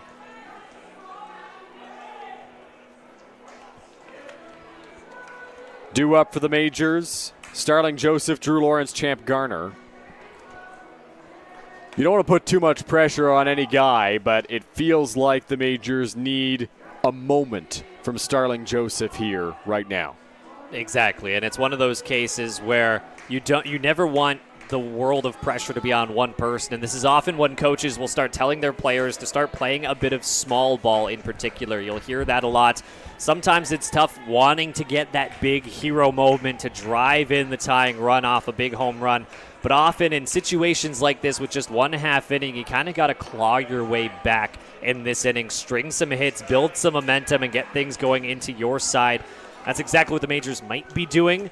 But Starling Joseph, of course, one of the power bats on this team. If there was anyone who could have a big hero moment, it's Starling Joseph. A home run would tie it. A double would score Chanderdat and put the tying run in scoring position. But you can't assume anything. You got to take it one step at a time and hope for another base runner. A long Inter-County Baseball League Friday night here at Labatt Park, approaching the 4-hour mark on our broadcast today. Glad you've been with us. Not sure what time everybody woke up this morning, but I know for me it's been a long day. I don't know about you, Justin. I think it's been quite some time for everybody up here in the Game Day London press box. I hear you. I completely understand. I'm in the same exact boat. But all things said and done, with how exciting this game has become, hasn't really felt like 4 hours, at least to me, in some way, shape, and form. But we'll see how it's been feeling for the Majors as they get ready to try and end this one here in the bottom of the 10th. Starling Joseph into the batter's box. Majors have to get 2 here to at least prolong this game. Again, Joseph, Lawrence, Garner. One guy who's not going to be playing any small ball, and then 2 guys who can play some small ball. We'll see what Joseph can do against Mara here. Pitch will miss for ball 1. Again, it's one of those situations where you want to drive one deep, you want to be the hero, but Rome was not built in a day, and that's one of the mindsets that might be being relayed to these Majors, just trying to take it one at-bat at a time to claw it back. That one misses. It's 1-1. Pardon me, 2-0, I should say. Very close pitch on that one. Great take from Starling Joseph on that one. 2-0 count. Nobody out. Joseph ready in the box. Here's the 2-0 home. Joseph in the air. Hit a mile high and on the infield. Jose Vinicio has a hard time with it, but is able to rein it in for the first out. A lot of people at home might just picture that as a routine pop-up over to one of the infielders, but especially when it gets this dark under the lights, those can be some of the most difficult plays to try and make, especially if there's a little bit of wind as well that can move that ball around.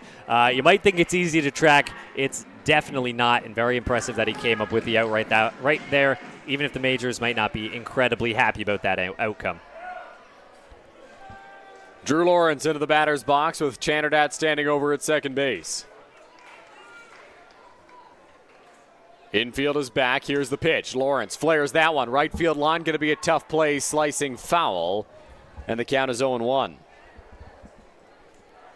Again, for everyone at home, Lawrence has had a bit of restricted play time, battled a couple injuries so far this season, gotten hit by a couple pitches, dealt with a couple issues, but so far is batting .378 on the season. Good enough for second on the Majors roster right now. 0-1 count, one away. Up and away, 1-1. Could definitely see the mix-up of timing, trying to get into these batters' heads, not knowing whether it's going to be a breaking ball, a fastball, anything like that coming towards them in this at-bat, anything to try and just deflate these batters any way that they can here. 1-1, one away. Here's the offering. That's there for a strike. It's 1-2. Drew doesn't like the call, but he's not going to have his say. Behind in the count here. Of course, as we've said multiple times, tons of pressure building here. That one doesn't get the call. And the count now at 2 strikes. Another close one. All of these have been such incredibly competitive pitches. Great location, right on the borderline as well. 2-2. Drew Lawrence hit well to left field. Going back. Do you believe it? He's hit it out. Drew Lawrence, a game-tying 2-run home run, and it's 7-7 in the 10th inning. We mentioned the chance for hero ball, and Drew ignored us and decided he wanted it all for himself right here. What an incredible play from Drew Lawrence to even this game up at 7-7 and give the Majors some life here in the bottom of the 10th.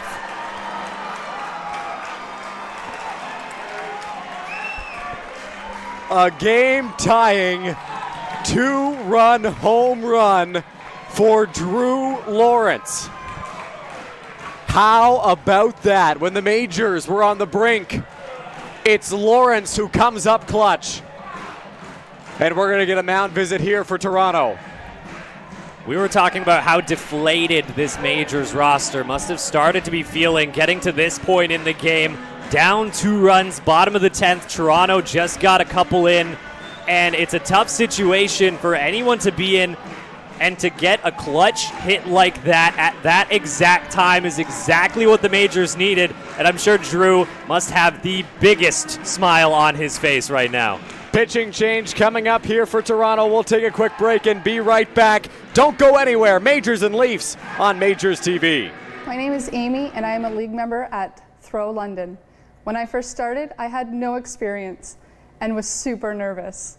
But before I knew it, the awesome lane coaches and the other league members who are like family jumped in, gave me pointers, and helped me out. Don't forget to book your event at Throw London.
Back here on Majors TV as a dramatic contest continues in the bottom of the 10th inning. New arm, Julian Valdez for Toronto. Valdez right now has a 5.66 ERA. Has appeared in 11 games. Good for multiple innings at a time. Has pitched 20 2/3 innings right now. Giving up 28 hits and 20 runs, 13 of them earned. Swing and a miss there by Champ Garner against the hard-throwing right-hander. The Leafs relied on Mara, and Drew Lawrence goes yard to tie the game at 7 in the home half of the 10th inning. Here's the 0-1 pitch. In the dirt, ball 1. Dylan, my jaw is still on the floor. All things said and done. What an incredible moment for the London Majors here. 1-1 count, 1 away. Garner trying to get on for the Majors. They've at least extended this to an 11th inning, but they'd love to put it away in the home half of the 10th. Here's the 1-1. Garner drives this one, left center field. It's going to split the outfielders and go all the way to the wall. Garner around first. He will pull into second. It's a ground rule double, and the Majors have the winning run in scoring position. Potentially a bittersweet moment for Champ Garner there with how it bounced. If it came off the wall, there's a chance he could be over at third, but just a great hit, great power, and he's standing over at second base, just 2 bases away from sending everybody home happy here at Labatt Memorial Park. So Victor Plaz into the batter's box, chance to be a hero. Plaz right now consistent on the season, and it looks like they're going to intentionally walk him over to first to try and set up a potential double play, adding the force there. So they're going to intentionally walk Plaz in order to face Charlie Bowman. I think this sets up a sack bunt, and you give way to Ty Mosher. We'll see what the Majors and the Leafs have in store here.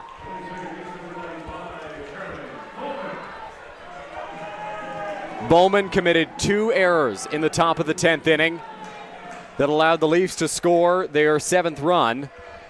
The Majors have come back to tie it. Chance at redemption if you can get a play here for London. The pitch from Valdez. Bowman squares, gets it down. It's a beauty. It's in a tough spot. Valdez shovels to first, and it's in time. But the winning run gets pushed to third on the sack bunt.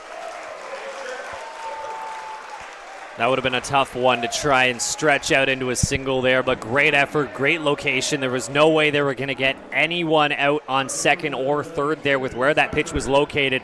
So that sack bunt did exactly what they intended for it to do. Ty Mosher, Julian Valdez. Chance to be a hero for Mosher. Second and third. Winning run, 90 feet away at third base, 2 out in the inning. Here's the pitch. On the ground towards first, foul ball. Again, Mosher batting .340 on the season, has drawn in 5 RBIs so far. Hasn't hit a home run, but has 3 doubles and 16 hits as well. A strong bat, very consistent, very good at getting the bat to the ball. Might not hit for a ton of power, but pretty consistent on getting hits and getting on base. 0-1, 2 away. Mosher just needs a single to win this contest. Here's the pitch. Swing and a miss, 0-2. Tough one here. The Majors do not want to send it to the top of the 11th and give the Maple Leafs a potential time to shift the momentum back into their favor. They want to end it right here and right now. 0-2, 2 out. Winning run at third. Pitch to Mosher. On the ground, towards second. Dan Mara gobbles it up, throw to Castaldo in time, and we will head to the top of the 11th inning. If you can believe it, the Majors get the 2 runs back in the home half of the 10th, and we'll head to the top of the 11th on Majors TV. Stay with us if you're awake. Welcome to Labatt Park in London, Ontario, the world's oldest baseball grounds. Now through Labor Day, book your guided tour and walk the same field as Ty Cobb.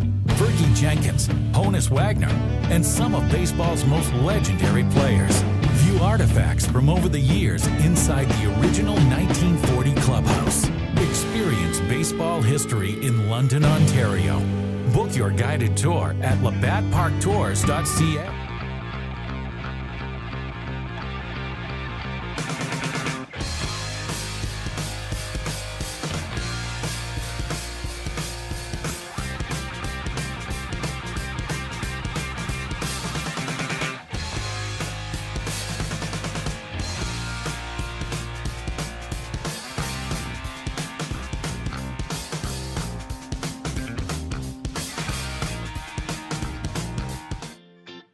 Get suited up with us for our big night.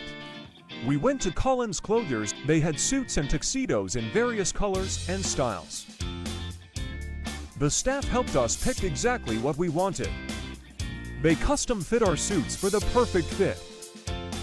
They even matched us to our date's dress. It was so much fun trying on suits with the boys on the VIP night. They even got us pizza while we tried clothes on. For prom kids, of course you're going to be the best dressed. We felt so confident and looked amazing.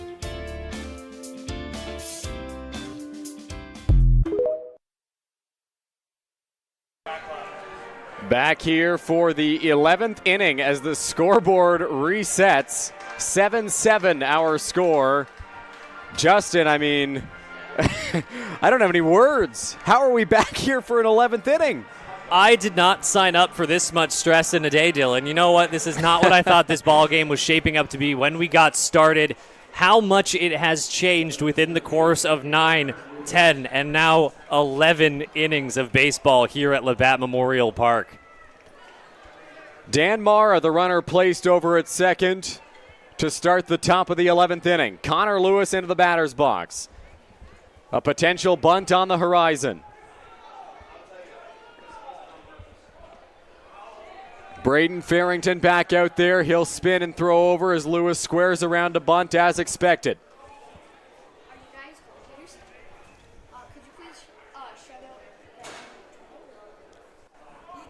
Squaring around to bunt is Lewis. Here's the pitch from Farrington. He pulls back, hits this one off the mound. Mosher picks it up, throws to first in time. And so there's one away. What an incredible scoop from Mosher right there. That was a tough one right on the hop, able to get it right into his glove. Not everyone would be able to get that play, but Mosher was able to get it, make the throw to first, has shown incredible defense so far across this game, and in incredibly clutch moments as this to prevent that runner from coming in. Charlie Towers into the box here for the Toronto Maple Leafs with the go-ahead run over at third in the form of Dan Mara. Infield is in for London. Here's the pitch from Farrington. Doesn't get the call in the outside corner. It's 1-0.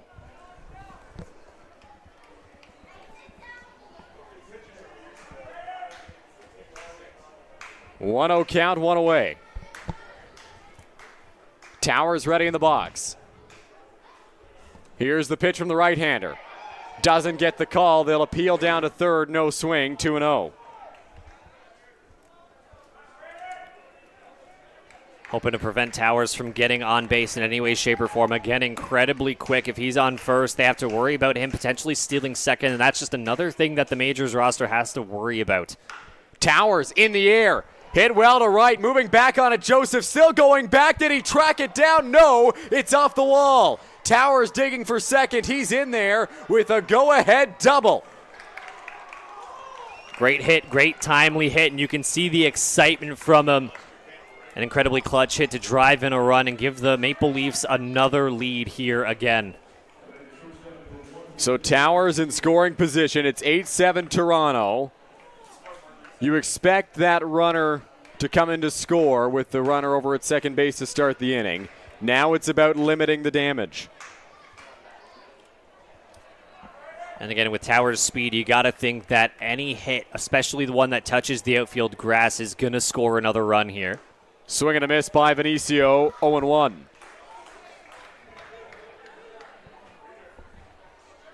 Vinicio took a pretty big hack at that one, asked for a quick time right there just to collect himself off of whiffing that ball right there. Back in the batter's box now. 0-1 count, one away. Vinicio ready in the box. Here's the pitch from Farrington. That's there, 0-2. Vinicio did not like that call at all. That one was able to have a bunch of movement, able to go and touch the far corner in the box there, bringing it to an 0-2 count here. 0-2, one away. Towers in scoring position at second.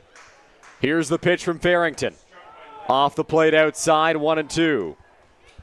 Off the plate, good pitch selection. You got to think with this pressure that some of these batters might be willing to swing a bit outside the zone, and that's exactly what Farrington was trying to induce right there with that pitch.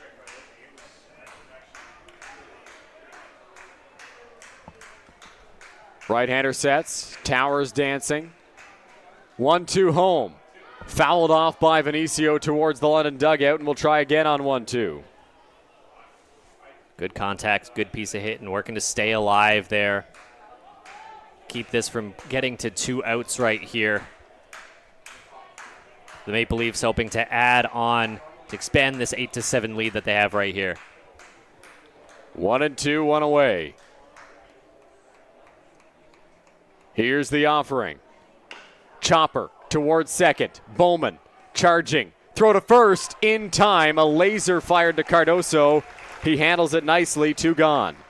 A close play, to say the least, and that says a lot about Vinicio's speed right there. We've talked about it once, at least before in this game so far, but the 1-2 punch of Towers and Vinicio, the amount of speed that is in this Maple Leafs lineup right now, especially as that lineup turns over, is incredibly dangerous, and almost was actually able to stretch that out into a single there, but the Majors have brought it to 2 outs here in the top of the 11th.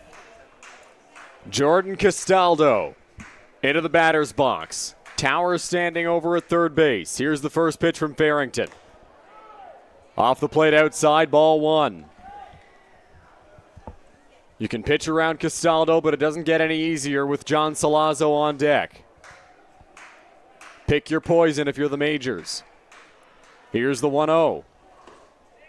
That's there, it's 1-1.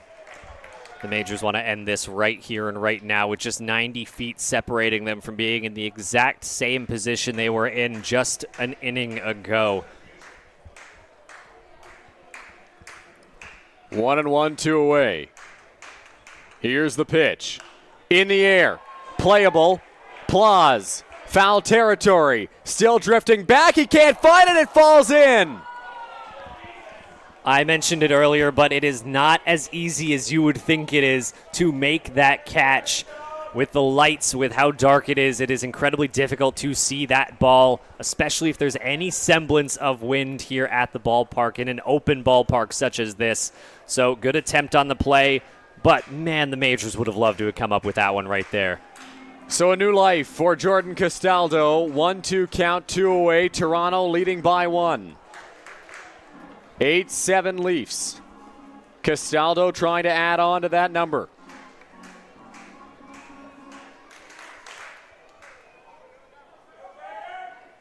Digs into the batter's box, kicks some dirt off his shoes. Can almost hear how fast the hearts are beating of the audience here at Labatt today. 1-2, up and away, 2-2.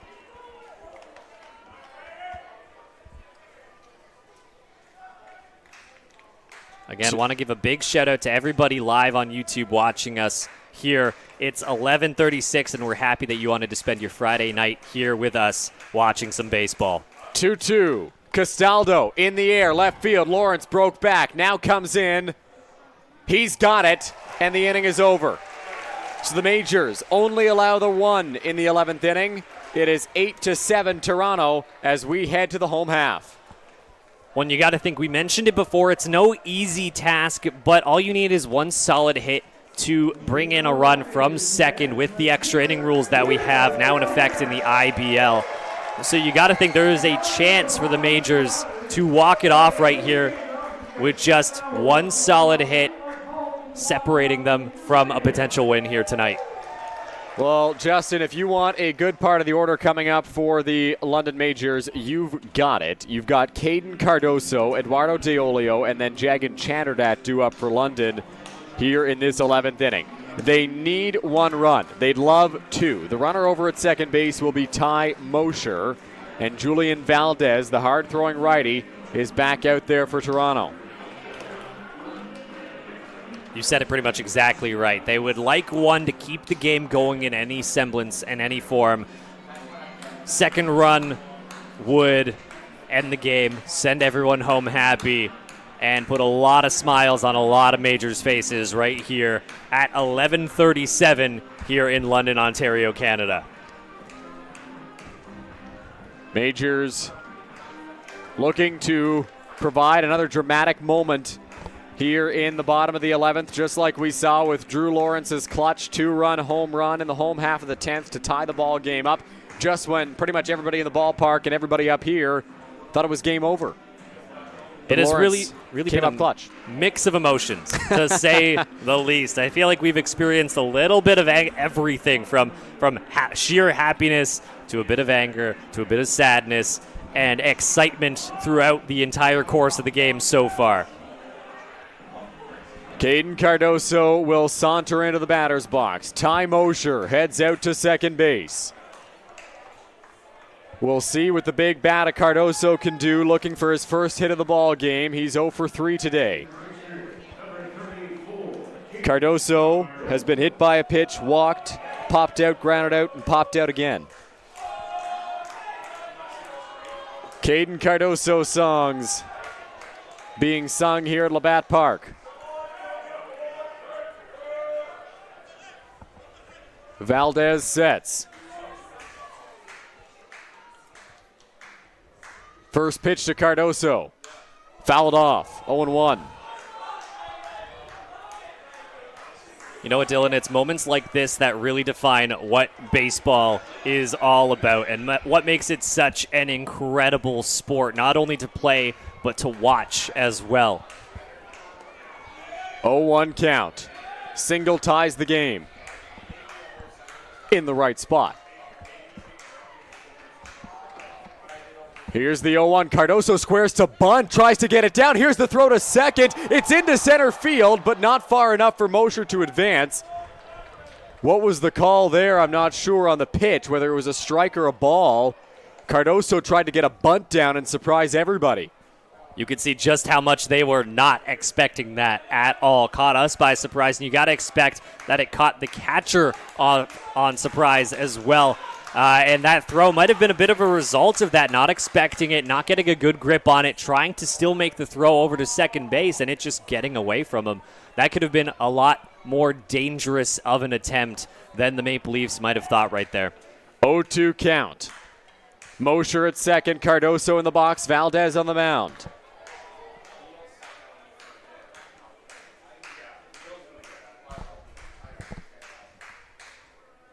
Long hold, here's the pitch. Up and away, 1-2. Great take from Cardoso right there. Seeing a lot of us up here in the booth and a lot of people in attendance up on their feet. It is incredibly hard to sit down in a moment like this tonight.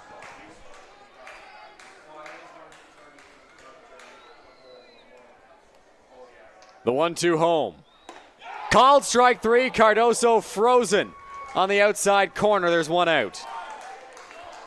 Again, if you're the Maple Leafs, that is a key out that you want to get. Cardoso has been dangerous all season long, but that does not mean the danger ends there with DeOlio up next. And he's hoping to come up with that potential hero moment, or at least even the game here with a nice little hit out towards the grass in the outfield. Eduardo DeOlio into the batter's box. 1 for 4 on the day. Ty Mosher in scoring position. Here's the pitch from Valdez. That's there for a strike, 0-1. The Maple Leafs moving around a little bit, trying to make them think that they might go for an attempt over at second base to get the out there. But ultimately, the previous pitch, they ended up running back, vying more for defensive positioning rather than preventing a stolen base. Pitch in the dirt. DeOlio chases it, and it's 0-2. Advantage Valdez. 0-2 count, 1 out. Eduardo DeOlio looking to come up clutch here for the Majors. Again, batting .265 on the season with plenty of power behind the bat with 5 home runs on the season so far. Here comes the 0-2. Fouls off the high fastball, stays alive, and will try again on no balls and 2 strikes.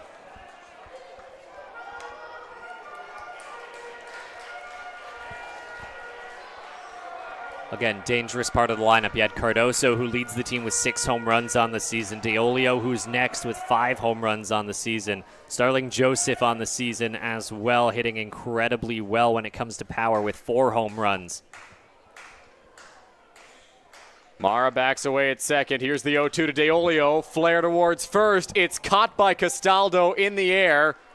So Mosher stuck at second, and the Majors are down to their final out.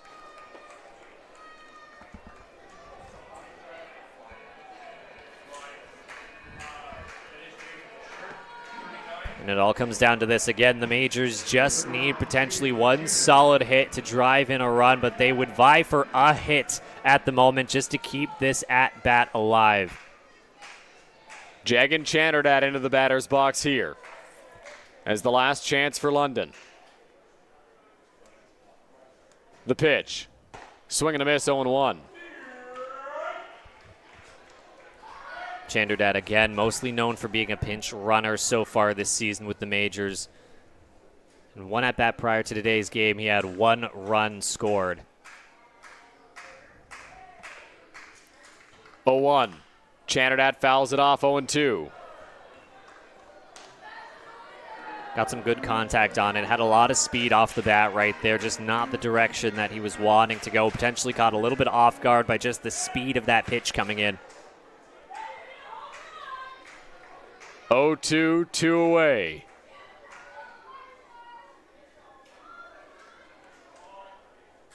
Valdez trying to put away Chanterdat, line straight back at the screen, and we'll try again on 0-2.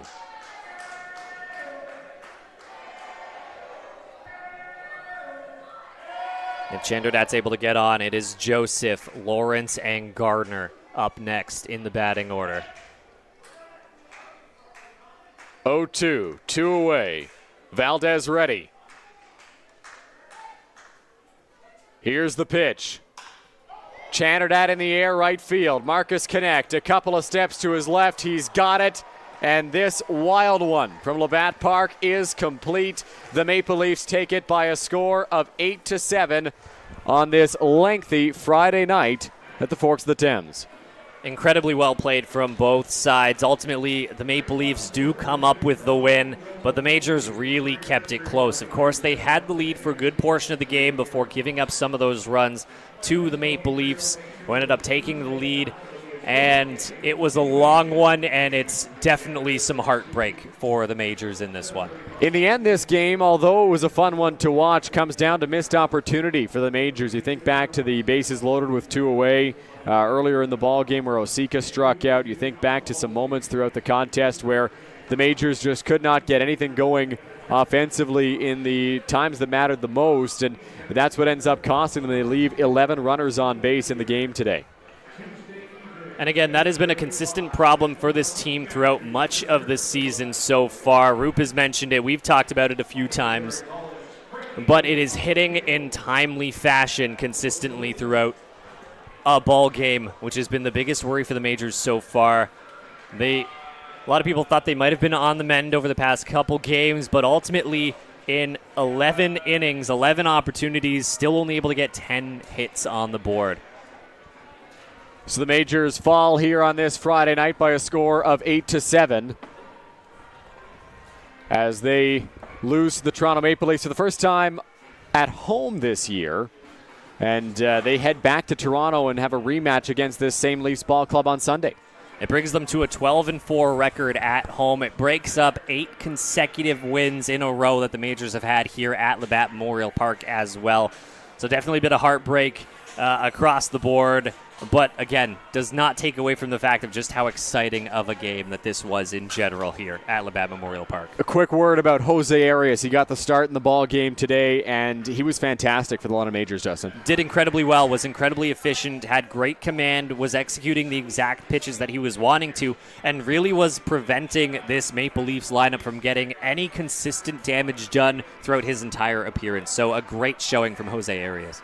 Well, Drew Lawrence played hero in the bottom of the 10th inning to send us to the 11th, but the Toronto Maple Leafs eventually emerged victorious here on this Friday night from Labatt Park. Listen, it's been a long evening, but it's been a great evening of baseball here at the Forks of the Thames. We're so glad you joined us here on Majors TV. The Majors are back in action on Sunday at Christie Pitts in Toronto. Then they host the Welland Jackfish on Tuesday for a makeup contest for a game that was previously played this season. It's going to be resumed for innings 3 through 9, and then they're back in Hamilton, I should say, on Friday night. No home game next Friday night for the London Majors before the Chatham-Kent Barnstormers come to town on Civic Holiday Monday for the Majors' next home game. For Director Cal Johnstone, producer Keegan MacArthur, Justin Koehler up here in the booth with me, and the rest of our Majors TV crew, thank you so much for sticking with us through 4 hours of baseball. My name is Dylan Baker, and we'll talk to you again very soon.